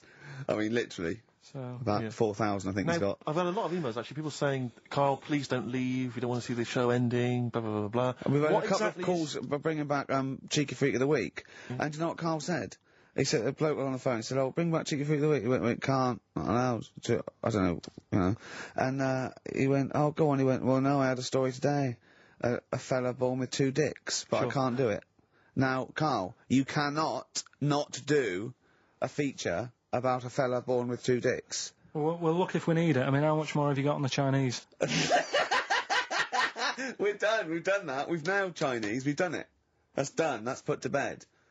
Fella with 2 dicks, please. No, we might get round to it later. But, like I say, Cheeky Freak of the Week.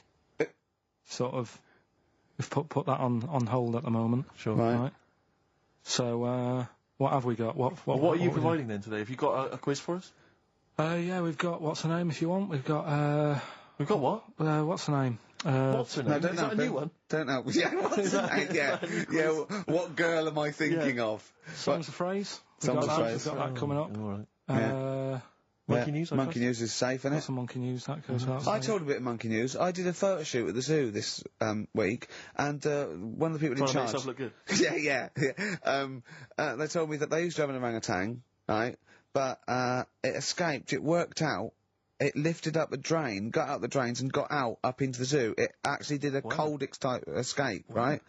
And Carl goes, what happened? I said, well, they sort of like, they surrounded it and sort of got it back in. He went, that's no good, though. I mean, it's not Monkey News unless it steals a car and goes to Spain. Exactly, yeah, or opens a small I mean, that's real. That actually happened. Yeah. But it's not real unless it, you know, takes a gun, gets mistaken from a president, and, you know... runs a country for 3 years. There was some more news about London Zoo this week about it. They're all excited because we've got an anteater in there. Right. This week. So. Is that good? Is that exciting? No, I think they've had an okapi born. It's got a long nose. It's like a sort of tapir type thing. Not interested. Have I said to you before about if an animal's named after what it eats, how interesting is it? Do you know what I mean? But an anteater is the only one, isn't it? Well, get rid of them. Do you know what I mean? There's lots in there. What other ones are there? Well, there's flycatchers. There's lots of animals that are named after what they eat. What's the flycatcher? That's a bird, isn't it? Seems ill-informed. I can't think of many beyond anteater. You're talking about, because you're talking about zoo though, and I was watching the news last night, and it had a feature about Madame Tussauds. And they were saying that they scrapped many of the royal family. Now, I don't mean this, but I've never understood the appeal of Madame Tussauds. I just genuinely, with no irony, cannot see the appeal of sort of having my photo taken next to a waxwork of J-Lo. I know. I can't compute why that would be fun. I don't know. What is it? Do they move? Because they don't move, do they? No, They of just course they stand don't. there. I know. So genuinely, I mean, it's so crowds of people queuing up and people queuing up to have their photo taken with the royals. And I don't... The queue would put me off immediately. Well, yeah. I mean, it's just down the road, But isn't didn't it? so you go home to your friend and go, there's me, there's me with Kylie. It's There's me not with Britney quite, is it? Spears. Her eyes Oh, look a no, bit it's just a funny. wax effigy. Oh, I thought you met her. No, it's just a waxwork. Right. It's not even the real person. If you've been to Madame Tussauds, if you have any understanding of why the appeal there, email and Hold on, tell wait a me, minute. 'cause I've Let's no not, understanding. let's not diss them, because they might melt down Ricky Tomlinson one day to do me. Sure. You never know, you know. Or Rick Waller. Yeah. Yeah. So I don't want to put them off. But seriously, I mean, I'm not being You know, flippant, Roy but, Kinnear might be in there. and what he'd is make- the appeal? Genuinely, what is the appeal? To walk around a number of life-size But that's the effigies. same as lookalikes. When I see it at the back of the stage and it's got like I don't know, Susan Gooding is Caprice. Yeah. And you want to go, what do you do with her? Oh, 500 quid, she comes and stands at your party. Yeah. And people go, she looks a bit like Caprice. Yeah, don't go too close. She does, yeah. It's like Caprice over there. No, but it's... It looks a bit like... Yeah. There was one in the back of the stage which was so-and-so is Jordan. And it was a woman who was sort of buxom girl wearing very little. I thought, Buxom! Are you from the West Country? I am. But I thought to myself, if you're willing to get your knocks out pretending to be Jordan, just get them out and become a pastry model.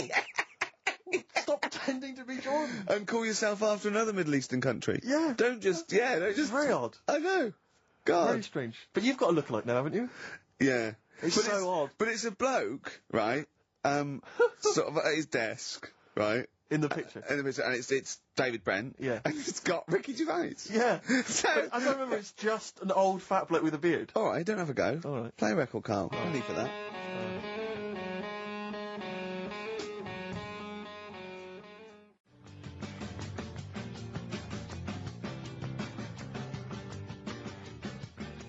Radiohead. There. And Go to Sleep on XFM 104.9. Don't go to sleep, we've got some more fun and great tunes coming up. Alright? Just to let you know that we've had a few new entrants on the listeners' hate poll. I noticed Chris Evans is cropping up. Chris Evans has snuck in a couple of times. We've also had Jordan added to the list, along with Mick Hucknall. I think that's because you reminded people. I know, I mentioned her and, Yeah. yeah, consequently... Come on, she's on there. think. Mick Hucknall, and also, this is one I'm strongly behind, Daniel Bedingfield. If you've Yeah, ever but I heard can't him hate interviewed, him. oh, if you've heard him interviewed, he's such a knob. Is he? He really is a bit Don't of a get tit. involved. We see the good about this is we don't get involved. Yeah, this true, is it's not... true. Does not necessarily reflect our opinions. That's absolutely There are a couple of people that are cropping up that I'm right behind, but I'm not going to give that away. So don't give your opinion, Steve, because then our hands are Do you know clean. who I love? Who? Daniel Bedingfield. He's bloody brilliant. Do you know I think is a comedy genius? Go on. Chris Miles. But let's move on. Let's not. So anyway, listen, we'll be giving the top 10 of you, the listeners, votes, probably about 2 o'clock, and then from that list, If we remember. if we remember, If Carl doesn't lose the list. yeah, Yeah. and from that list, we'll probably try and drop the top 3, maybe. Yeah. Yeah. Okay, so quiz time. I know everyone's been looking forward to this. Which quiz is Well, it we're this going to week? play along because he's done Songs of Phrase where he cuts up bits and pieces from records. You have to guess the title or the artist and makes a well-known phrase, i.e. a phrase that we've said a lot. And the challenge is that me and Steve have got to try and work out what it is as well before we will tell you the phrase, but let me just see if I can guess. Play it. Tell me why, tell me why, tell me why. Play the game of swing. Right, I know what that is. I didn't hear it. Can you play it once more for me? Right. I know what that is. Right, it's why don't they play the game of swing ball? Because that's what he said when he turned on and saw people in wheelchairs playing tennis. And his point was... Tell me why, tell me why, tell me why. Play the game of swing. Oh, dear. That is so naughty. This show's been a bit naughty, I think. I don't know what's happened to us. I think it's like, sort of end of term sort of madness, but I think we've got to calm down here. We've been a bit naughty there. We said, you know, bloke with 2 dicks. We said Chinese people don't talk properly, which is a little bit... offensive. Yeah. Know what I mean, Carl? Well, they don't, though.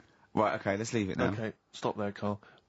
Carl does not necessarily reflect the opinions of XFM or any other human being. If you think that me and Steve have been offensive, we are strongly behind the guise of irony, satire, and ignorance. Carl only has ignorance and hate.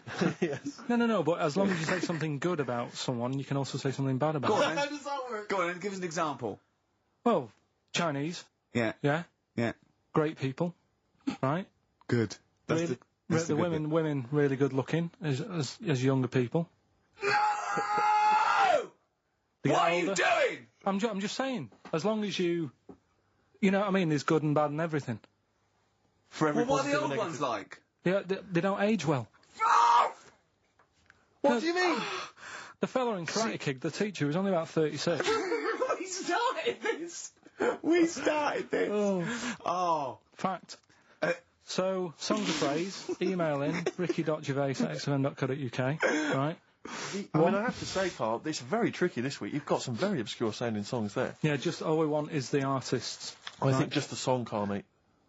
I No, think actually, that's hard. harder. No, I think that's hard. Yeah, the artist. Just the artist, I know. Okay, so these are the prizes this week. Well, let's play it again so they can hear it. Try and work out all the different artists. Yeah, why don't they play the game of swing ball? Right.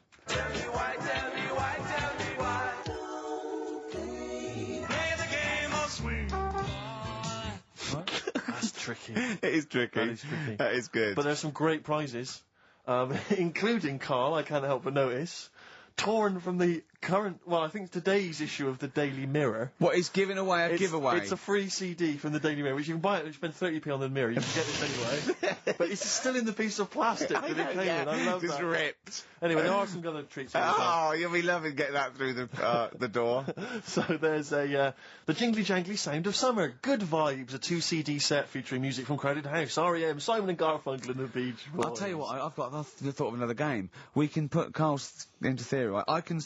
I can tell him a sort of like a person or, you know, a people or a place, right? Or a profession, and he's got to come up with a good and bad. A good and bad thing. It is dicing with death. Yeah. Are we ready to do this? Well, listen, if we're quitting in the next couple of weeks, then who cares? Okay. Good and bad, right? Well, hang on, let me just we're on the prizes here. All right, okay. So now 55. I know there's a Okay. lot of XFM listeners who are going to be looking forward to the likes of S Club 8 and the Fast Food Rockers. They're all on there.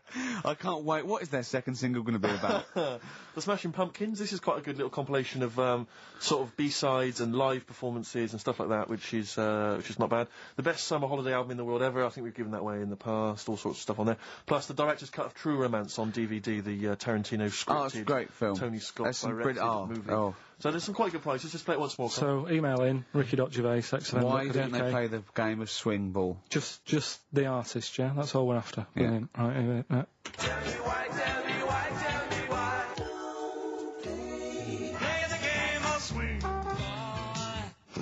Very tricky. Brilliant. Very, That very is tricky. brilliant. Alright, bung a song on. I'll bung a song on now. What? Let's put a song on. Bit of Pharrell Williams. Yes. Good and bad. Good and bad. Old people.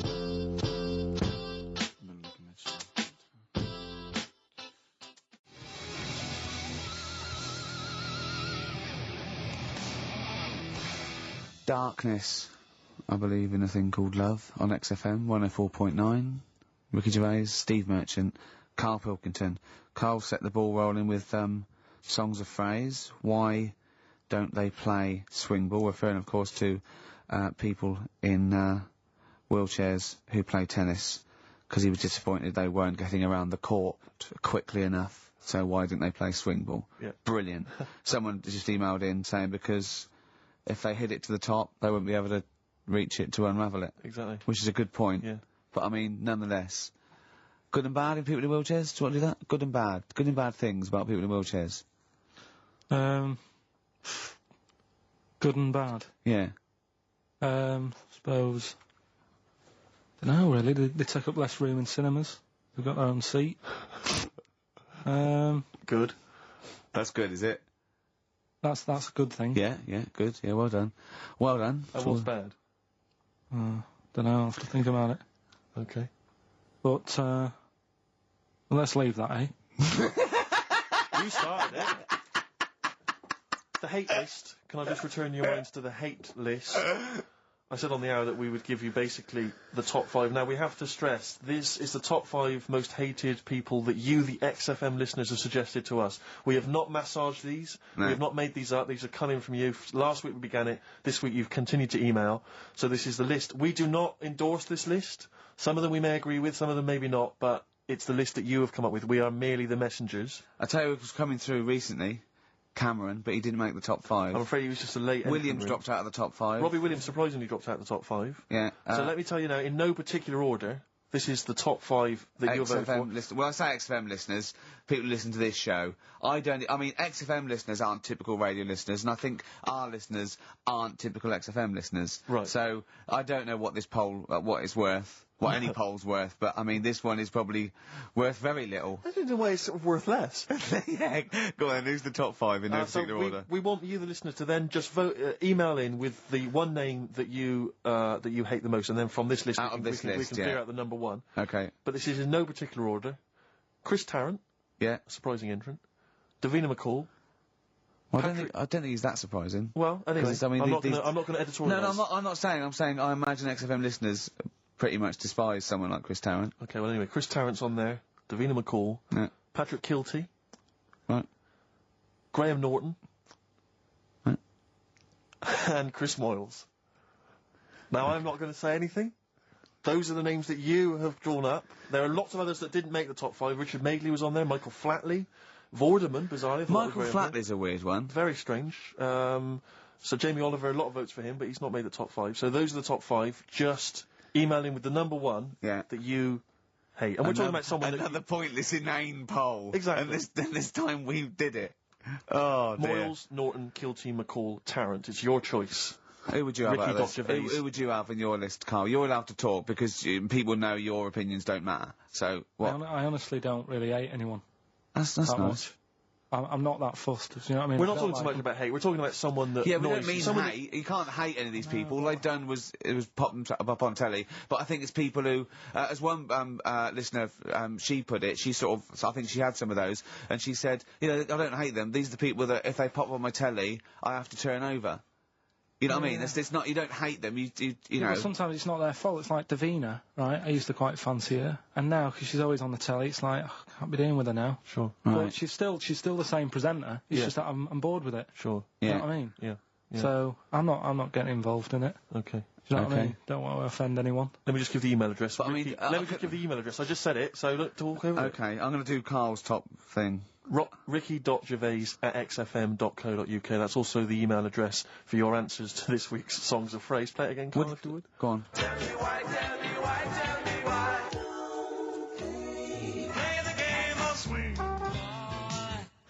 We just want the artists, is that right? Yeah, that will do. I've got two that you don't like. Not that you hate them, but that you sort of like don't agree with them. Would Liverpudlians be in your list?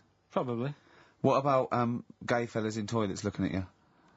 Well, I think they've sorted that out. So.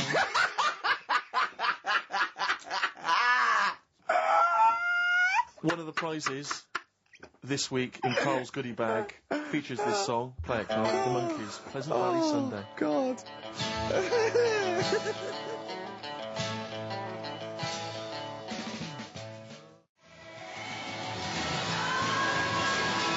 Monkees, Pleasant Valley Sunday. Brilliant. XFM 104.9, Carl Pilkington. This show is monkey heavy, isn't it? It is monkey heavy. Carl, if you were president, would you sort of make it compulsory to maybe have a little monkey? Everyone has a little monkey of their own. Little chimps out and out, old age pensioners. It's not a bad little. It's funny, you know, because there was a story the other day when I was looking for monkey news. Right? There's a story about a couple who couldn't have any kids, right? There's something wrong with them, but they really wanted a kid, and they got some dodgy email address where they could buy a baby online, right? It was someone who would have a kid, and you could buy it for $3,000 or something, right? Yeah. So anyway, they got one, they got picked, and they're like, brilliant, there's the money. Got the baby and everything, they were loving it. You know, playing with it and stuff. As it got older... Feeding it. It got airier, Oh, shut the Oh, car. Turned out they've been sold a chimp. You maniac. You stupid mank twat. How Don't on earth? talk shit. That is as if... That, what? didn't know it. Oh, don't talk. Are you mental? You I love the fact stupid. that didn't make it into Monkey News. I know, yeah. It's a bit sad though. We don't like to bring bought the feature down. Yeah. But and how anyway. long was this? It got hairier. They're born hairy. They're not born like humans then develop hair because they go, hold on, we better get the chimp stuff kicking in now because we're in the jungle. School photograph. They were like, hang on a minute. It looks a bit weird. With all the Oh, kids. you are just the rubbish. Mad, innit? Mad, innit? Mad, innit? Imagine, oh, God. But Just anyway. imagine if he was in charge. We did put him in charge of the country. Terrifying. Wouldn't that be amazing? Let him run the country. Just for a week. Or the mayor. What would you do if you were the president or the Lord Mayor of London or the Prime Minister Carl. I wouldn't do it like he's going to be offered it. It's a hypothetical question, Carl. No, but Suzanne was, right, my missus, if you're a new listener. You keep her, sure. Yeah, help her. She was watching the news, trying to follow some heavy stuff. And I'm like, The weather? What? Do you know what I mean? I just was like bored and I was reading about that mouse that had an ear on its back and stuff like that. So she said, well, you take notice of this. Should be, you know what Ricky and Steve are like. They try to teach you stuff and you don't even want to learn. So to try and get me interested in it, she was like saying, what would you do if you're president and stuff? Yeah. And I can't be doing with any of it. What did you come up with? You must What would have. your slogan be? What did you come up with? Did you come up with anything? I had a little, the design of it, right? I said I'd have like red and blue, to sort of, do you know what I mean? Both sort of major sides into one. Taking the best out of Well, both. that's broken the back of it. That's a pretty good manifesto so far. Anything else? What's on the second page? I had like, KP looks after me. That would be the badges, would it? Yeah. That's good. I'm a KP nut. Yeah. KP looks after me. Yeah, brilliant. That's about as far as I went with it. What would you do? What about, policies, transport, crime, just law and order? Yeah, what would you do, how would you deal with crime? What would your initial approach be? Would you introduce guns? Should police carry guns? Nah. No. Would I have to worry about that? Okay. No, good point. Minister? Good point. No, what I'm saying is that, I mean, Tony Blair isn't sorting everything out, is he? No, but he has a say in most things. Does he? Well, go on then. What are the problems at the moment? Aren't they sorting out? Well, generally, what's the best way to combat? Would you bolster up the prison system? Would you introduce more community service? Would you go harsher for say I don't know drugs? Would you go harsher or less harsh? There's pros and cons High of or both, isn't low? it? Because of course you can't see to condone it, but some people you don't want to go through the court system and cost taxpayers thousands of pounds of money for someone, I don't know, the difference between smoking a spliff and dealing crack. Do you know what I mean? You have to all these things. Have I lost you? Yeah, I'd just think about it for a bit. Do you know what I mean? Brilliant. You'd think about it for a bit. Yeah. Probably ask Suzanne.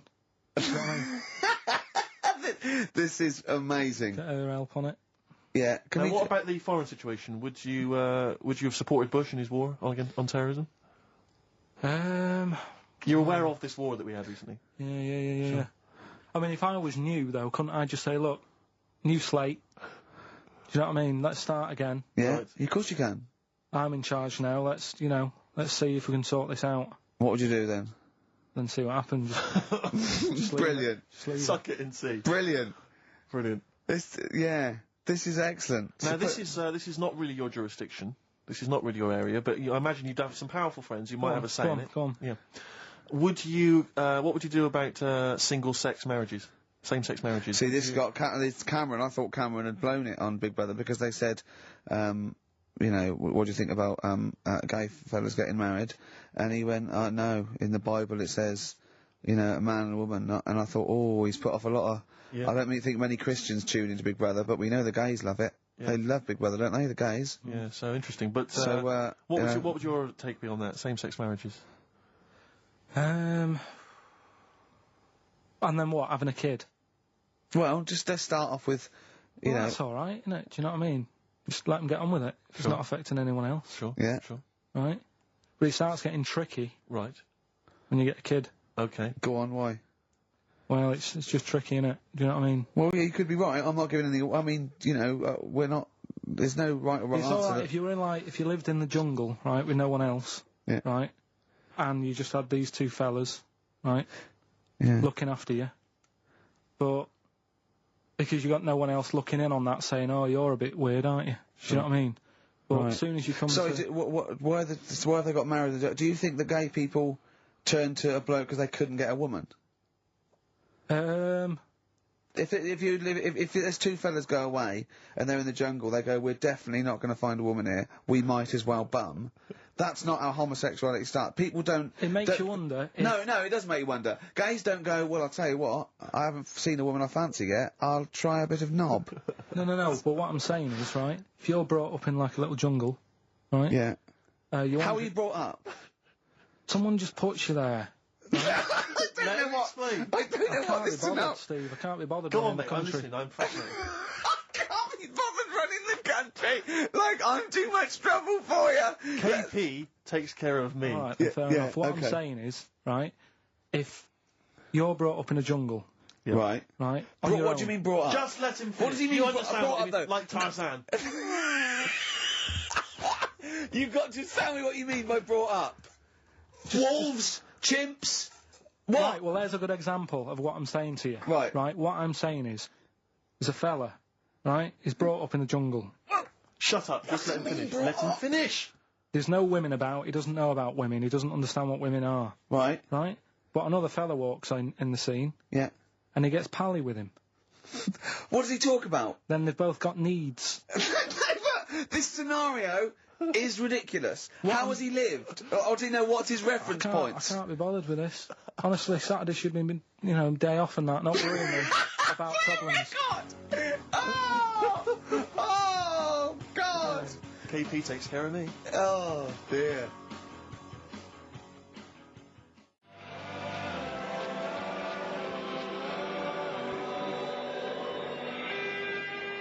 Elbow.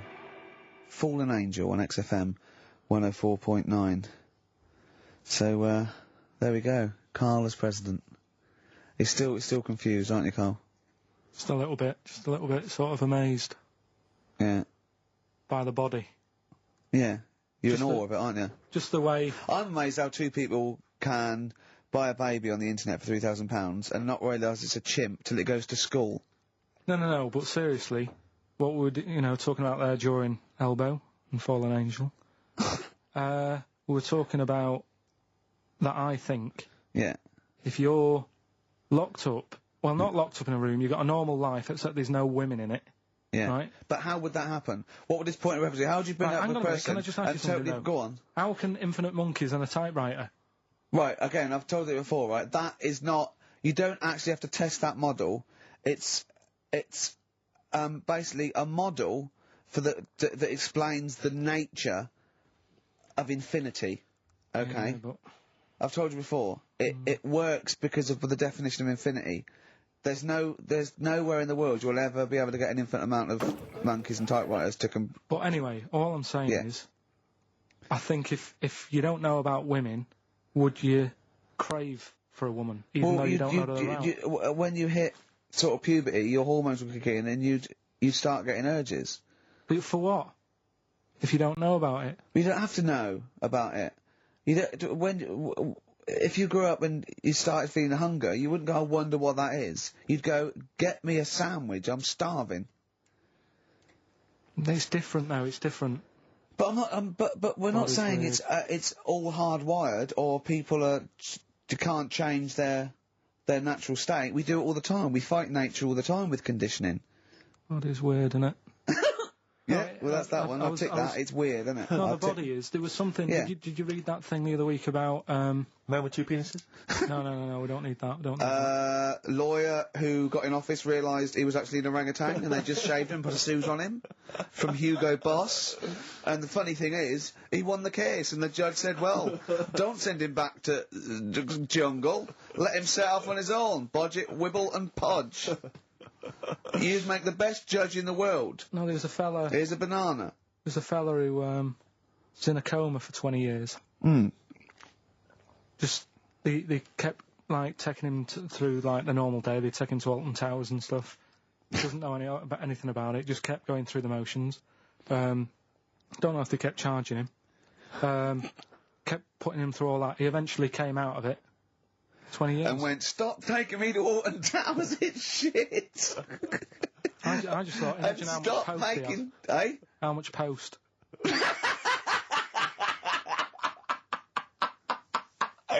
Oh, Did you read about that guy in the paper, Carl? He, sorry, on the internet. He in about, I think it was about 1984, 85, he had a terrible car accident. But this must be it. He went into a coma. This must be what he's talking about. Well, they didn't take him to Alton Towers. Of course they didn't. But you've got to try and decipher the truth from the conjecture, from the thing that I mean, don't forget, Carl realises that he's had a dream. He talks to Suzanne and goes, that was good, wasn't it, last night we were in the plane? She goes, no, that's a dream. He goes, oh yeah, where's my cornflakes? You've got to, you know what I mean, I can now decipher what he's actually seen, what he's read. But go on, what did you... Well, I'm assuming it's the same guy. It is the same guy. It was a guy in some small American town, Yeah. and he'd had a car crash, and he'd gone into a coma, and his wife had left him. She'd gone on with her life, because he'd been in a coma since then, and he had just woken up recently. Marriage wasn't working. Marriage wasn't working. He just wasn't paying enough attention. He actually had, she was pregnant at the time, and so now his daughter is basically the same age as he was when he went into the coma, and he's just started coming around. He's just started making jokes. They said, how do you feel? He said horny, which I thought was quite witty for a man who'd been in a coma for however many years. But anyway, yeah, so he's slowly trying to rebuild what life he can. That's what do you make of that, though? Because the thing is that he's missed. Imagine what he's missed, Carl. Imagine the music that he's missed. Live.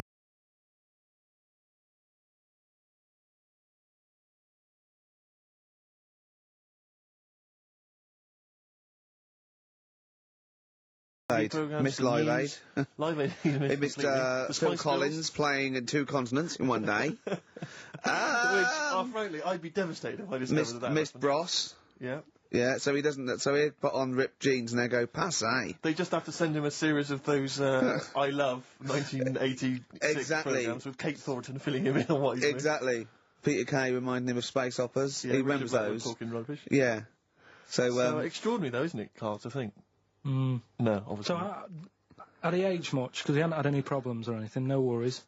Well, he probably wouldn't have. Physiologically, he probably wouldn't have the wear and tear of a 43-year-old man, because he wouldn't have had sun, he wouldn't have had sort of nicotine, beer. Unless they were just feeding that to him. Anyway, still, yeah, yeah. So you feel groggy though, wouldn't you? Yeah, you might feel a bit groggy. Yeah, yeah. Well, he's not fully back to normal. I mean, there's some kind of residual brain damage. Yeah. But nevertheless, he can form sentences. He's got no real memory, so he can't remember a lot of things. It was just when I saw Carl, that. have you been in an accident? So we giving the answers out for what's in there? Oh, later. Play a tune. I'm bored. Bit of Snoop Dogg. Oh, yeah.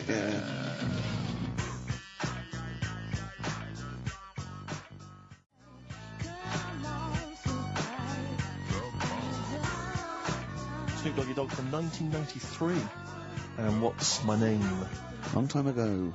It was indeed. 10 years ago. XFM 104.9, Ricky Gervais, Steve Merchant, Carl Pilkington. Songs of Phrase. We've had very, very few entries. I really think people aren't interested. They really have just given up. I mean, seriously, Carl, that's the one thing you contributed to this show, Carl. And it's the weak link, I think, missing link. In the chain. The missing link. Oh, do you reckon there is one, Carl? Do you reckon they'll ever find the missing link? Wandering around Manchester. Wait a minute, Carl. The stats then. Let's have the answers, if we can. Right, it was, Let's specials. play it once more. Alright. Tell me why. Specials. Yep. Jermaine Jackson. Right, it was, Play the Game of Love. I think that was Wayne Fontana and the Mindbenders. Right, you think, but you're not sure. Louis Armstrong was the, Don't Mean a Thing if it ain't got that swing. Yeah. And Queen, Don't Stop Me Now, We're Having a Good Time, and that. We're having a ball. We're having a ball. Yeah. Well, I mean, So- considering you yourself weren't entirely clear, I think it's only fair to give it to Paul Brown, who got some of the answers right. PB, you are getting those prizes. Well they done, are Pete. on their way They're to you winging their now. way to you. Okay, the stats are in for the XFM listener hate list. Some interesting results. Go on then. Reverse order. Okay, in 5th place. In 5th place. Interesting. Davina McCall. Yeah, I think that's his reflection of her being on telly all the time and running out of stuff and being a bit over the top and yeah. 4th position. Yeah. Christopher Tarrant. Okay, well, I mean that's I wouldn't have thought he's the favourite. There is role a model joint of. Go on. 2nd place. Go on. Graham Norton. Yeah. Is alongside in 2nd place. Patrick Kilty, which means Chris Moyles is the winner with an overwhelming vote. And I swear to God, I have not done anything to those stats. Yeah. That is exactly as they've come in off the email. We do not give our opinions on this. Do That not was the condone that. XFM listeners, but well done. Thumbs up, you all win a We're going prize. to play you some nice records because of that, aren't we? I reckon they'd sort of prefer some ads. Either's fine. Yeah.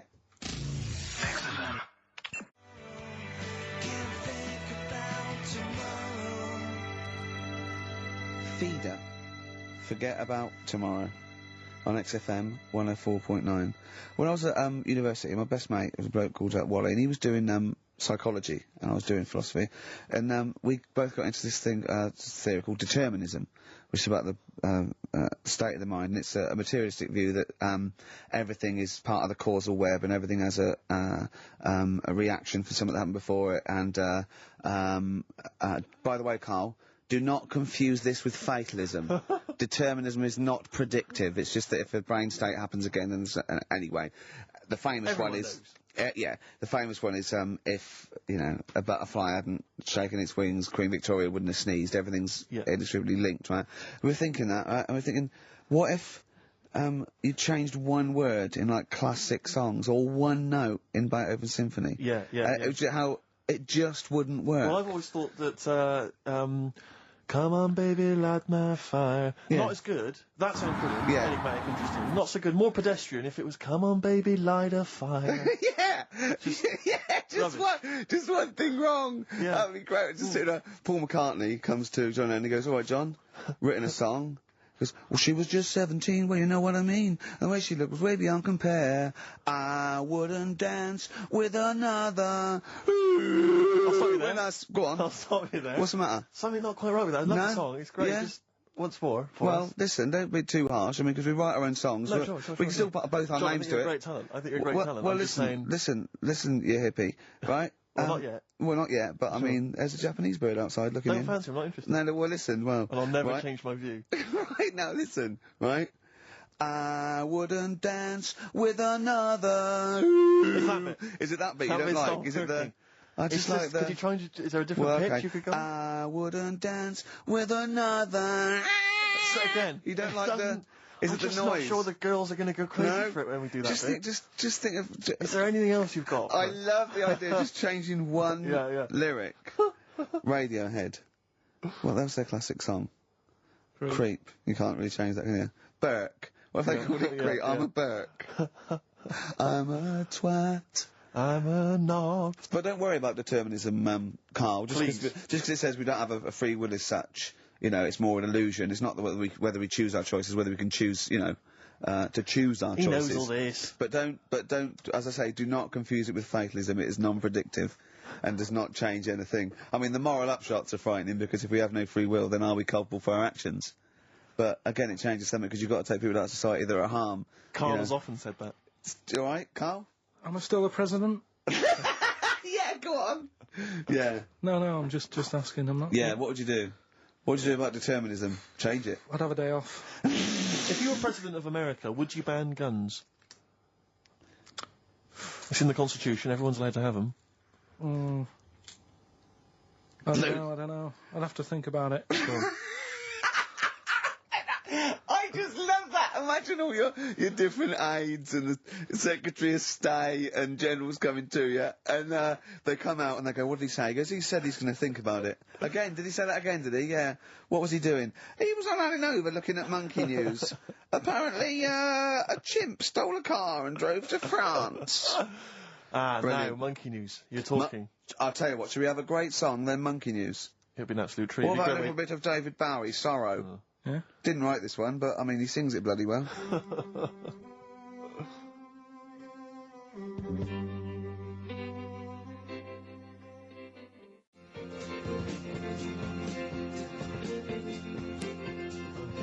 David Bowie, Sorrow, on XFM 104.9. Nearly there, but, you know, we're working our way up to the grand finale. The bit where Carl spouts absolute nonsense from a dodgy source on the internet about a monkey who did something impossible. Let's cue up the jingle. Hang on. Alright. Perfect. Oh, chimpanzee, that monkey news. Right.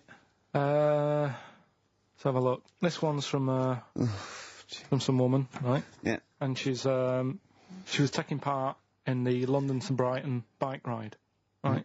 Lovely day, weather's good and everything. What year? She's just a couple of months ago. She's done all the training, right? Done all the training and stuff. Got a brand new bike for it. Got a little puncher outfit and stuff, all set for the day, right? It's a nice day. She sets off.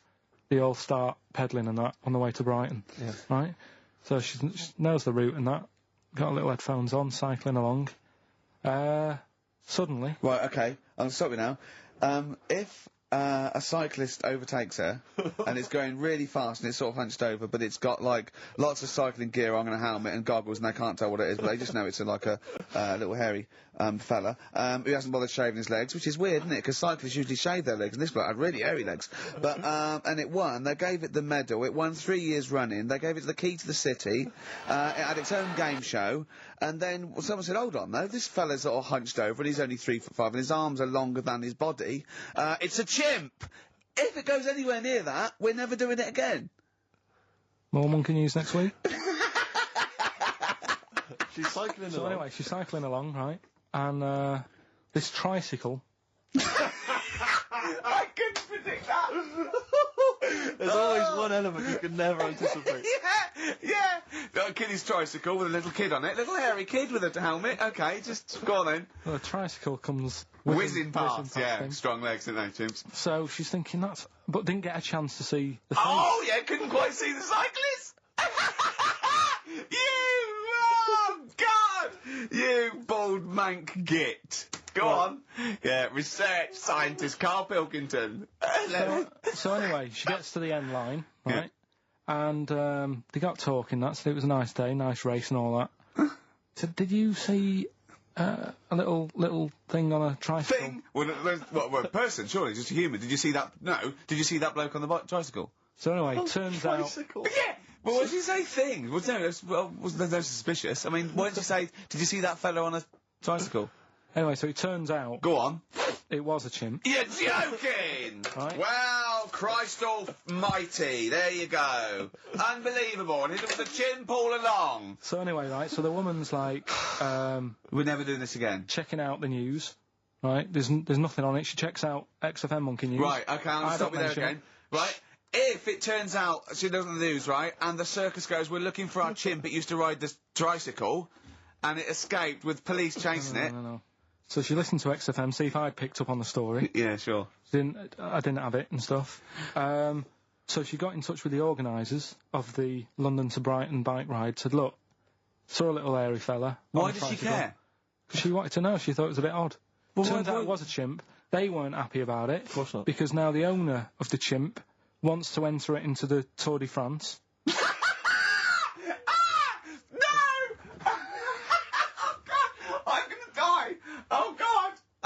In 2005. Now, a couple of questions. I trust you'll be able to answer these. Oh, God! Steve, help me out. How did it get hold of the tricycle? I don't know. Okay. Okay, no, that's fine. That's not an important point. Like, that's important. What's the matter with you, Steve? He doesn't know that. How did it know to well, firstly, how did it know which way to cycle? But more importantly, how did it know there was a major bike ride? On Just following the crowd, No, Steve. no. What's the matter with you? The owner of it had trained it and stuff. It had already done the run beforehand, before the big day. No, it hadn't. Like I say, it wants to do the Tour de France in 2005. No, it doesn't. But there's something about animal rights. If they don't let it enter, they can kick up a bit of a fuss. The animal rights is that it's cruel to make a cheap ride a bicycle. Not if it that wants it's to. prejudice that it'll go, is it because I is hairy? You idiot! Right. So. Wow, that is the worst. That is the worst one yet. Absolute twaddle. Absolute rubbish, Carl. Have you got a tricycle? Unbelievable.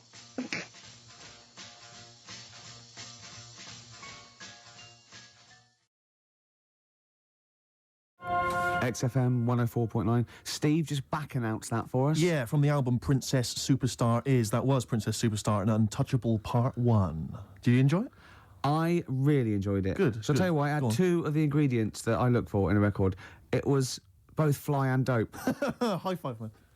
Yeah, Okay. you're sweet. You're sweet, man. Coming up, Yeah. I've got my film review. Looking forward It's to a it. great one. It's a great Lovely. film. I've got a Song for the Lovers any minute now. Sure. And probably loads more chat. Yeah, there will be. There will be. PJ Harvey, This Is Love, XFM 104.9. It's Ricky Gervais show, isn't it? With Steve Merchant. Yeah, but you're going to keep quiet now, Steve, because I've got to do my world-famous film review. Looking forward to it. Yeah. I know you criticise it because you say I do sort of like films that aren't on, current release or that I sort of just do the plot or, but, I think Have you taken that criticism on board? I have. Good. This week's Ricky Gervais film review is Jungle Book. The Jungle Book? Yeah. That was made in, what, 1968? I don't know, but listen, shut up, right? It's a good review, right? Right, for people who either have heard it or haven't, you might learn something. Sure. Because it's sort of my take on it. Has the review begun yet, or...? No, it's good from now, yeah? Okay, Go. Right, the little kid, he's in the jungle, right? But he knows the bear and the panther, they're good friends. But it's dangerous because you got to watch out the tiger and the snake. Well, now, the reason is they don't mind him, but he's human and he can make fire, they can't. That's why he's sort of in demand, even though they've conquered the power of speech, they can't make fire. And then the orangutan gets him. Now, he's in trouble. But the bear puts coconuts on and makes himself look like it, then they fall off. They've got to get away. But then he meets a girl and then they're not, Okay. Do you write these yourself? Yeah. Or you don't get a professional to do No. it? Right. Oh, no. Okay. And what would you give that one out of 5? It's 9. That's a 9 out of 5. Strong review there. A strong film then for you. One again. And you'd recommend that for friends and family? Yeah. Okay. Just on video or DVD or in the cinema. Okay, good. All right. And the film again was? Jungle Book. Jungle Book. Jolly good. All right. Thanks very much for that. Well, now it's time for Song for the Lovers. This is the Smiths, and last night I dreamt that somebody loved me. Good. Okay, cool. Yeah, lovely.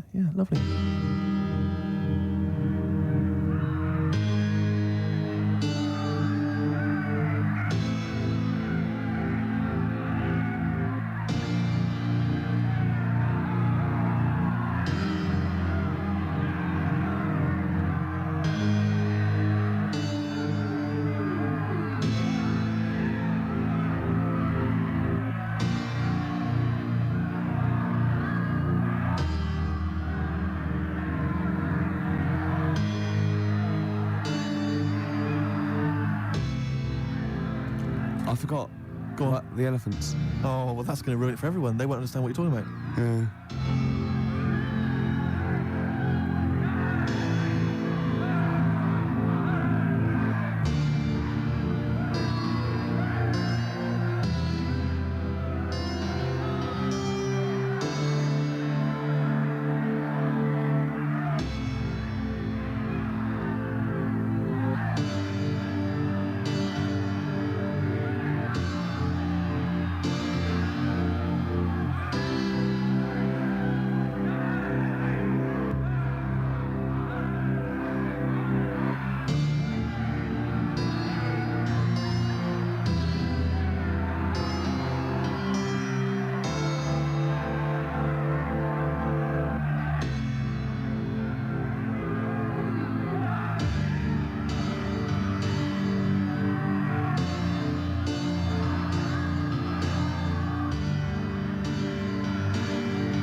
alarm.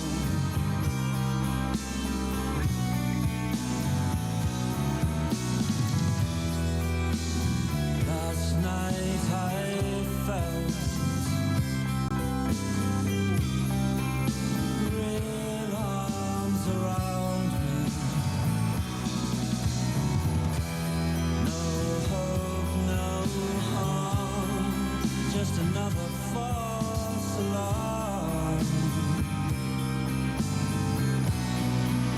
So tell me how long before the last one,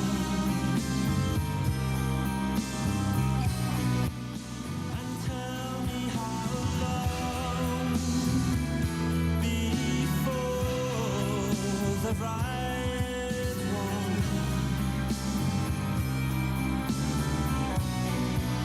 This story is old, I know, but it goes on.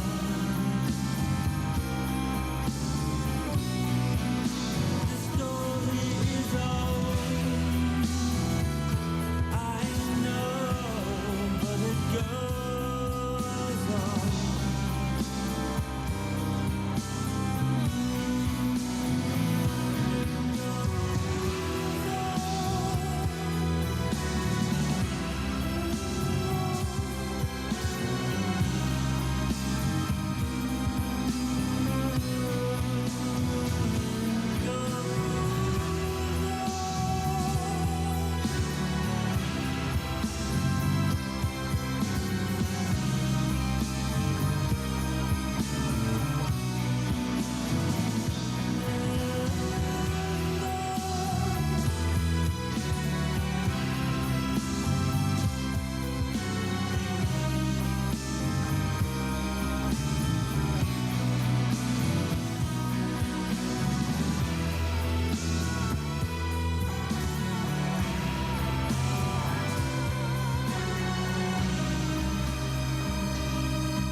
Smiths, lovely song. Last night I dreamt somebody loved me. Song for the lovers there on XFM 104.9.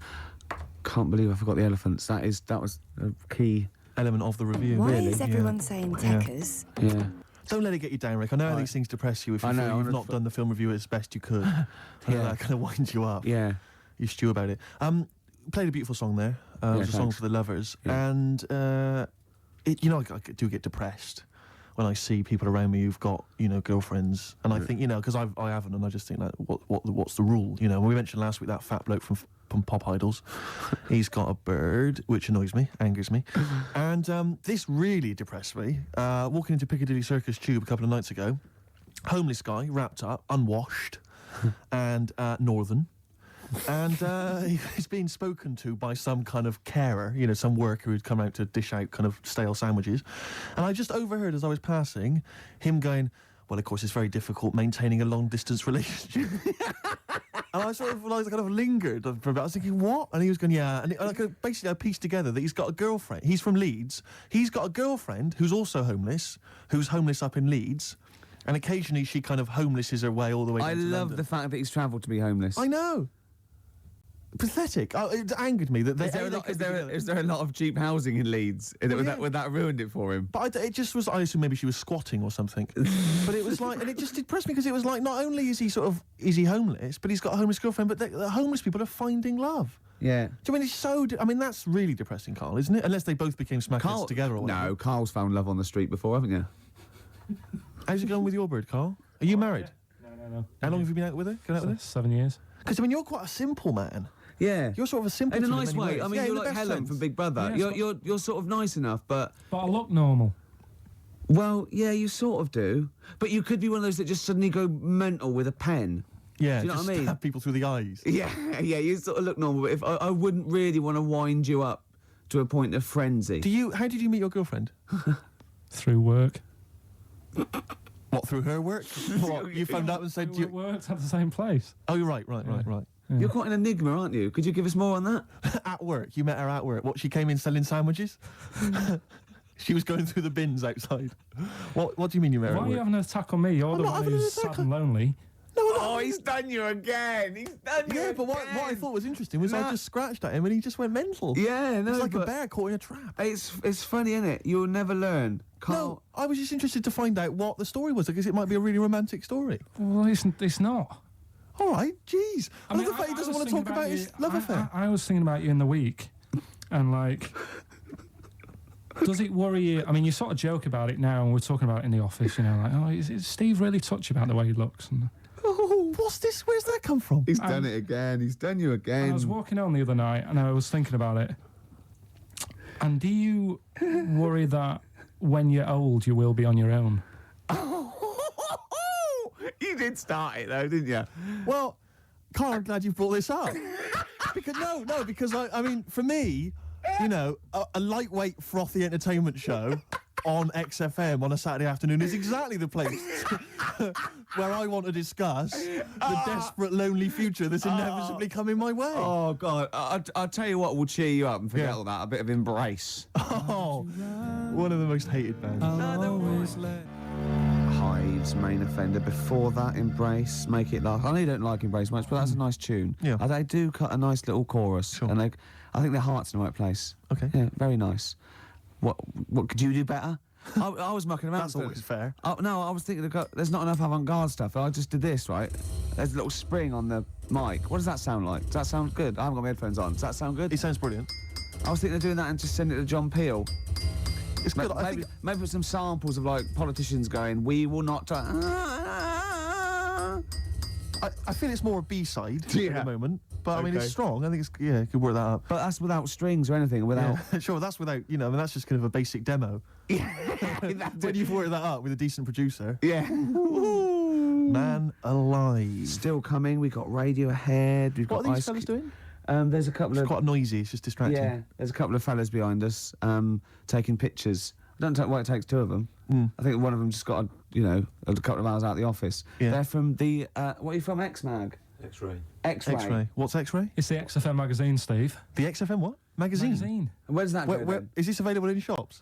Is it just a giveaway thing? It's kind of give away bit of information on bands. Right. Gigs are coming. How up, is it what available? stations. Who gets it? It's in top magazines. You're really selling it, Carl. You're obviously a fan of the magazine. It's all right. Yeah. I don't want to make it. This seems now like you've said, let's pretend we don't know what it is. You sell it on air, make it sound. I don't know what it is. Well, I'll show you later. Okay, cool. And if people want a copy of it, they can go to the website and subscribe, and you get it for free. That's all right. Yeah. Cool. And you're And going to be in it. And we're going to be in it. Centre pages. I don't look my best. I don't dress for radio. And Well, it's okay because I'm photogenic, so I'll make up for whatever you. I'll push lack. you forward. Rick, I don't know if you were aware of this, but we have some tickets to give away. Is your favourite band Marquis Smith's The Fall? It is, yeah. I thought it was. And is your favourite venue the Kentish Town Forum? Oh, I'd see anything there. I'd see the Fall anywhere, and I'd see anything there. So if you're telling me the Fall are there, we're not giving away, Steve. I'd like those for myself. Rick, I'm just trying to remember if your favourite support act of late is Schindler. Oh, no, I hate them. I'm not going. Give them away. Okay, so the doors are at 7:30. Doesn't say when it is. I'm only Is it tonight, joking, is it? Schindler. I'm Right. only joking, by the way. To Schindler, the lads in Schindler, if they think I'm being a little bit nasty. It's tonight. It's at 7:30. The tickets are £11.50 in advance. I'm assuming there's probably some still left, but we have some to give away. How many we got to give away? Just says 3 pairs. 3 pairs, is it? Have you talking of Schindler? You know the people that make lifts, or I think escalators as well. Oh, yeah. If you notice, like in Yeah. the bottom of a lift, it always says Schindler. It's always made by some organisation called Schindler. Do you think it's the same Schindler, like from Schindler's List? So it's Schindler's Lifts. Schindler's Lifts. And it was passed down wrong. No, I didn't make a list. Yeah. I made lifts. Yeah, You're joking. Spielberg was going, I've made a whole film about It was 3 hours. It was in black and white, for God's sake. Was it? Where'd you get the lift? There was no lifts in it. I thought it was a list you made. No, I made lifts. Oh. Anyway, next time we're in the lift, check that out. That is true. Anyway, we've got 3 tickets for the Fall. Sorry, 3 pairs of tickets for the Fall who are performing tonight at Kentish Town Forum. If you'd like to win them, here's a question for you: which Radio 1 rival station, which Radio 1 personality used to be a member of the Fall? If you know, then you can get in touch on 08700 800 1234. Or it's ricky.gervais@xfm.co.uk. Is it Chris Moyles? I don't want to give it away. Is he on Peel? I don't want to give it away. Okay. I don't want to give it away. Okay. But 2 words for you. Emma B. XFM would like to apologise for material broadcast on November the 8th on The Breakfast Show with Christian O'Connell. The show featured the comedian and author Ben Elton. XFM would like to point out that during live interviews, we cannot realistically expect to control the language and content of our guest material. However, Christian would like to offer a full and frank apology for the fact Mr. Elton appeared to have overdosed on the Arcel tablets that morning. Christian would like you to know that the Dullard will never be on again. We really are sorry. This is XFM. It is indeed. We're just looking at the Polaroids, the test the photographers do, and I'm not at all happy. No, do you know what I mean? No, it's like I kid myself. I must walk around. It does take mirrors and photographs. Like, oh no, yeah, I forgot I look like that. Yeah. Do you know what I mean? Sort of like you look at that. Like a tree Look trunk. at me, Rick. There. That's always with me. Oh. There was a bloke downstairs thought I was Johnny Vegas. He was going, I love those adverts with a monkey. I didn't have the nerve to say I'm not him. At one point, he actually said, I like that one when he hits you. And I went, yeah. He went, you do any more adverts? And I went, yeah, I'm doing a couple more. I just thought, God, it's gone too far now. I can't say I'm not Johnny Vegas. Sorry, I'm not really listening, Rick, because I want to say to you, can you get me more square on? Yeah. Square on, I'm not so bad. It's from the side. Yeah, the side looks bad. All right, calm down, Rick. Yeah. Carl, what do you make of that? Pretty face. Yeah, this isn't great radio. No, it's not. I know we never do great radio, Yeah. but this certainly really isn't. This is some of the slippery worst slope. we've done. Yeah, we were talking before about Schindler's Lifts. Yes. Like those people just make one thing, and they're famous for that. Now, do you think the Monopoly commissions should investigate Armitage Shanks? Yes. Because I've never seen another sink or toilet made by anyone else. No. When did they take over this? Can you hear that clicking? Yeah. Would you just stop just for a second while we're just doing this? Because he can't talk, because he's trying to make England South look so handsome. Well, exactly. I've got to keep He's striking straining poses. to sort of look normal. I've just changed my mind. I want to. You remember that George Michael video where he doesn't appear, he just gets supermodels to play him, or kind of replace him. Can we do that maybe instead? Just get a leggy blonde in. That'd be fine. In our place, like 5 people. Exactly. Instead of this is Steve. Exactly. But he looks like 5 women. Yeah, no, that is Steve. And so you were talking about Shanks. Yeah, Shanks, Armitage. They've got it sewn up. They've sewn it. They have, haven't they? Yeah. When did they sort of like get I don't know who the Shanks people are. I don't think they make anything else, though. I've never seen them making anything else other than lavatories and sinks. They seem to have got that. So who went? We're going to make so many urinals that there's going to be too many urinals. No one's going to have a look in. When anyone's out having a slash, they're just going to be thinking, Armitage but Shanks. presumably there's someone called Armitage Shanks who's got his be. name all over that. You know, whenever you meet him, you're just thinking, I've had a Waz. On Armitage on Armitage Shanks. Is Waz a word? We can say Waz, can't we? Yeah, or piss or so. slash. Yeah, either of them's fine. Oh. U2, Walk On. See, I like U2 again now. I liked them sort of, in the very early days, and I hated them for about 15 years. And then the last album, this, and what do you think, Beautiful Day, I think really good. Thanks for that. They've lost all their pomposity, don't you think? I saw one of them saying that he felt this was the best album they've ever made. I tell you what, I'm not going to argue with him, whoever it was, Steve. Could well have been The Edge, not sure. Could have been Larry Mullen. Real name David Evans. Really? Yeah. Interesting. Yeah. Rick, you may recall that some time ago we gave people the opportunity to win some tickets for the Fall performing live at the Kentish Town Forum this evening. Supported by Schindler. I know you're a big fan of them. And we have some winners. I could have made more lifts. The question I set was, which Radio 1 personality used to be a member of the Fall? We did have some wrong answers. Wrong answers included Gary Davis. Oh, I imagine him in the Fall. That is brilliant. Noel Edmonds. And, of course, Ed Stewpot Stewart. Oh, what's happened to Noel Edmonds? What's happened to lovely Nolly? Noel's just utterly doomed, isn't he? No one will employ him now, it seems. Well, we don't know that. That's probably libelous. How is that libelous? Well, he might be turning down stuff and therefore might be sort of waiting for a big comeback with Noel's House Party 2002 for all you know. No, you're right, it is libelous. Thanks for pointing that out, Rick. In case there are any lawyers thinking that's not libelous. No, actually, good point. Yeah. So the winners are Minna, who's from Finland, apparently, according to these notes here. Minna has won. Why is that funny? Well, how would she have called him from Finland? Well, no, when someone says, where are you from, she might have been here for, like, a year. I go, well, Finland. Well, I've embarrassed myself. Sorry Yeah. about that, Rick. Thanks for tearing me apart. That was fascinating radio. Vinny's also won. He's from Surrey. Do you want to go at that? Imagine coming from Surrey.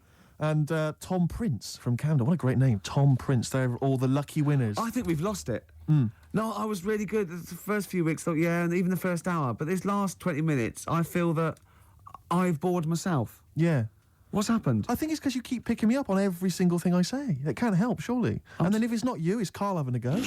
Yeah, but he's more going for your looks. I'm more working on your personality. Right, sure. But together... So it's my fault now that the show's going No, downhill. but it's like, you know, we're sort of like your mentors. You've got to be harsh. It's like, you're like Eliza Doolittle. And we've got lots of little stylists in, like they do with, like, you know, makeovers and that, all that, faking it. They get in, like, me and Carl. Carl's working on your looks. I'm doing your personality. We're going to get, like, stylists in and, you know, coaches. And then you have to do a date. And the woman has to, and there's 3 other blokes, and she has to work out what the freak amongst them is. And you've got to go, no one voted for you as the freak. Yeah, Rick, I've known you for 3 years. I don't think you're count for that job. Groove Armada, Superstyle on XFM 104.9. It's nearly the end of the show, Steve. It is. I'm going to try harder next week. Yeah. I mean, it started off well, and then I didn't get bored. I couldn't concentrate. I know what you mean. I mean, I thought I tried hard early on with the anecdotes that embarrassed me and which Carl just used as Well, venom. I had the funny bullshit T-shirt I had, and Sure. and the, you know, I had the woman, you know, walking around in my clumpy shoes. I had the washing with me. Oh, they my were classic shirts. anecdotes, Rick. Oh, I love the first hour. I love the first hour. There should definitely be a sort of show on Saturday evenings on XFM with Kate Thornton and a Richard couple of Blackwood. Blackwood would be good. Moyles in going. Just remembering the what first happened. hour. They used to. Oh, it'd be great, wouldn't it? That'd be lovely. Oh, it'd be amazing. There's people taking our photographs, which I'm not happy with. No, I'll be I'm not honest. I'm gonna have someone. Because I know fired. you've. I'm only joking. He stopped. I was only joking. Oh, I've offended someone, which I don't like to do. And then we all the stuff about. I'm worried lifts. though. Go on. I'm worried because I didn't know that the photos were going to be taken. Yeah. That we won't seem quite as hip and down with the kids as we thought we would on account of wearing these tuxedos. I'm telling you now, that is ironic. We are down by law. This next track is Ice Cube. It was a good day. It's my selection for the hip-hop track. Yeah, As you know, we want to spread the word of... A lot of people don't seem to realise that hip-hop is music as well, and it's out there, and it should be enjoyed by kids. And it's at the moment, it's kind of quite an eclectic thing, you know, it's very underground. Yeah. We're trying to bring it into the mainstream. Yeah, and in this, you know, Cube says it was a good day, you know, simple things like he didn't use his AK. That's the sort of world he lives in. That's what he's trying to get across. And it talks to you about your life. Sure. Yeah, This respect is you, it. man.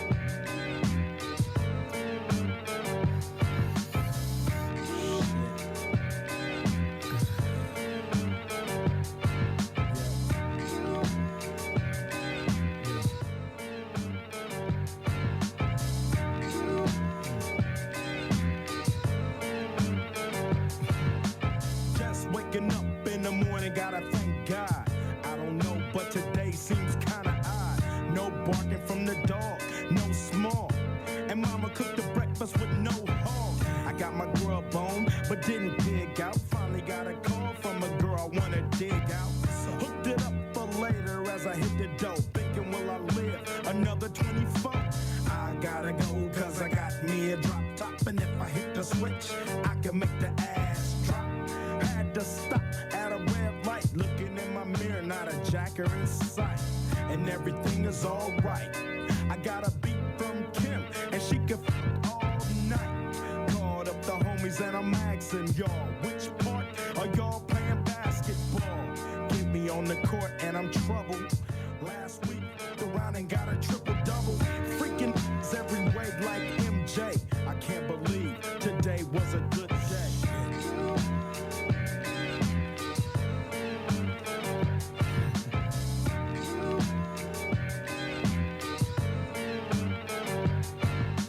Drove to the pad and hit the showers. Didn't even get no static from the cowards. Cause just yesterday, them fools tried to blast me. Saw the police and they rolled right past me. No flexing, didn't even look in a direction as I ran the intersection. Went to Show Dog's house, they was watching yo on TV raps. What's the haps on the craps? Shake 'em up, shake 'em up, shake 'em up, shake 'em. Roll 'em in a circle of Nick, watch me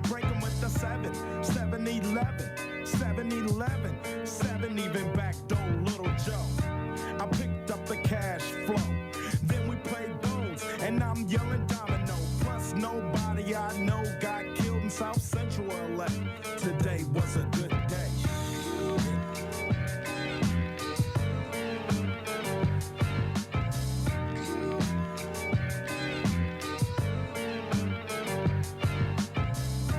Left my house paid, picked up a girl, been trying to since the 12th grade. It's ironic, I had the boo, she had the chronic. The Lakers beat the Supersonics. I felt on the big fat feet, pulled out the jammy and killed her. And my runs deep, so deep, put her to sleep.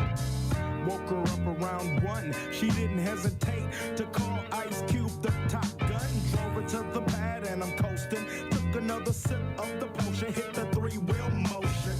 I was glad everything had worked out. Dropped her ass off and then chirped out. Today was like one of those fly dreams. Didn't even see a berry flashing those high beams.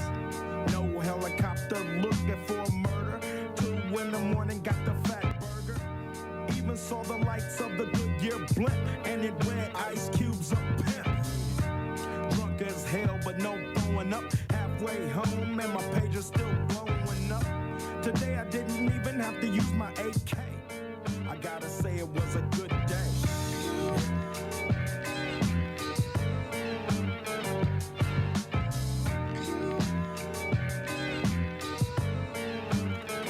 Well, there you go. Ice Cube, it was a good day. Great song. Yeah, yeah. Well, you've got a great song coming up as well. I have indeed. It's the song for the ladies, Rick. We'll leave people with that. Have you seen the film Magnolia? I have. It's one of the most underrated movies. It didn't get a single Oscar nomination. It's absolutely fantastic. Breathtaking cinema. Yeah, it's made by the fantastic. guy that made Boogie Nights. Absolutely fantastic. Tom Cruise is in it, loads of people. And the soundtrack is entirely written by Amy Mann. Now, I don't know if she's normally the sort of person they play on XFM, but she's a singer-songwriter of great skill, I think. Yeah. And this is a song that features in one of the most breathtaking moments It's in the film. amazing when they all Incredible sing. sequence. Yeah, it all brings it together. It is, you know, we won't come across, obviously. No, here, but it nevertheless still is a good song. It's called Wise Up. We'll be playing that in a second. But otherwise, Rick, that's it, isn't it? That is it. What will you be doing tonight, Steve? What are we doing tonight, Rick? Probably gonna be staying in. Yeah, yeah. Oh, yeah. Yeah, what, and doing what? though? Watching some telly. Oh, yeah. That's not all if I know you. Did I see a couple of cans of weak lager in your carrier bag? I did sneak them in, yeah. You're not going to drink them both tonight, though, are you? What are you, my mother? Okay, chill out, do what you want. Oh. Will you be sleeping alone again? If I play my cards right. Will you be having a little tug just to get yourself off to sleep? I'll probably have a couple of tugs. If there's something saucy on Channel 5, I will. XFM 104.9. Here's Wise Up. Amy Mann, enjoy it.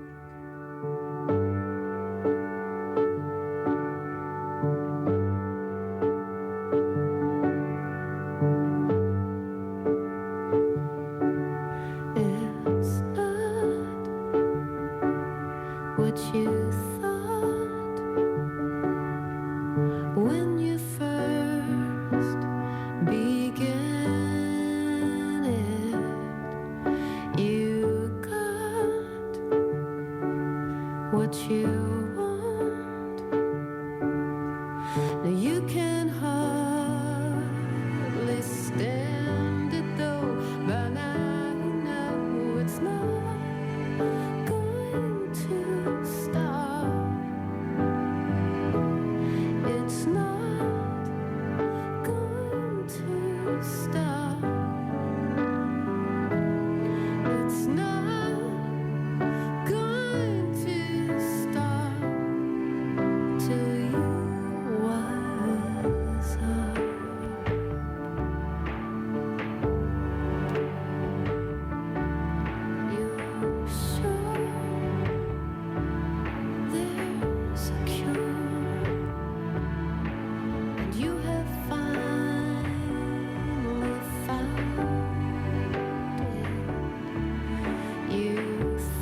just give up.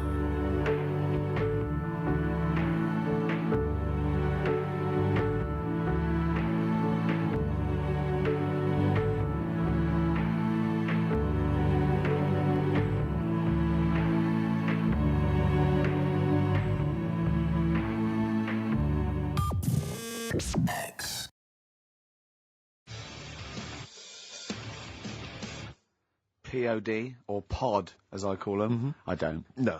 XFM 104.9. It's the Ricky Gervais Show. With Steve Merchant? Yeah. So Dermot O'Diddley, Yes. weeks and weeks in a row, he doesn't even turn up, and now suddenly he's all over breakfast. I noticed, yeah, he's standing in for the breakfast show. Why weren't we asked to do that? Well, we Quite were. upsetting. Were we? Yeah. I didn't know about this. Yeah, but I don't want to get up that early, do I? Sure. I feel a bit hungover today, actually. Do you? Yeah. What's happening? What were you partying last night, were you? Well, not partying, we just went out for a couple of drinks, then had a meal, and then went to the Borderline and saw about. I'll tell you about that. It's good. You saw a band? That's the first Yeah. time in years, isn't it? It is, yeah. Yeah, because no, do you know John Sim, the actor? Not really. He's in this band, right, called Magic Alex, and it was really good. They're sort of like a friendly Oasis. They got, sort of Yeah, quite, it's quite mank sort of feel, but it's really good. Good songs and everything. Is he the singer? Yeah, no, he's a guitarist. Nice, cool. But it was full of actors because and I felt quite tall. That's ludicrous, because you're a very short man. Well, I am. I'm sort of. I was average, but now I'm not. I don't think 5'8". That's what. But there, I was like quite. It was like Lilliput. So I just got to hang out at actors do. Or like, yeah. This is the reason, because actors are often quite handsome people, but yet they're always quite obnoxious. We are. No, I mean, they're normally quite obnoxious, Rick. Again, you're a good example of that. And yet, I think it must be the small man complex. That's what makes them so obnoxious and so kind of desperate for attention. Didn't realise it before. Steady on. Because, of course, I tower above everyone.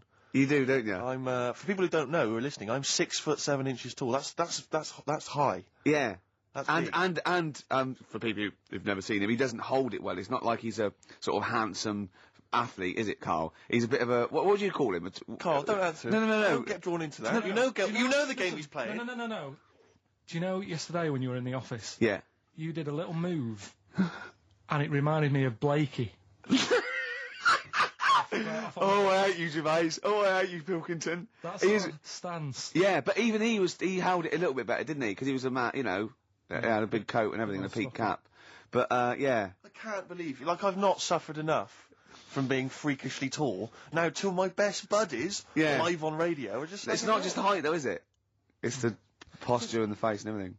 But it's got you places, hasn't it? No? What do you mean it's got me places? I think people give you a bit more of a chance in your career and stuff. 'Cause it's like...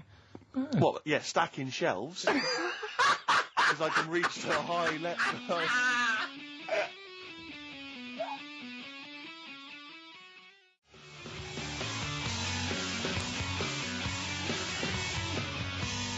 Muse, Plug-in Baby on XFM 104.9.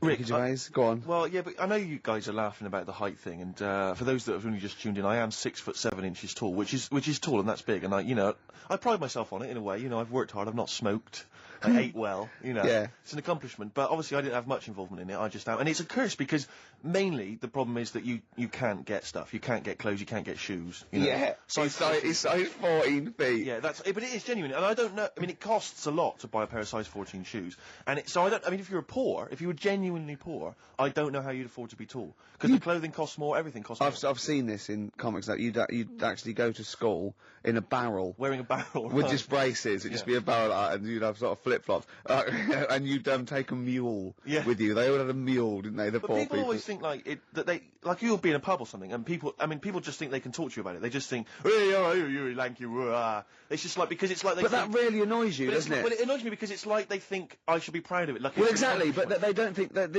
this is not a disadvantage. This is not a disability, is it? You're taller than most people. It might get a disability. No. If you were 8'3", it'd be slightly disabilitating. You would, but disabilitating. What? Disabilitating? Yeah. No, you're a medical man, aren't you? But no, the point is, it's a disabilitating because when you go on public transport, like if you're on a coach. Yeah. The only place I can sit on a coach is that seat on the driver's lap. Either on the driver's lap or that seat at the very end. Yeah. Which sits into the aisle. Yeah. That's the only place I can. Well, sit. you stand up. Some sort of stand kids up at the back waving at drivers. You could drive it from the back. Here he comes. Watch it. Were you a tall baby? or Mr. and Mrs. Merchant, you've given birth to a basketball player. Look at his dribble already. Were you a tall baby? Babies aren't tall. All right. At what point did you suddenly, like, Jesus, nothing fits me? Well, it didn't happen overnight, Carl. Let's do a little graph. How tall were you at 5? Oh, I don't know. 3 foot? 3 foot. How tall were you at 12? 6 foot? 6. Were you really? I don't know, do I? How do I remember? I don't remember this. Well, when did teachers start calling you freak boy and Really, lanky? They didn't. It wasn't Didn't they? so much. It was no. You went to a funny school. I went bowling with him once. Well, I'd never been bowling before, and he'd been once before, and he went, let's go to this bowl. We went to a bowling alley, right? And you have to wear these special shoes. Now, they're sort of like pointed things anyway, and they're multicoloured, sort of red and green. Right? They look pretty weird. And the woman said to me, oh, what size? I said, oh, 8. She went, yeah. So what size are you? He went, 14. She went, 14. He went, you probably haven't got them. She goes, yeah, I think we have got one pair. And she put them on the table, and it was like Krusty the Clown. And I just started laughing. They looked so long, and he had to run round this bowling alley in these freaky clown But shoes. they don't look freaky clown like when I'm wearing them, because the rest of me is in proportion to it. It looks like a little wall bracket. One of the worst things that happened to me was when I was, I don't know, when I was about 16 or something, we went to, It's a fire there's a alarm fire alarm going off. There's a fire alarm going And the off. fire light's going off. Yeah. Should we not just maybe we play a evacuate? record and go and check that out? Wrap it up if you want. Oh, no, not wrap it up. Play a record. I'm going to go. No, the See you fire, later. it's gone off, Rick. It's gone off. Oh, what? They might have burnt down. Yeah, I think we'd know about it. The flames licking around our ankles would be a clue. God. I'm going to go and investigate. You shouldn't ignore a fire alarm, should you? Blimey. We're entertaining the nation. Oh, look at him. He's scared of fire. What do you mean?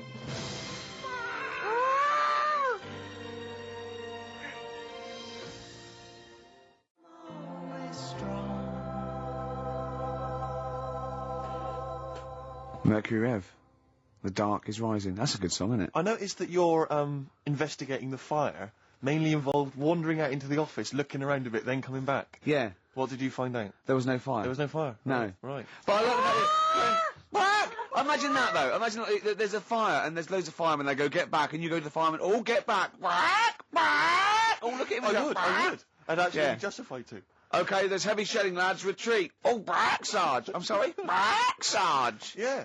There was a fire alarm. I'd never seen it before. A fire thing going off. There was a fire alarm going. I thought, oh, let's at least have a look if there's a fire. That's all I thought. See, there's some official coming in now to tell us we should have been running out. There's no fire. Well, you can't just stop entertaining, you know, the people of London just because there's a fire. This isn't the Titanic. Oh, true. I don't have to carry on playing. I don't know. It feels like a bit of a sinking ship. Rick, here we go. All right. Nice one. Nice one. I don't know who I was taking off then. Probably me. Yeah, I think so. Yeah. Listen, let me just tell you briefly. This is another example of how people can just exploit you and make fun of you when you're tall. Yeah. I was quite tall. I've always been like about 6'7" for quite a while now. And when I was about 16, I went to a big New Year's celebration in Bristol, where I come from. And everyone kind of congregates in this big sort of part of town, and there's all people dancing around, like in Trafalgar Square. And I was there, and somehow I just picked up a balloon somewhere along the line, one of those kind of helium sort of balloons, and I was holding that, sort of dancing around. And these two girls came up to me, and I was thinking, yeah, okay, you know, it's New Year's Eve, brilliant, you know, that's my kind of party. Yeah. They came up, and they went, hey. Once a year. And they said, you going to be here for long? And I went, well, maybe. And they said, it's just that we've arranged to meet back at you in about an hour. I went, what do you mean? I went, well, it's just because we can see you wherever you are. Don't worry, you can move around and stuff. We'll see you with the balloon. Just arranged to meet some friends. I love that. A landmark. So pilots use that. Oh, we're just coming in. No, there's where we go. When we see Steve Merchant, we'll be descending to Bristol Temple Mead. What's really funny is New Year's Eve, Trafalgar Square, you got a huge column, but they use Steve as like the meeting point. Steve's got a huge column. Brilliant, Rick. Well done. Award-winning comedy from Ricky Gervais.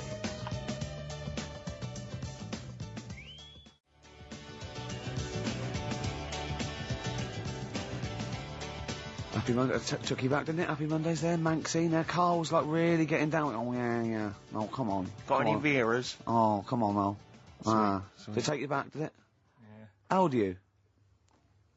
29. 29. So you were just going into out of your teens. I'm a Virgo. No. What? No. No. You don't understand. It's just.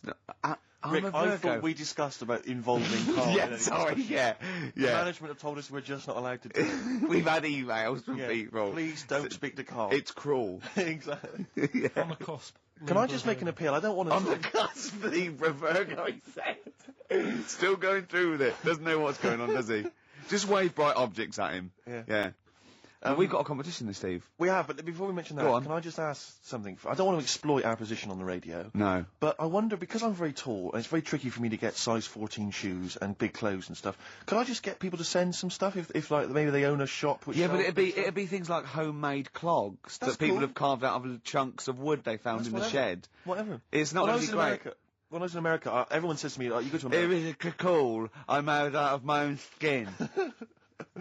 When I was in America, everyone told me like it would be really easy to get big clothes and big shoes and that because they're all huge and all freaks over there. All right, steady on. And I was wandering around New York and I was going in a few shops, kind of saying, we've got size 14, US 15 shoes, and they were going, no, we want Is that the difference? Yeah. One. And they literally were laughing at me. There was a couple of shops where they literally laugh and get like someone else in and come and look at the tall, freaky Englishman. Really? And then one guy said, I remember we had someone come in here once, and he said he'd been to a shop which sold kind of stuff for really tall people, and he said, I think I can remember the address, and he sort of looked through the sort of telephone direction, he made a note of it, and I went on the subway, and I went down all the Lilliput. and I went, it took me ages to get there, really hard to find it. I finally went in there, I've never seen, it was heaving, right, with freaks. It was Really? amazing. It was like, they were just kind of gargoyles, it was like something from Lord of the Rings. They were just kind of these tall people and kind of gnarled. Did they turn around and start bowing to you? It was incredible. Yeah. When I went in, I just said, hi, I'm looking for a kind of da-da-da-da sort of thing. Guy went, yeah, sure, and he sort of hobbled off into the darkness and came back with exactly the kind of pair of shoes I wanted. I couldn't believe my luck. It might be a magic shop. But it was like that shop in Mr. Ben. It might have been a dream, though. You see. Have you still actually got the shoes? No. Because when Mr. Ben sort of like goes back and wakes up next day, he finds like a feather in his pocket where he remembers he was a 17th century sort of squire or something. Yeah. You know what I mean? The classic episode of Mr. Ben when he becomes a 17th century squire. Oh dear. Mr. Ben learns to play the harpsichord. But it's like when Mr. Ben, that black shopkeeper goes, right, are you going to pay for that? You're not just going to go through that door and then have an adventure and come back. Oh, yeah, I am. No, you're not. You're barred. Yeah. You just make me sick. We wait nothing from you. Well, I'm not in this for your amusement, Mr. Ben. Is it only Ben who's got the insider knowledge about the magical doorway, or I don't know, because that fella in the fez doesn't seem to have anyone else there. No, rarely. He's always grinning though. He knows something. I'm not sure. It's not a documentary though, is it? It's a kid's show, isn't it? I'm trying to remember. No, it's not. It's just a kid's show, so anything can happen. Yeah. That's a lot of people make that mistake when they slag off something like Scooby-Doo or Thundercats. It's not really reality. It's just a kid's. Mr. Ben, they were all on drugs, weren't they? Like Magic Roundabout. My mate fancied Cheetara from Thundercats. Cheetara. Which one was Cheetara? I quite like She-Woman. She was the lovely. She's a lovely cat. Yeah, she was a real dish. What's the sexiest cartoon? I'm glad you've asked. A lot of people say Jessica Rabbit. They do, and they'd be right to say that, because she's actually human. She's not an animal, which is good. What? Isn't she? No, she's a normal woman married to a rabbit. No, she's not. Yeah, Jessica Rabbit. Is that what she got a surname, Rabbit? But she's not actually she's a rabbit. married Roger Rabbit. But she's not actually a rabbit. She's a glamorous woman. Is she? Yeah. I've never seen it. No, yeah. This is the weird thing about it. That's weird, though, isn't it? It is weird, the idea of a rabbit having sex with a beautiful woman. That is the weirdest thing about it. How does that make you feel? Annoyed, if I'm honest. Yeah. But I bought some bunny ears just after I saw the film. Oh, hip-hop. You got your hip-hop track? Yeah, good. No. This album was rated by a lot of people last year. My sources tell me that it's being re-released and re-recorded this year. Anyway, Nerd are the outfit. They're better known as the Neptunes, who are kind of sort of hip-hop R&B producers. Yeah. I think this track may have featured on a giveaway CD. It did. On the NME. It did. Anyway, it's Dynamite. It's from the album In Search Of by Nerd, and it's Bobby James. Play it.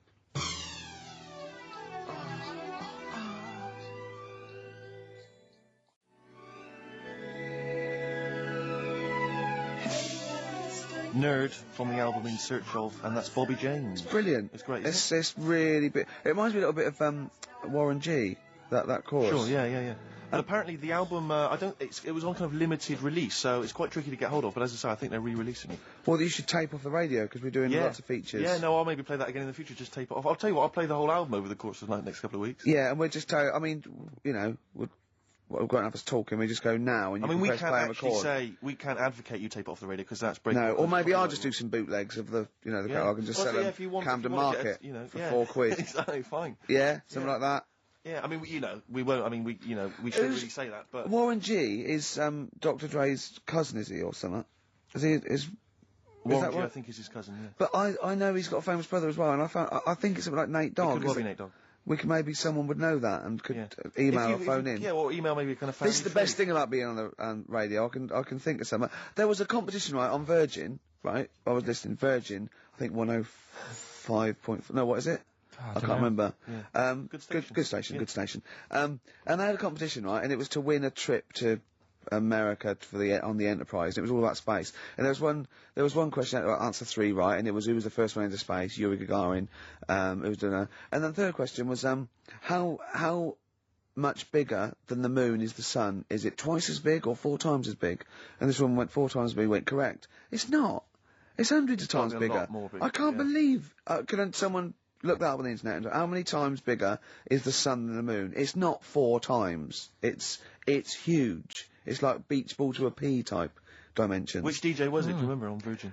I can't remember, but it was the one on sort of about 11 o'clock. I wouldn't want to be him now. Yeah, he's embarrassed himself, hasn't he? When we do quizzes, we never get anything wrong. That's true enough. During that track, I'm chilling out, I'm loving it, aren't I? Carl goes, do you know how baguettes came about? Do you know how baguettes come about? I went, go on, and Steve went, no, save it. Wait a minute, though, I'm thinking, Rick, people are going to be desperate to know the answer to that. Why don't we play some ads and some music and stuff? It's like a cliffhanger. Exactly. How did baguettes come about? Whatever he says is going to be good, isn't it? Stay tuned to XFM to find out.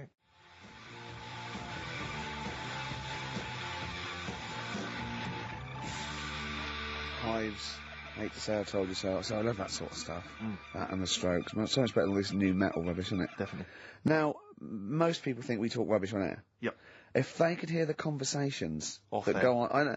But someone just emailed in saying the sun is indeed about 400 times bigger than the moon. Thanks for that. That DJ must have looked it up and said 400 times. That can't be right. It's probably a printing error. 4 times. Nothing can be 400 times bigger than the moon. Carl went, yeah, but the sun, it's only got 1 million years, isn't it? I went, what? He went, on that space programme, it said that in 1 million years the sun will be destroyed. And he said, and then we're all shafted. Right? I laughed. Steve went, no, it's okay. By then, we'll be on another planet. No, I think that's true. We'll have colonised other planets. Carl went, yeah, but there'll be no sun. Steve went, well, there's other suns, which is true. Carl went, well, I went, well, yeah, every star is a sun. Carl went, well, not really. Not really. Don't believe that, do you? And I went, no, it is. The sun is just a star. It's not even a particularly big star. Carl went, well, why didn't they say that instead of worrying me? Instead of worrying me. In 1 million years' time. Yeah. I love the idea of Carl. He's been preserved, brought back to life, and is now the ruler of the world. Just a head in a fish tank. And he speaks like this. I am Pilkington. The reason you became king of the universe, of course, is because of your fascinating French bread anecdote. Oh, yeah. Yeah, What come was on the then. story? How did baguettes come about? If this is going to be someone cooked a loaf a bit wrong and said I can still make a sandwich out of it, I'm going to hit you. No. Go on then. Right. Napoleon, when he was at war and that with Russia. 1812, yeah. Yeah, all his soldiers were like, not used to the cold weather and that. So they said, take some clothes in your bag with you because it's going to be Chilly. nippy out there. So they put all the clothes in the bag. Sure. Did what they were told. Thought, It's Napoleon, for Christ's sake. No room for any food. You're joking. So couldn't they make some sort of like sandwich? No, it wouldn't fit because of all the clothes. You had to take extra gear. Sure. for them. So anyway, he I said, can see where this is going. I'll be honest. Is there a baguette-shaped gap left in their holdall? They thought, let's make some bread that you can fit down your trouser leg. What? That's not true! No, it's not, Carl! I read it in Euston train station. I was waiting to go back to Manchester. Where did you read What's these? scrawled on the wall in graffiti? Yeah. Do you know the Was it also meet me here for cock fun at 12 o'clock? The upper crust sandwich shop, Euston Station. It's on the wall. What do you mean it's on the wall? Do you know how it says, like, sail on at Dixon's, whatever? Yeah. Next to that, there was, like, a bit of information. Once you've read the stuff on Dixon's... Baguette information. There was a big thing about the history of the baguette. I read it and I thought, We got to make a sandwich we can spit down our trouser leg. But how can you march and fight with a huge piece of bread down your train? Although it would be intimidating. You see them coming, you go, sacre bleu, look at the size of them. They're big fellas. Well, Blimey. I can't help but feel that could be a practical joke at your expense. yeah. do that. Well, the Earl of Do you ever Sandwich... question anything you read? If it's printed up, is that, like, fact for you then? Well, it's not funny. I mean, if they were trying to be funny, it's like... it's not, is it? So it's information. Have you heard us? Things sometimes want to be funny when they're not. That's exactly what happened with the sandwich. The Earl of Sandwich wanted something he could fit down his pants. And it was those triangle cut sandwiches wrapped in cling film were perfect. You might be right. You might be right. I am. Because the Cornish pasty is so they could drop it down the mines, isn't it? Is it? They wrapped it up they wrapped up like meat and vegetables in pastry, and they sort of crimped it, and it was like and they dropped it down the mine, so. Yeah, that's how that came about. And bagels were originally made so that people could play hoopla, but then eat afterwards. I don't know if you're aware of that. That is true, Carl. Well, anyway. Call my bluff. Is one of them true? Yeah. They're all true. They're all true. Yeah. Tell your kids that when you have them. Yeah. You know, if they're still alive in a million years. Well, it might be true. Can someone confirm that baguette fact that it was so Napoleon could stick it down his trousers? Not him, his soldiers. His men. Yeah. Fascinating information. Fascinating bread information, Carl. Radiohead. Yeah, now this is my song for the lovers. It's a beautiful track. It's Let Down off OK Computer. It's one of my favourite Radiohead tracks. It's lovely. Right, set the tape going now if you want to tape these songs.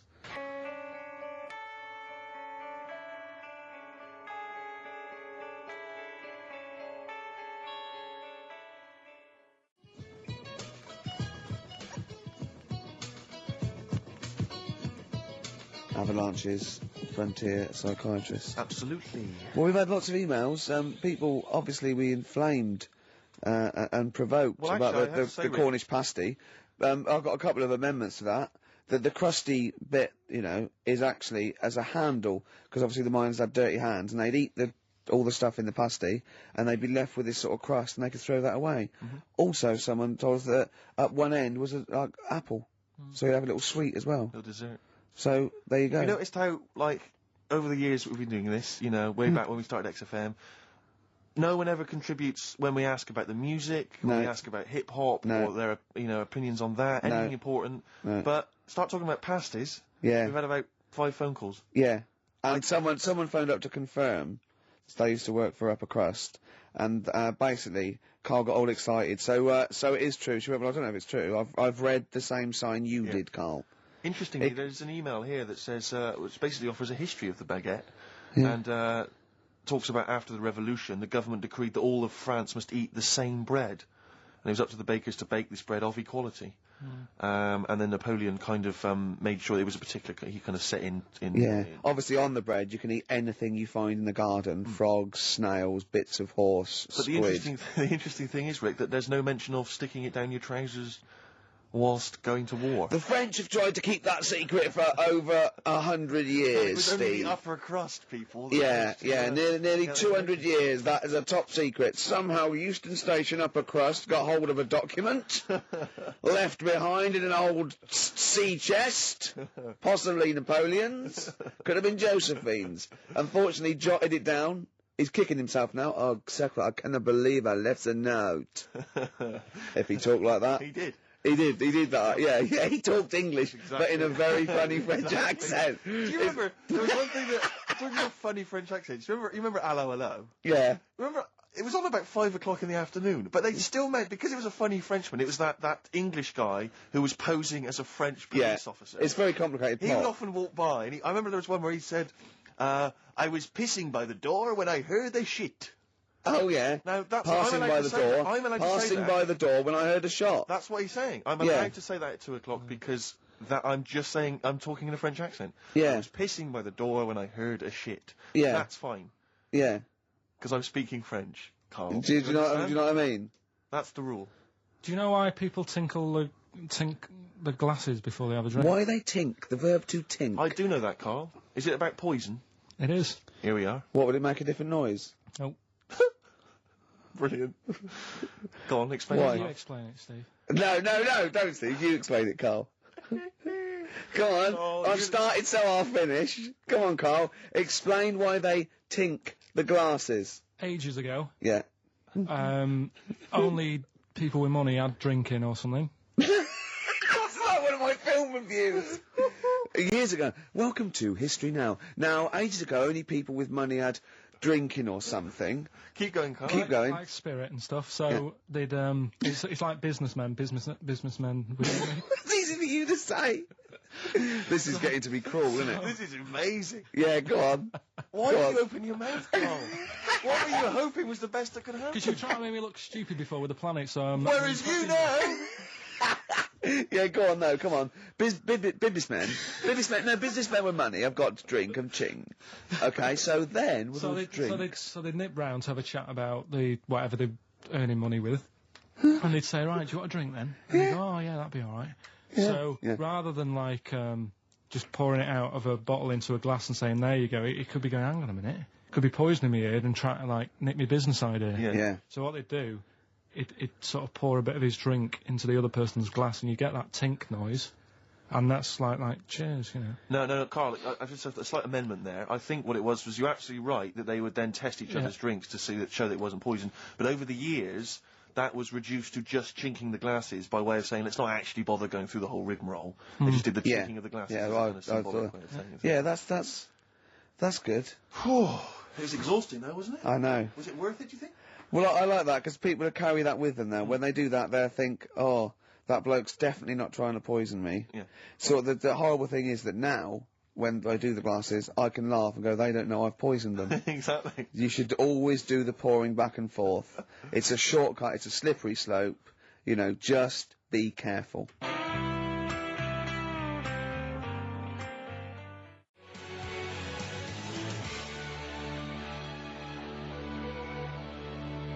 Ash, there's a star. One of my bands of 2001, Ash. Was it? Yeah, they've come through. I didn't like them at first. Thought, a bit too lo-fi, but I think they've worked at it. They do good songs. They're good performers, and I think they're probably thoroughly nice chaps. Sure. All right. We didn't say hello because we were away for a couple of weeks. We didn't come back and go, oh, we're back, did we? It's like nothing ever happened. Exactly. Do you know what I mean? Did you have a good Christmas? Yeah, you? Yep. Carl? Yeah, it's alright. Lovely. Okay, let's crack on. Good. I went on holiday after Christmas, yeah. And so did our mutual friend, Phil Bowker. Yeah, good man. He was in Lanzarote, and he told me one of the funny... I don't know if I can tell this on the radio. I'll have to say the C word. I'll just go... It's in a sentence, so I just go, you, see, when it comes, and you'll know that he's saying the terrible word. Just, didn't want to ruin the anecdote. Anyway, they're walking along one evening in Lanzarote, and there's lots of Brits there, apparently, and Phil overhears a sort of a married couple arguing. They're having to go home a bit early.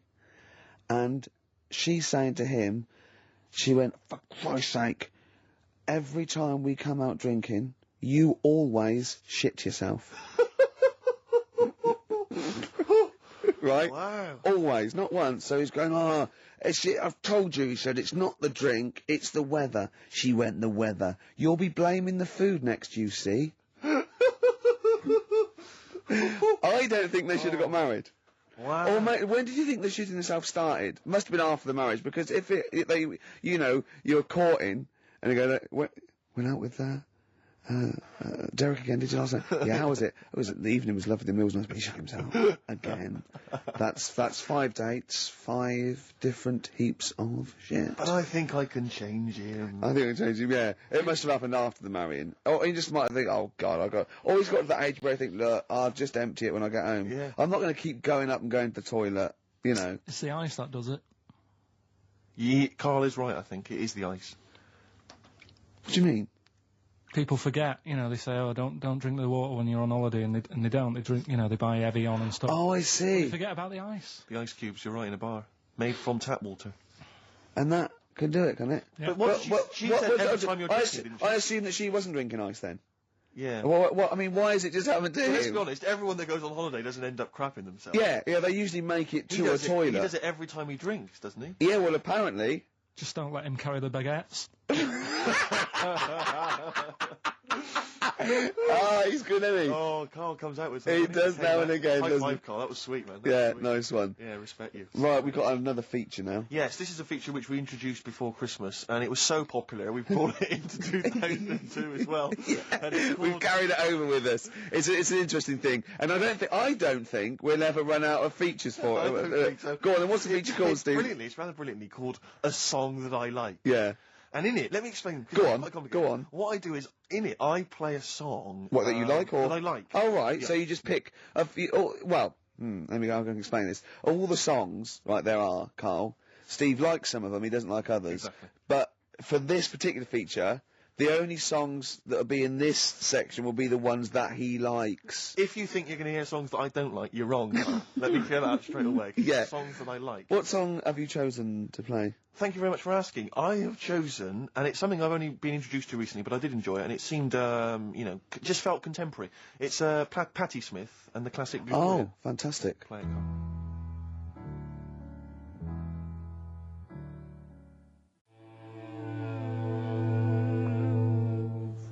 Gloria by Patti Smith. Did you enjoy that? Yeah, I love it. It's lovely to hear that again. I've always been one of my favourite tracks. And as Carl pointed out, sounds remarkably like, who did you mention? PJ Harvey. Oh yeah, well, yeah, everyone knew that. She was obviously very influenced by her. That's fine, that's fine. That's alright, that's allowed. That's cool. I like PJ Harvey too. Exactly. There's enough room for two. You're absolutely right. Oh, here we are then. Let's just take a moment to think about what we've done, you know. Yeah, well, it's been good. It's we've enjoyed it's ourselves an so far. hour and 20 minutes. We've talked about shit in yourself. We talked about pasties. We've done pasties. We've done pasties. A number of pastries, actually. We never got the. We should go in a competition. Who's the tastiest cartoon ever? Well, actually, I threw someone up did contribute. Cheetara. I threw up Jessica Rabbit. I've had some people contribute here on Go the on. email. We've got someone here, Dom, has emailed us. He's told us that, for him, Daphne from Scooby-Doo. Yeah, popular choice. And obviously this is one I've never quite understood. Wilma from the Flintstones. I've actually always felt that Wilma, I don't know, I just thought she was a bit... No, not a bit Wilma. homely. Betty, surely. Yeah, Betty. Well, this is what I mean. Wilma, I mean, yeah, Betty, surely, but Wilma? No, I mean, she's quite homely. But Betty, Oh, yeah. come on, Steve. You wouldn't say no to Wilma. No, I suppose not. If it was on, I'd be worried about Fred if he found out. well, I'd hate to do it, you I know. don't want to do it to Fred. He's a good guy. He is, isn't Yeah, he? He's a bit of a worked jump. hard. Whereas Barney, to be honest, I don't think he deserves Betty. Do they both work in the quarry? Because, I mean, let's be honest, Fred, not a smart man. I mean, he obviously didn't come out of rock school with anything other than a couple of basic O-levels. I know, but he's a hard-working, sound sort of But guy. they got a big house, they got like a TV, they got that bird thing. Yeah. They I mean, got- be honest, if I was Fred, I would be a little bit disappointed that my kid does nothing, whereas Barney's can lift up sort of tall buildings. Bam, bam. He's a very strong, you know. I mean, interestingly, Fred loves his job. He's always yabba dabba doing at the end of the day. He does And he spent yabba the whole dabba. day lifting rocks from one place to the I'll next. tell you what, I wouldn't take that from that cat, though. I would. If a cat picked me up by the scruff neck and put me out, right, on the doorstep, I'd go mental. I'd get rid of it. It is a saber-toothed tiger, though, Carl, so it could rip him to shreds. It's not like a normal domestic cat you have nowadays. You know when they go to the drive-in at the beginning? Yeah. And they order maybe some ribs. Yeah, that The woman huge- brings that huge rib, and it tips the car over. Yeah. Was that her first day on the job? Because either it's never been ordered before. Yeah, or either it's you'd have that, or- thought she'd have realised. Or, yeah, we're out of pig. We've got Brontosaurus rib. And Exactly. he goes, won't that knock the car over? No, it won't. I don't know. Rick, can I tell you now? That was an accident waiting to happen. It was really, wasn't it? Yeah. And it did. Oh, dear. Mind you, I went to Texas once, and I had some ribs, and it was like the Flintstones. It was huge. And not only did it look too much like an animal that I couldn't actually eat it, I don't know who could eat it. I mean, seriously, it was 2 foot long. Yeah. And all the it was like half a rib cage. And I It is just... incredible. My friends lived in Texas for a while, and they once were in a kind of diner, and there was you know those kind of benches that are attached to the table yeah. itself, like a kind of picnic bench. Yeah. And this huge fat guy came in, he came wobbling, he ordered like this kind of everything you can eat meal, and his fat kind of sort of, you know, kind of... His big wrapped fatty itself- fatness fatted on the fat table, It, yeah. it wrapped itself around the table and everything. Oh, He was God. chowing down, and when he tried to leave, the table came up with him. Oh, no. Imagine that! I mean, they are fat, aren't they? They're big people. They're huge people. But it was that thing we were talking about before, that bloke on Jerry Springer Show who was like 80 stone, right? Now, I felt quite sorry for him. He was really sad and he was crying. It is rad, but my point is this, right? When he got to, say, 50 stones, didn't he go, that's too much, isn't it? Enough. For a land animal. Exactly. Do you know what I mean? Yeah. That's big, isn't it? I mean, I'm getting worried. I'm 13 stone, and I'm genuinely getting worried. I'm thinking, oh, Yeah, God. when you've got that big, when you've actually got your own mare. yeah. When you It's have you have to get in helpers to look what the scale says. Yeah. Like 4 or 5 people lift up your belly and go, it's 52 stone. You go, that's too much. Exactly. I'm going to only have 9 breakfasts When you today. when you begin to appear on the Ordnance Survey map, yeah, exactly, yeah. When you've you got your can own symbol. It's like we can see 2 things from space now, Fatty and Steve Merchant. We'll be landing All right, at about... well done. Well, no, I'm just Having saying a at go, all, you're yeah. not fat, are you? You're freakish and big. Just another Go quick on. thought. Someone's mentioned Daphne from Scooby-Doo, and but I've always had a soft spot for Velma. Velma. Because Velma Oh was the no. glasses. I mean, I'd have She's had my... clever. Can I tell you what would have happened if I was in that environment? I was maybe on the... Your glasses would have got tangled No, up. I'd have always had I'd always been making a play for Daphne, right? And Velma would have fancied me, but I Yeah. kind of always ignored it because I was playing for Daphne. And then when I finally realised it was never going to happen with Daphne, I'd have blown it with Velma. That's Maybe the story not of my though. life. Maybe not. Maybe not. Sometimes those, you know, they might, you know, appreciate honesty. Go, listen, I've been hitting on the good-looking one. Oi, Four Eyes. Yeah. Do you fancy it, Chubbs? Exactly. Something like that. Let's be honest, is what you're saying. Well, yeah. I'm wondering, I don't mean to be libelous, but Velma, she was quite short, the glasses, the short hair. Lesbian? Hung around with the dog and Lesbian? the bloke. I'm beginning to wonder if she Yeah. was, maybe. I was like, see, unfortunately, I said lesbian there, and you still carried on with your assessment of what it is to be a lesbian. It's bad enough doing the cliches of having short hair, but you said the dog. Yeah, well, she hangs around with a dog. Do lesbians do that? Well, have you seen some lesbians? They're right dogs. Good night. Have you seen what I've done there? You know what I've done there, Rick? Comedy award winning.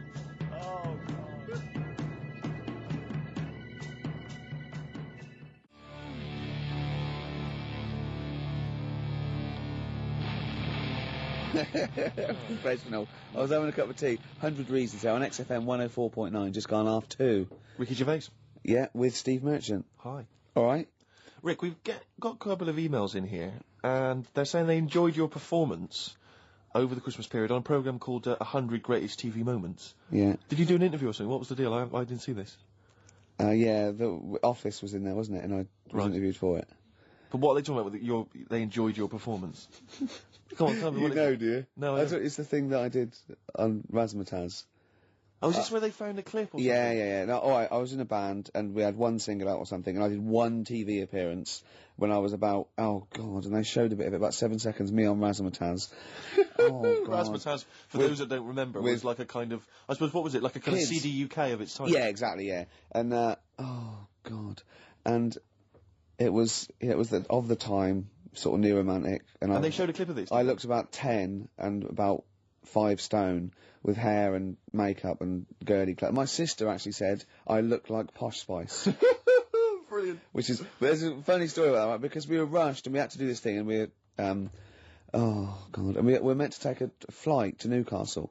And Where were you travelling from, London? Yeah, but we got there and we didn't have tickets, we were told to be there, but the A&R man overslept. Right, for the record company, overslept, and it was terrible, and we were fretting, and eventually it was too late to get the plane, we missed the plane, we had to get a train, and it was really kind of fine, they were back and forth, going, yeah, if they come now, we can still do it, we're going to miss it, and this was like a big promotional thing, and we got there, and they went, oh, God, right, and I had this sort of like jumpsuit I was wearing that I'd cut off, put that on backwards. A jumpsuit? Yeah, Brilliant. I know, Is this it was what was bad. on the clip? Yeah, I had that on back to front, and there was no time, and I think I even mimed wrong at one point, and it was awful. But the funny story is this, that when we were there, we didn't have our tickets. This was at the airport? We bumped into Bucks Fizz. the guys and girls from Bucks Fizz and their manager, so there's like 5 of them, right? And there's 2 of us, and they had 5 tickets. And Bucks Fizz tried to smuggle us through. And so they went through the things, right? And they went, tickets please. And he just waved 5 tickets that he had, like that, goes, this is us, right? And they went, well, can I have a look at them? And they went, there's only 5 here. And they just looked at us and went, sorry lads, we tried. We were nearly smuggled through. By Bobby. Carol. They couldn't even with their powers. They were the height of their powers. Because that was like make-believe time. They'd already done making your mind up. I thought if anyone can get us through customs check, it was the Fizz.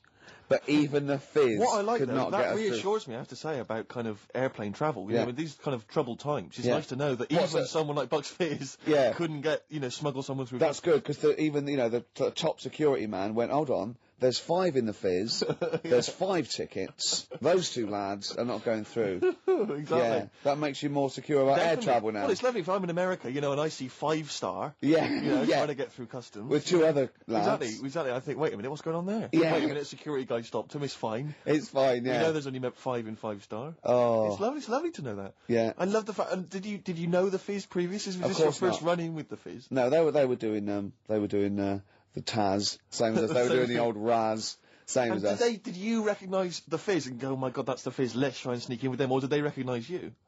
How did it work? They wouldn't have recognised us. Exactly, that's what I'm thinking. I love the audacity of going up to Bucks Fizz and saying, try and smuggle us in. You try and break aviation law for us. Now, yeah. Now it's time to make your mind up. We're going to the land of make-believe. I did that and they laughed. They went, brilliant. Yeah. We'll get you through, lads. Yeah. Just stay tight. I was actually on top of Bobby's shoulders in a long coat. Lovely. Yeah, but Bill... Well, seriously though, I don't understand what their plan was. Like they would have gone, through. It's the Fizz, let them through. Yeah. Don't bother checking the It's like, not wasn't even answering, we couldn't even get to Newcastle. Do you think it was wearing your jumpsuit backwards that sort of gave it away? Well, no, but see, I didn't have it on then. I was just in civvies. I just had jeans and a t-shirt then. I didn't even have my hair gelled. I was just like cash. I saw it. I thought it looked all right. Did you? Did you? Well, I mean, for then in you. a tight jumpsuit. Yeah. Cheekbones. Brilliant. Yeah. I had some cheekbones. Yeah. That was the. That was. If anyone else saw it, or maybe they taped it and they've got a clip, because I'd love to see it. I missed it. Well, I'll get you one. If you have it, put it. I'll tell you what. Why not create a website? And put that clip on there on a constant loop, and then send the address in, and I'll give it out, and people can check it out for themselves. Yeah, brilliant. Is that okay? Yeah. Cool. I'll have to lose weight now. Yeah. That film. Oh, now we come to the feature. We're carrying this over 2002 because it was such a great success. Everyone's talking about it. Do you remember I stopped my film reviews because I'm only doing films I like, and I've done all the films I like. That's where other film reviewers fail. Sure. Because they review substandard films. Exactly. My average is still 9.5 out of 10. Yeah. And no one's beaten that. Not Barry Norman, not Jonathan Ross. No one's got an average of 9.5 out of 10 for the films they reviewed. So I'm keeping it there. I don't want to drop my standards. However, that film sounds good. This is where I pick a classic track from a film that I might not have seen, right? But I like the song. I might go and see the film. This is Almost Famous. The film was Almost Famous. I haven't seen it, right? But a song. Now, don't panic. Listen without prejudice. This is Elton John, but it's when he was good, okay? When he was a bright, funky, young Brit glam star. Wonderful song, wonderful tune, wonderful lyrics. It's Tiny Dancer.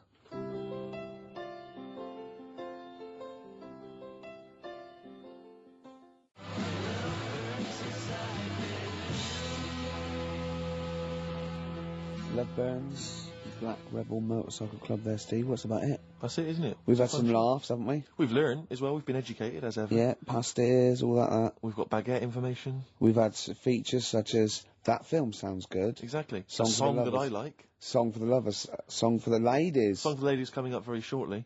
Rick, I was lucky enough this week to go to a exclusive press preview of Britney Spears' forthcoming movie, Crisscross, or Crossroads. Crossroads, I think it's called. Yeah.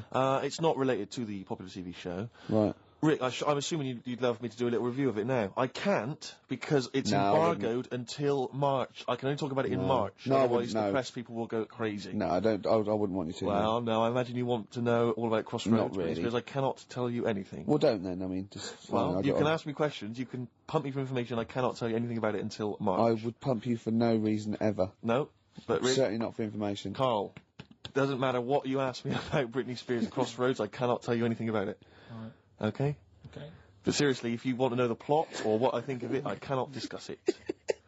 Okay? And if the listeners want to email in questions, they can. I cannot reply until March. So hang on for that. I've seen the film already. I've already seen the film myself in advance of everyone else. I can't tell anyone about it. Right. Until March. That's the kind of exclusive. I'll tell you what, though. Maybe I'll review it in March. No, you can't. Why? Because you haven't seen it, and I have. Yeah. But if you want to ask me a question now about it. Well, that's you in March. Yeah, Not but if very you wanted bothered. to know now, you couldn't know. I wouldn't be able to tell you. Right. Song for the Lovers. Yeah. Ladies, anyway, sorry. Song for the Ladies this week. I was lucky enough to get given as a Christmas gift the Rolling Stones complete singles collection. Good And present. Good well, present. it's an absolute joy. And I'd forgotten how brilliant Wild Horses Oh, great is track. from the Stones, so I thought I'd play that this week for the ladies. Let's leave them with that. Jagger and Richards at their best. Beautiful. Watts is in on it. If I know Wattsy. I mean, Wyman was still there those days. See you next time. Bye. Ash, There's a star on XFM 104.9, 1:05. That means it must be well in. 5 minutes in to the Ricky Gervais Show. With Steve Merchant. Yeah, he's here as well. Yep. Well, we've got some great tunes lined up, haven't Have we? We've got Eminem, Have we've got Coldplay, Oasis, we've got Brilliant. De La Soul, Chemical Brothers, Dr. Dre, Garbage, R.E.M., The Manics, we got Sure. Muse, we got Feeder, we got some classic I mean, you've said all those Radiohead. names, Rick, but the chances of us actually playing all of those are quite slim. We might not get to them if we talk too much. And obviously, we'll obviously drop a couple of those to play our own tracks as well. Yeah. Well, You they know. are our own tracks. Yeah. You know. Well. I'm not gonna get into that now. Right. Here's Eminem. Eminem, the real Slim Shady. Now, even though that sort of record is you know, relatively recent, and it's, you know, it's quite hardcore what's going on about, you know, subject matter that is adult, really. Certainly. And it's quite aggressive and it's cool and everything. But he still managed to make it sound like a novelty record. It is, Do you know yeah. what I mean? It's like a little sing. I know that's the intention, and that's good. But Yeah. I mean, I think it's nice that he's got a nice little tune.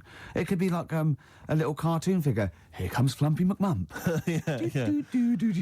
But the irony is, isn't there like a video you can get now, which is a cartoon Slim Shady, The Adventures of Slim Shady? Really? Because I know there was The Adventures of MC Hammer, the cartoon animated series, which sadly I never got to see, and New Kids on the Block. I think The cartoon went a bit mad and started, you know, spending a lot. Yeah, of exactly. money, and going crazy. You know, MC Hammer now apparently he's like he tours on the kind of religious music scene. Does he? Yeah, he's gone sort Well, of. he was always, wasn't he always a preacher or something, or started in gospel or something? Was he?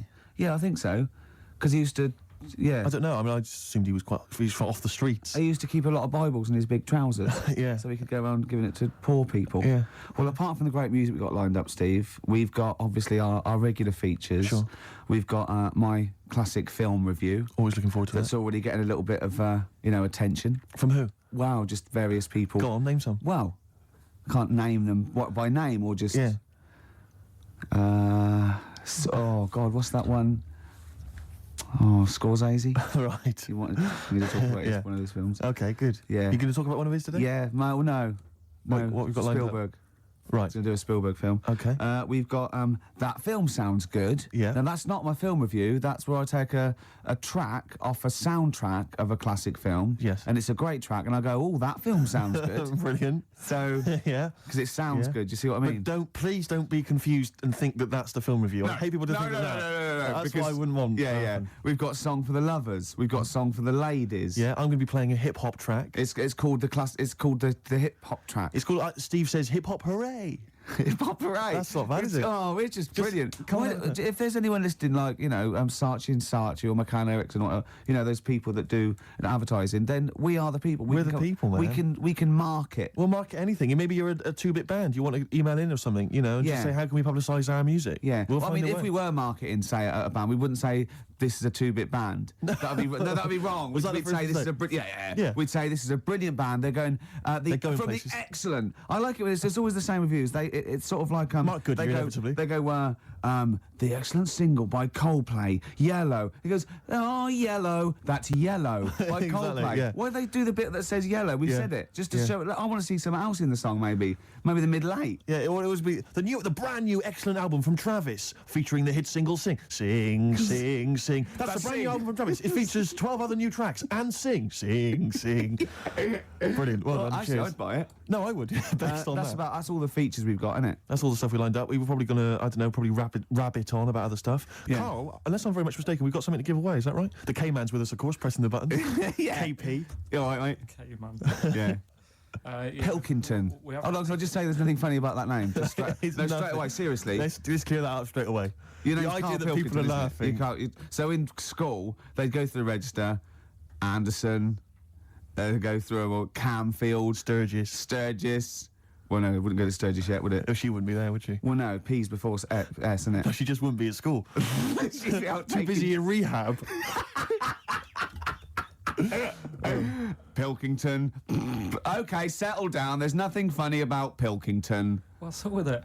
It's Pilkington. Pilkington. Yeah. Sounds a bit like Plonker. Yeah, or Pilchard. Yeah. So anyway, we've got tickets for I don't think anyone's ever mocked the name before. I think we're the first ones to do it. Oh, we're brilliant, we are. I don't think people up north figured that out, that it was a funny name. Well, it probably isn't up there, is it? Because they've all got names all like, called that, aren't like Ramsbottom, Wilkinson, Pilkington. Piddle Trent Hyde. Oscar Piddle Trent Hyde, what are you doing? You're late. Anyway, Gervais. Well, all right. Okay. Now, that's an exotic name. It's a Don't bit have go at French. you. It's a bit He pays French. your wages. Blimey, here he comes, having a go at the star of the show. Yeah. Blimey. Yeah. Do you want to play a record and get back to it? We got tickets to give away. That's what we're saying. Carl, what's the tickets? People want to know what the tickets are. After this record. Clever. Shinobi versus Dragon Ninja. That's what I like about sort of rock and roll. It just, sings, tells a story about everyday things you know about. Shinobi versus Dragon Ninja. Yeah, the old Was there any experience. reference to Shinobi or the Dragon Ninja in the song? I wasn't listening. I wasn't really paying attention, but I'm assuming that some of that screaming was about Shinobi and the Dragon. I don't know who won. If anyone knows who won out of the Shinobi and the Dragon Ninja. Or maybe it's like a trilogy. Maybe they sort of get together in one. Then the second single, there's the fight, Right, like sure. the mid thing in the film. Because I don't know about film structure, because I do a film review. Yeah, sure. And then the final one is, the The two of them outcome. pairing up against maybe a larger villain. A Godzilla type. Maybe. That's interesting. I don't know. I mean, who knows? Okay, well, no, they do. Lost Prophets will. Unless they listening. haven't written it yet. Are the Lost Prophets English? Are they British? What's the deal? Who are the Pilkington. Prophets? Pilks. Who's the Profs? Pilkey. Yeah, I think they are, yeah. What was the answer? What was that? Are they English or American? I'd say they're American. Just having a guess? Why didn't you just say I don't know? Still trying to fool us. KP again trying to deceive us. KP, you were going to tell us, Pilkey, you were going to tell us, Pilchard, you were going to tell us what tickets are away? But it worked for me, you see, because when I was younger, I had a mobile disco. Brilliant, so did I. And it was me and my mate Colin Makin. And the disco was called Pilkey's Making Music. That's brilliant. I mean, genuinely brilliant. Pilkey's Making Music. Guess what? When I first started the mobile disco, and this was when I was about 14, we didn't really go out touring. We just would do it for like people's parties and stuff. We were called the Rock and Roll DJs. No, really. We drew it on some sort of see-through paper and put a light behind it. Rock and Roll DJs. My first disco, I had 2 nights a week in this pub. What, you ran a disco? Yeah, this pub near King's Cross, right? And it was just their records, right? And I had to play this number of songs every time, the same time. So all the locals, all drunk, were dancing and everything. One of them was American Pie by Don McLean, right? And they just sing along all the words, sort of drunk. And it's about 7 minutes long or something. Yeah. The other one was Baby Jane by Rod Stewart. Nice. If I didn't play that, I'd get lynched. And what was the other one? There was another one that I always had to play. It was a ballad. I have to remember that. But yeah. So, Carl, do you think, and maybe Ricky as well, do you think you know much about DJing for, like, the sort of the wedding party or maybe someone's 18th? Oh, really? Okay, let me just offer a little hypothesis for you then. All right, the buffet's been served, right? Yeah. People have done some speeches, like it's a wedding do. Yeah. So you've already played some records early on, you've stopped for food, you've just played some light backing music in the background while the food's been served. You want to get the party rocking again, what do you kick off with? It depends. I've already got it down to 2 or 3 records. Okay, I'd like to hear what they are. Well, I've got it down to Earth, Wind and Fire. Right. That'd be great. If there's, depending on, or you want to go a bit modern, I'd probably start off with sort of Will Smith. Well, careful, Rick. I've got to bear in mind it is a wedding do, so there's people from age 8 to 80. You got to cater to every market. Okay. Carl, what about you? See, this was back in '88, so Kylie. Yeah. Can I tell you what the definitive track is? Go on. Oh, What a Night, Frankie Valli and the Four Seasons. Ding, ding, ding. People don't realise what it is exactly. It's straight away. Ding, ding, ding. Bow, down, down, down, down. I can't actually play it. But, oh, what a night. Late December back in 60s. That leads you straight into a 70s medley, and everyone's loving that. I'm thinking Bee Gees. There's going to probably be some kind of ABBA track, Dancing Queen, all going to storm. You're turning your noses up. I can tell you this, that we got bookings endless. People are going, you're amazing. I don't know how you do it. I wouldn't have got up. I would have sat there. Well, you might be, because you're one of those grouchy, you're one of those kind of moody teenagers. Oh, I'm not going to dance to this. I'll tell you, the old ladies would have been up. The people with a decent bit of musical taste would be up. No, the Ricky first Gervais would person be to get up is a fat lady in a dress with bad ankles and a little kid who's got problems and he's in a little DJ. See, the problem with you two is you're not catering to the market. You're trying to be all sort of bohemian and kind of off, teach people about music and stuff. There's no place for Kylie, not at a mobile disco. Far too avant-garde. All right, kick it in. Grease Megamix. Play a record. Come On Eileen. Have you got Come On Eileen? Play that. What are you going to play? Love Shack. Coldplay. Excellent. Yellow. Well, you'd never It's say the that. excellent single by Coldplay. It's Yellow. Oh, Yellow. That's Yellow by Coldplay. That was the stunning new single from Coldplay, Yellow. All the way back to 1999. When was it? 2000? I think it was. No, 99. Was it? No, was it? About that. I didn't realise so many people were fans of the Lost Prophets. Everyone's been phoning in, emailing in, telling us they were from Cardiff. Yeah. Welsh band. Now, you're going to tell us what tickets you've got, Carl. What have we got to give away? Tickets for... No, we kept the secret. We said, no, tell us on air, so it's a big surprise. This is going to be... If it's going to be really rubbish, is it? This, whatever these tickets are, right, is a testament to how much they rate us here at XFM, how much they rate our show and care about us. What tickets have we got to give away? A top show featuring Ricky Gervais and Steve Merchant and Pilkington. What tickets have we got to give away? Tickets for K-Fest. Right, go on. What's that? It's like a rock thing that's going on tonight. Right. If you're into that Welsh... Right, well, name some of the bands. Names of the bands. Nile. Go on. Right. That's one of the bigger ones. Mark Lanigan. Who? Not Lanners. Is Lanners playing? He's not really. Yeah. Mark Lanigan really playing there? I think so. God, who's that?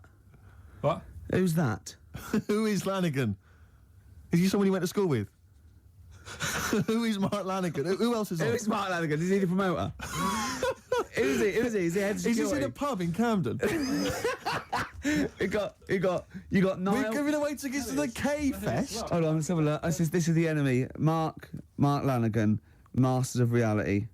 Right, okay. Who else? We got Niall, we got Mark Lanigan. Niall? Who else? I can't pronounce this one. Oh, let's have a look. That's good. Bethlehem or something? Bethlehem? Behemoth. Behemoth? Behemoth, is it? Let me see. God, no one can read. I expect it from a northerner, but not from a university-educated man like you, Oh, yeah. Let me have a look. Where are we now? I can't even find it on the page. Here we are, yeah. Anyway. Behemoth. Yeah, Behemoth open But hold on, I proceedings. just thought of something. We're not really giving those away, are we? Surely we're asking some sort of financial reward for them. Right, okay, right. Is there a competition No, or let's something? just... South Carolina Death Metalers, Niall. Okay, all right, Head to okay. K-Fest. Yeah, that means something K-Fest. to some people. We've got a pair of tickets to give away. Yeah. Okay. If you want to go to K-Fest, it's the Mean Fiddler, Charing Cross Road, and that's tonight, is it? Mm-hmm. The tickets would be $7.50, but we're giving away for free. Why don't we say we're giving away for a $5? No, That's still a saving. But I'll tell you what, if you can call in, what's the number?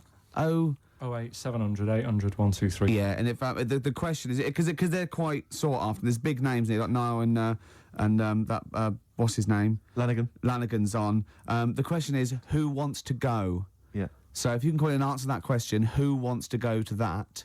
Then you could be one of the lucky winners. Right. After this, some great chat and music. Could you also explain who Mark Lanigan is? De La Soul, watch out. Well, we're wrong. The lines went mental. It's amazing, tickets. isn't it? So that they knew all about them and where they were from, what they were like, and the tickets. Death metal's just something that's it's obviously passed me by, but it's obviously huge. It is huge. It's sort of huge without being sort of in the public eye and famous. I think it's probably the only real alternative out there now, isn't it? Because everything else is sort of mainstream. There's no real alternative music, Even raps. hip-hop? Yeah. Yeah. Well, Slipknot kind of have snuck in, haven't they? Because their album went straight to #1 or something. Yeah. Yeah. Incredible. It still gets people saying, son of mine. Yeah, exactly. Yeah, well, you're probably not. You're probably a daughter or something. I can't remember. You can't, I It's can't like really tell. people who phone up about the heavy metal, though, they always sound such nice people. Yeah. The women always sound attractive. You know, if you meet them, though, they're like 8 foot tall. I and know those the fact huge that boots. we suddenly sound like two old ladies on a bus. And you know what? I spoke to one of them rappers and he was as nice as pie. Helped with me shopping and everything. I thought he was going to kill me. Yeah. Yeah. Well, I am 27 years old now, Rick. 28 according to Carl. Yeah. Talking of my birthday, you know, it was my birthday a couple of weeks back. Yeah. And we were talking about the stuff that my dad had given me as presents in the past. And anyway, my sister told me that he'd listened to some of it on the car driving up, and he was quite upset, and he had mentioned it to really? me. Yeah. Yeah, but it was all affectionate. It was wasn't done with affection, but it was like we were slagging off his gifts, which were awful. I know. Yeah. He's probably listening again. Well, possibly. That happened to me once. I remember telling a story on XFM, and I'll tell you the story.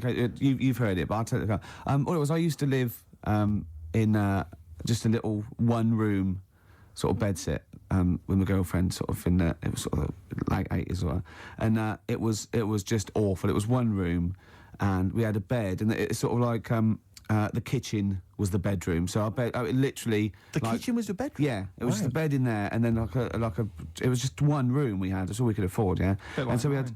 Yeah, and so you know, you were sleeping in bed. Your head was by the fridge, and the sink was by your feet, and you had to go out and down the stairs to a communal toilet. So I'm a man. I could just pop out of bed, on tiptoes, the sink was quite high, and have a little wee in the middle of the night. Save putting my clothes, and that's fine. Into the sink, not the fridge. Into the sink, yeah. So that was fine. And sometimes I'd just hear Jane go, "Oh, at least run the tap afterwards." And I go, all right, run the tap, right?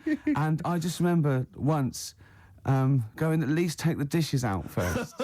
Because I used to sort of lift, if it was just full of dishes, I used to lift them up and sort of like aim underneath it, and then it was quite hygienic. It was, but what do you mean it was quite hygienic? Well, I was in tired. what world is it quite hygienic? I was tired and drunk, and and it was just it was a horrible place, and we had mice. You urinate quite a lot, don't you? You have a problem with urination after lot. Well, I worry about getting caught, like on a tube. I have to, I don't take tubes anymore. Well, I listen to my dad's advice is never pass a toilet and not use it, because you never know when you might have to use one again. That's exactly mine, You might not see one for a long time. Oh, but anyway, sorry. What I was going to say was, Jane's mum was listening. What's that story? When you told that story? And I said, Ricky's story about weeing in the sink. And you went, no. He makes an awful lot up. He makes an awful lot up. Yeah, that's what we have to say. No, I was joking. I didn't mean it. So, I think I got away with it. Although Mum did watch me every time I went out to the kitchen when I was at her house. You right? Yeah, just go through. Right, do you want a corned beef sandwich? No.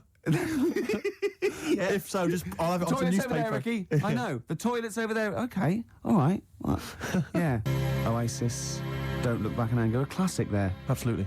From the height of Britpop. My God, it's mad to think it's a classic now, and I was there at the beginning. I know. I can't believe it. By the way, urinating isn't bad. It's a good thing. It's getting, No, obviously it's good getting the... I'm not saying the urination's a bad thing. I wasn't damning the fact that you needed to urinate. It was the fact you were doing it in the sink. With dishes, you probably... Exactly. Yeah. But, the thing is, there are some societies where if you urinate on something, you sort of own that thing. What society is that? Cats, for example, cats. Right. So, I mean, cats are, enigmatic creatures, aren't they? Mysterious creatures. I mean, so if I sometimes I own a lot of things through that. Right. Sinks, telephone boxes. Yeah. Lots of fences. My shoes. Your shoes once, yeah. When I was chasing you around Robin's shoes once. Yeah. You'd be all right around jellyfish, because apparently... Is this a band that's playing tonight? It is a band, isn't it, actually? It was, I think. They're on at K-Fest. Yeah. If you get stung by a jellyfish... Yeah. Stops it hurting. Is that true? It's just for anyone listening. I mean, it's probably best to check that maybe on the internet or phone a doctor before you try that. I mean, because although Carl has got a lot of useful information, he's not a medically trained man. Yeah, because I got in trouble once coming out of the sea at Bognor, running around, people going, "Wee on me, please." Yeah. Please wee on me. Just running around. I'm laughing, but... Yeah. But, have you ever wet the bed? I honestly haven't. I've never wet the bed. Never wet the bed. Never. Okay, let's play a record then. Oh, we're doing a bit of... You've wet the bed, have you? Wow, not as such. Well, you may as well tell us. Well, yes then. Well, is there a story attached? Well, I remember once, right? God. Was this when you were a child? Sort of. How old? 26. Okay. And, oh, God. Oh, it's another story involving... Anyway, right, once... Just wasn't a sink handy. Oh, God. Come on, Gervais.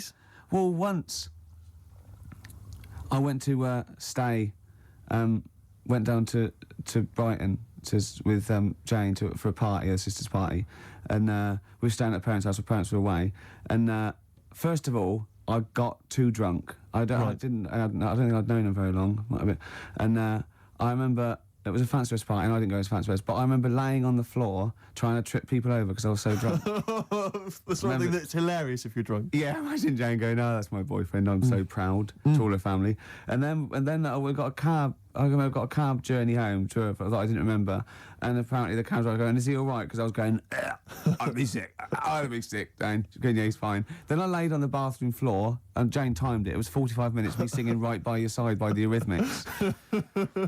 And then I went to bed, and apparently I got up in the middle of the night, walked around the bed, and just thought the bed was a toilet. And Jane said, "Ricky!" I went, "What?" She went, "You're pissing on me." I went, "Well, you don't need to wake me up." And then just got back to bed. You urinated on the bed? All right, yeah. Bit of hip-hop. Oh, man alive. Hip Hop Hooray! Hip Hop Hooray! Oh, it's the opportunity where Steve gets to play one of his classic hip hop tracks, something maybe you've not heard before, Rick. Can I just say, I actually slightly regret telling a story about me weeing. Yeah, well, it doesn't stop there. I'm sure there's more. I'm sure you've told me more in the past. All right, just get on with the hip hop track. This is from, I need to just introduce it briefly. It's from an artist called Mad Skills, who on this record claims that he has written loads of other people's songs, which I think is true. The only thing I would say is that the names of the artists he's supposedly written for have been bleeped out. But of course, because it's also a radio-friendly version, all the swearing's been bleeped out as well. So there's a lot of bleeping, but if you can piece it together from it, it will actually be quite a good song. Go on. I'm going to actually... No, don't. You don't own it by urinating on it. Yeah, I am. No, you... Yeah. Put it away. Oh. Just a little dribble. That is mine now. That cost me over £5. Gorillas rock the house on XFM 104.9, 2 o'clock, halfway through already. Ricky Gervais Show. With Steve Merchant. Yeah, telling really quite embarrassing things that I wish I hadn't now.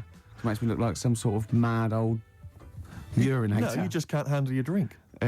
You can't handle your drink. No, I can. I just get rid of it in the usual way of excretion via the kidneys, down the urethra, out the end, down the sink. Sometimes a sink, sometimes a toilet, Carl. Sometimes a bed. Yes. Or your girlfriend. You know, it just... Oh, embarrassing things. I remember once, right, I used to love nature when I was about like 8, 9, 10. Yeah. And I remember going out with my sister and my brother and their girlfriend and boyfriend, like to become their husband and wife. And Thanks for that. Yeah, you know, just keeping continuity there. Yeah. And I used to get shells and things on the beach, and I used to get anything. I love nature. And once I found, I love reptiles as well, and I found this perfect snake skin, like a grass snake or an adder. And it was, I absolutely, I couldn't believe my luck. And I was going, look, and they were going, okay, put it down, because I realised they were a little bit scared of it. They were going, put it down, it's dirty. And of course, I'd torture them a little bit. And then I thought it was hilarious, and they made me leave it there, and I told Mum and everything. And then, much later, when I had some friends when I was about 14 or 15, I was telling this story to embarrass my sister, and I was going, yeah, and she was scared of it. And she went, well, it was a used Johnny. She'd waited that long to embarrass me in front of my friends. God. I'd been running round with a used Durex, thinking that this was great because they were scared of snakes, and they were going, put it down, it's dirty. No, be careful of the poison. Oh. Yeah. That's horrible. It is horrible, isn't it? Have I gone too far again? How could you not realise it was made of rubber, for goodness sake? Well, you obviously didn't know anything about nature. I used to love nature, me. Yeah, You know the difference between some skin and this rubber is Johnny. Now be careful of the Johnny snake. Yeah. Their little poppy head and their poison that... Oh, dear. I always remember there was this kid who lived near me once, and this bird got run over, and he said, I can save it, and he kissed it. Because he thought he could give it the kiss. He thought he could give it the kiss of life. I thought you meant it was a girl. No. It got run over. And he kissed it. No, he thought he could give it the kiss of life, but he didn't know what the kiss of life was. He just thought you could kiss something and that would bring it back to life. I think it was an excuse. I think he was thinking, I can't wait for a bird to get run over, then I can pretend to be giving it a kiss of life, but really I'm giving it a nice little snog on the beak. I remember he kissed it like that and threw it up like it would fly away, and it just went whoomp onto the floor. Oh, was it dead or? Yeah, it was blood everywhere. It was horrible. Oh no. Yeah. And what's he doing now? He presents Animal Hospital. No, I don't know what he's doing. But, He's the worst vet in the world. Got struck off. Sleeping with one of his patients. Oh, that's terrible. Oh, bless him. Oh no. I killed a fish once. Go on. Well, I made a little bow and arrow. I was about 8 or 9, and I made a bow and arrow. And you know, you never think. We had a pond, and there was a huge fish in it, about 8 inches long, a huge big sort of like golden orf or something, or a carp or something. And I was sort of playing, and I aimed, and I shot it, and it went straight through it and floated to the top. And I thought, oh my God! You pierced a fish with an arrow. That's an amazing shot. Well, it was luck. It was pure luck. You're Native American. Yeah. And you know those little things outside in the front garden by the front gate, a little sort of 4 inches by 4 inches bit of metal. You lift it up, and it's sort of like where the drains are, if the plumbers need to get there, or the council or everything like that. Right. I dropped it down there, and I thought, oh my God, what if that's discovered? What if they have to drain? So I ran loads and loads of journeys in and out of my house, right to the toilet and back, just taking out handfuls of Vim and pouring bleach down, thinking that I can get rid of this fish before the council dig it up in 10 years' time and go, send him to jail. Yes. Fish aside. But what do you think they would have done? They'd have taken the dead fish, they've gone to each of the doors going, Is this your fish? Do you Yeah, but recognise this fish? hey, you don't think... Do you recognise either the arrow or the fish? Yes, it's arrow straight through it. But you don't think when you're 8 that it'd be okay if I can ride this out till I'm 20. Yeah. The statute of limitations on goldfish murder. yeah. It is about, I can't work it out, 12 years. Wow. Yeah, so that You're was a killer. yeah. Carl, anything embarrassing ever happened to you ever? With what? With animals and stuff? Could be animals. I like animals, to be honest. So do I. It was a mistake. No, you don't. I thought you were feeling bad about the fish. Yeah. But really, you were more worried about you being locked up. Well, I felt bad. There was both the law and the moral side of fish death. I mean, we kill fish all the time, just not usually with a bow and arrow in a back garden in Whitley. That often the supermarket can lend a hand with that. I used to sell mackerel. Did you? Yeah, I had a pet magpie.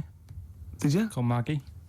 Oh, Inventive. pet magpie. You mean you captured it and didn't let it go away? Yeah. Can't have a pet magpie. But then it got really vicious. I mean... Well, it was quite right. nasty. Let me go. What do you keep it in, a rabbit hutch? No, it flew around, but it used to just, come to me all the time, but then it started pecking me head and stuff. That's not a pet magpie. That's a bird in the garden. No, but I could actually... I could hold it and stuff. It wasn't scared of me, and it knew it was me. It used to come down from, the top It hated you. That's why it wanted to peck you. Is that... And the other thing... I always remember being younger and walking through the woods to school with my mum, and I was chasing a butterfly, and she said, "Oh, don't do that, Carl." And I said, "Why?" She said, "'Cause they only live a day."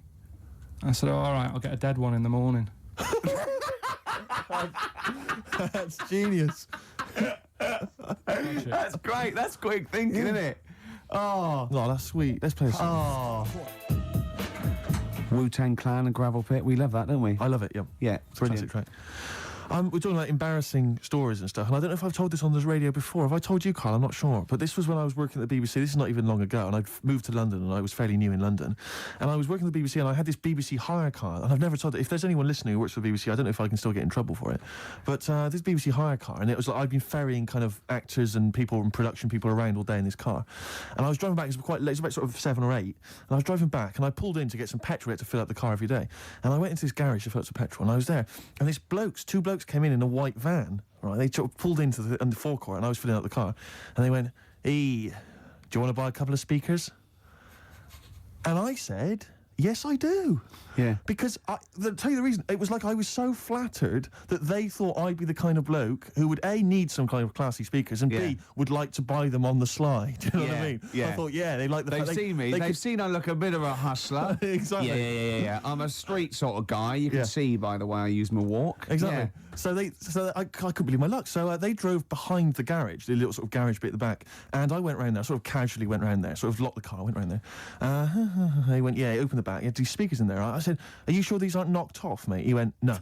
We work for Dixon's. This is a story he spun me. We work for Dixon's, right? And we're delivery men. And if we make a delivery and the person's not there to sign for the goods, then we have to bring them back to the warehouse. But if we can sell them on the way back, then that's really good for Dixon's. Dixon's must love that. And instead of thinking, are you sure some kind of troubleshooter didn't... I mean, did someone go into Dixon's and go, you're not getting in the garage forecourt market? Jones. Exactly. Get a couple of lads in a white van. Exactly. Yeah.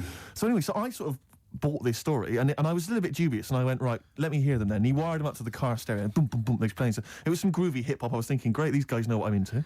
Yeah. And he's giving me the talk and stuff. And I said, I'm a bit worried these are knocked off. He went, no, listen, we got a bloke at Dixon's who can confirm this is fine, right? Phone him up, use my mobile, right, and quote this reference number, right? So I phone out, and I goes, I go, hi, some guys here in the garage forecourt trying to sell me some speakers. Just wanted to check. He went, it's fine. I went, should I just read the reference number or whatever? He went, if you want. And X14, and I went, yeah, it's fine. Yeah. Okay. You know that was, don't you? That was actually Mr. Dixon himself. Exactly. Yeah. Exactly. So I'm thinking, well, they sound great. They're giving me for a knockdown price. I'd say they were like 400 quid. They were like 200 quid or something. It was a good bargain. I was in the market for some speakers as well. Yeah. So while they were loading them in... It's all kosher. I phoned Dixon. Exactly. I phoned Dixon's. That's fine. Yeah. So while they're loading them in the back of the BBC hire car, right, I'm in there paying for the petrol, right, and the guy serving goes, right. He goes, what were you doing around the back with those blokes? Right? Because obviously there's security cameras filming this whole transaction, right? And he goes, what are you doing around the back? And I went, brilliantly, there's some old mates. Some of my mates were just having a chat and that. He went, oh, right, okay, like, giving me, obviously, the evil eye. So I went back there, so I'm in the car now, and I'm driving with one of the blokes who's in the van with me, because I didn't have the money on me, so I had to go to the cash point to get the cash, right? So I'm driving with him, and the other guy's, like, following me in the van, and he was like a northerner, like you, and he was giving it all the, all right, yeah, you know. I tell him, my girlfriend's a DJ, she's got some of these speakers, they're fantastic, da-da-da, and he's giving me this, and then my mind starts working. Now that I've got a bit of time to think, I'm thinking, wait a minute, this all sounds a bit dodgy. Yeah. It dawned on me, Rick. You know, fool, are you? You're streetwise. Exactly. You're streetwise, Steve. Not only that, I was thinking, how am I going to get them home? I've got to drop the car off at the BBC. How am I going to get these huge speakers back to where I live? And how can I pay for them? Because I've just spent £100 on Find the Lady with a couple of blokes in the square. It seemed like a fair game. Some of his friends were winning. But so I explained to him, I said, how I can't get them back to like Brixton where I was living at the time. He went, don't worry, give us an extra 20 quid, we'll take them home for you. Oh, that's good. Delivery. They do a whole service, you see. And there's also a backup guarantee. Did they have the guarantee, the 3-month guarantee? They didn't. No. But I said, I'm not sure about that. He went, well, why don't you put them in a cab, send them back, and your housemates can collect it? I was like, oh, no, there'd be no one in. And I was beginning to sort of get a bit conscious of, like, maybe this was a bit of a scam, after all. So I pulled into, like, a little side road, and I said, I'm not sure I'm into this now, actually. He went, what are you talking about? It's 200 quid for a pair of speakers. It's a bargain. You never get a bargain like this, mate. I'm going, not so sure, actually. I don't think I want them. He went, 150 quid, 150 quid, mate, 150 quid. I went, no. He said, 100 quid now to you. And I'm thinking, wait a minute, this doesn't sound like the kind of work that Dixons would be doing. Dixons don't do that when I go in. This is it. Dixons never negotiate in that way. When I go there, look around and I leave, they go, where are you going? Exactly. I go, no, we'll have anything then. Have anything for a So quid. I stopped the car, and the white van pulled up behind me with his mates in. Sure. And I said, can you get them out? I'm not interested. And he went, 100 quid, mate. Oh, you, and he was just going, you tosser. You obviously want some speakers. And he was having a go at me. So I was carrying the speakers out and putting them back in the white van. And he was just shouting at me. He was going, 70 quid, mate. I was like, 70 quid from 200? This is ludicrous. You realise that wasn't Dixon's policy then. Exactly. They don't At usually that shout, moment- you tosser, as you leave the shop and walk down Camden High Street. They're not usually shouting, you tosser. You should have took the offer of, like, the monthly payments they've got on at the moment. So eventually I put them in there, and I sort of knocked the deal on the head, and I got back in my car, and they were in theirs, and I just looked in the rearview mirror, and they were punching the dashboard, like, with aggression and venom, like we let that deal slip through our fingers. And I've never been so terrified in my life. I just sat there, and I was just thinking, oh my God, all I was thinking now is, what if I go back to the BBC, and they go, we've had a call from the police, the man at the garage, he saw you doing a dodgy deal. I in the back love of it. the car. Well, I what you do is you put the hire car in a drain in your front garden, and then go in and out of the toilet, just pouring bleach down or Ajax, and they never know. This is Song for the Lovers.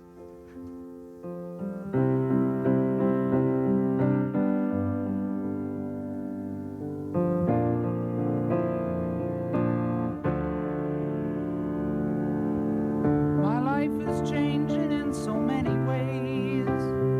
I don't know who to trust anymore. There's a shadow running through my days, like a beggar going from door to door. I was thinking that maybe I'd get a maid, find a place nearby for her to stay, just someone to keep my house clean, fix my meals and go away. A maid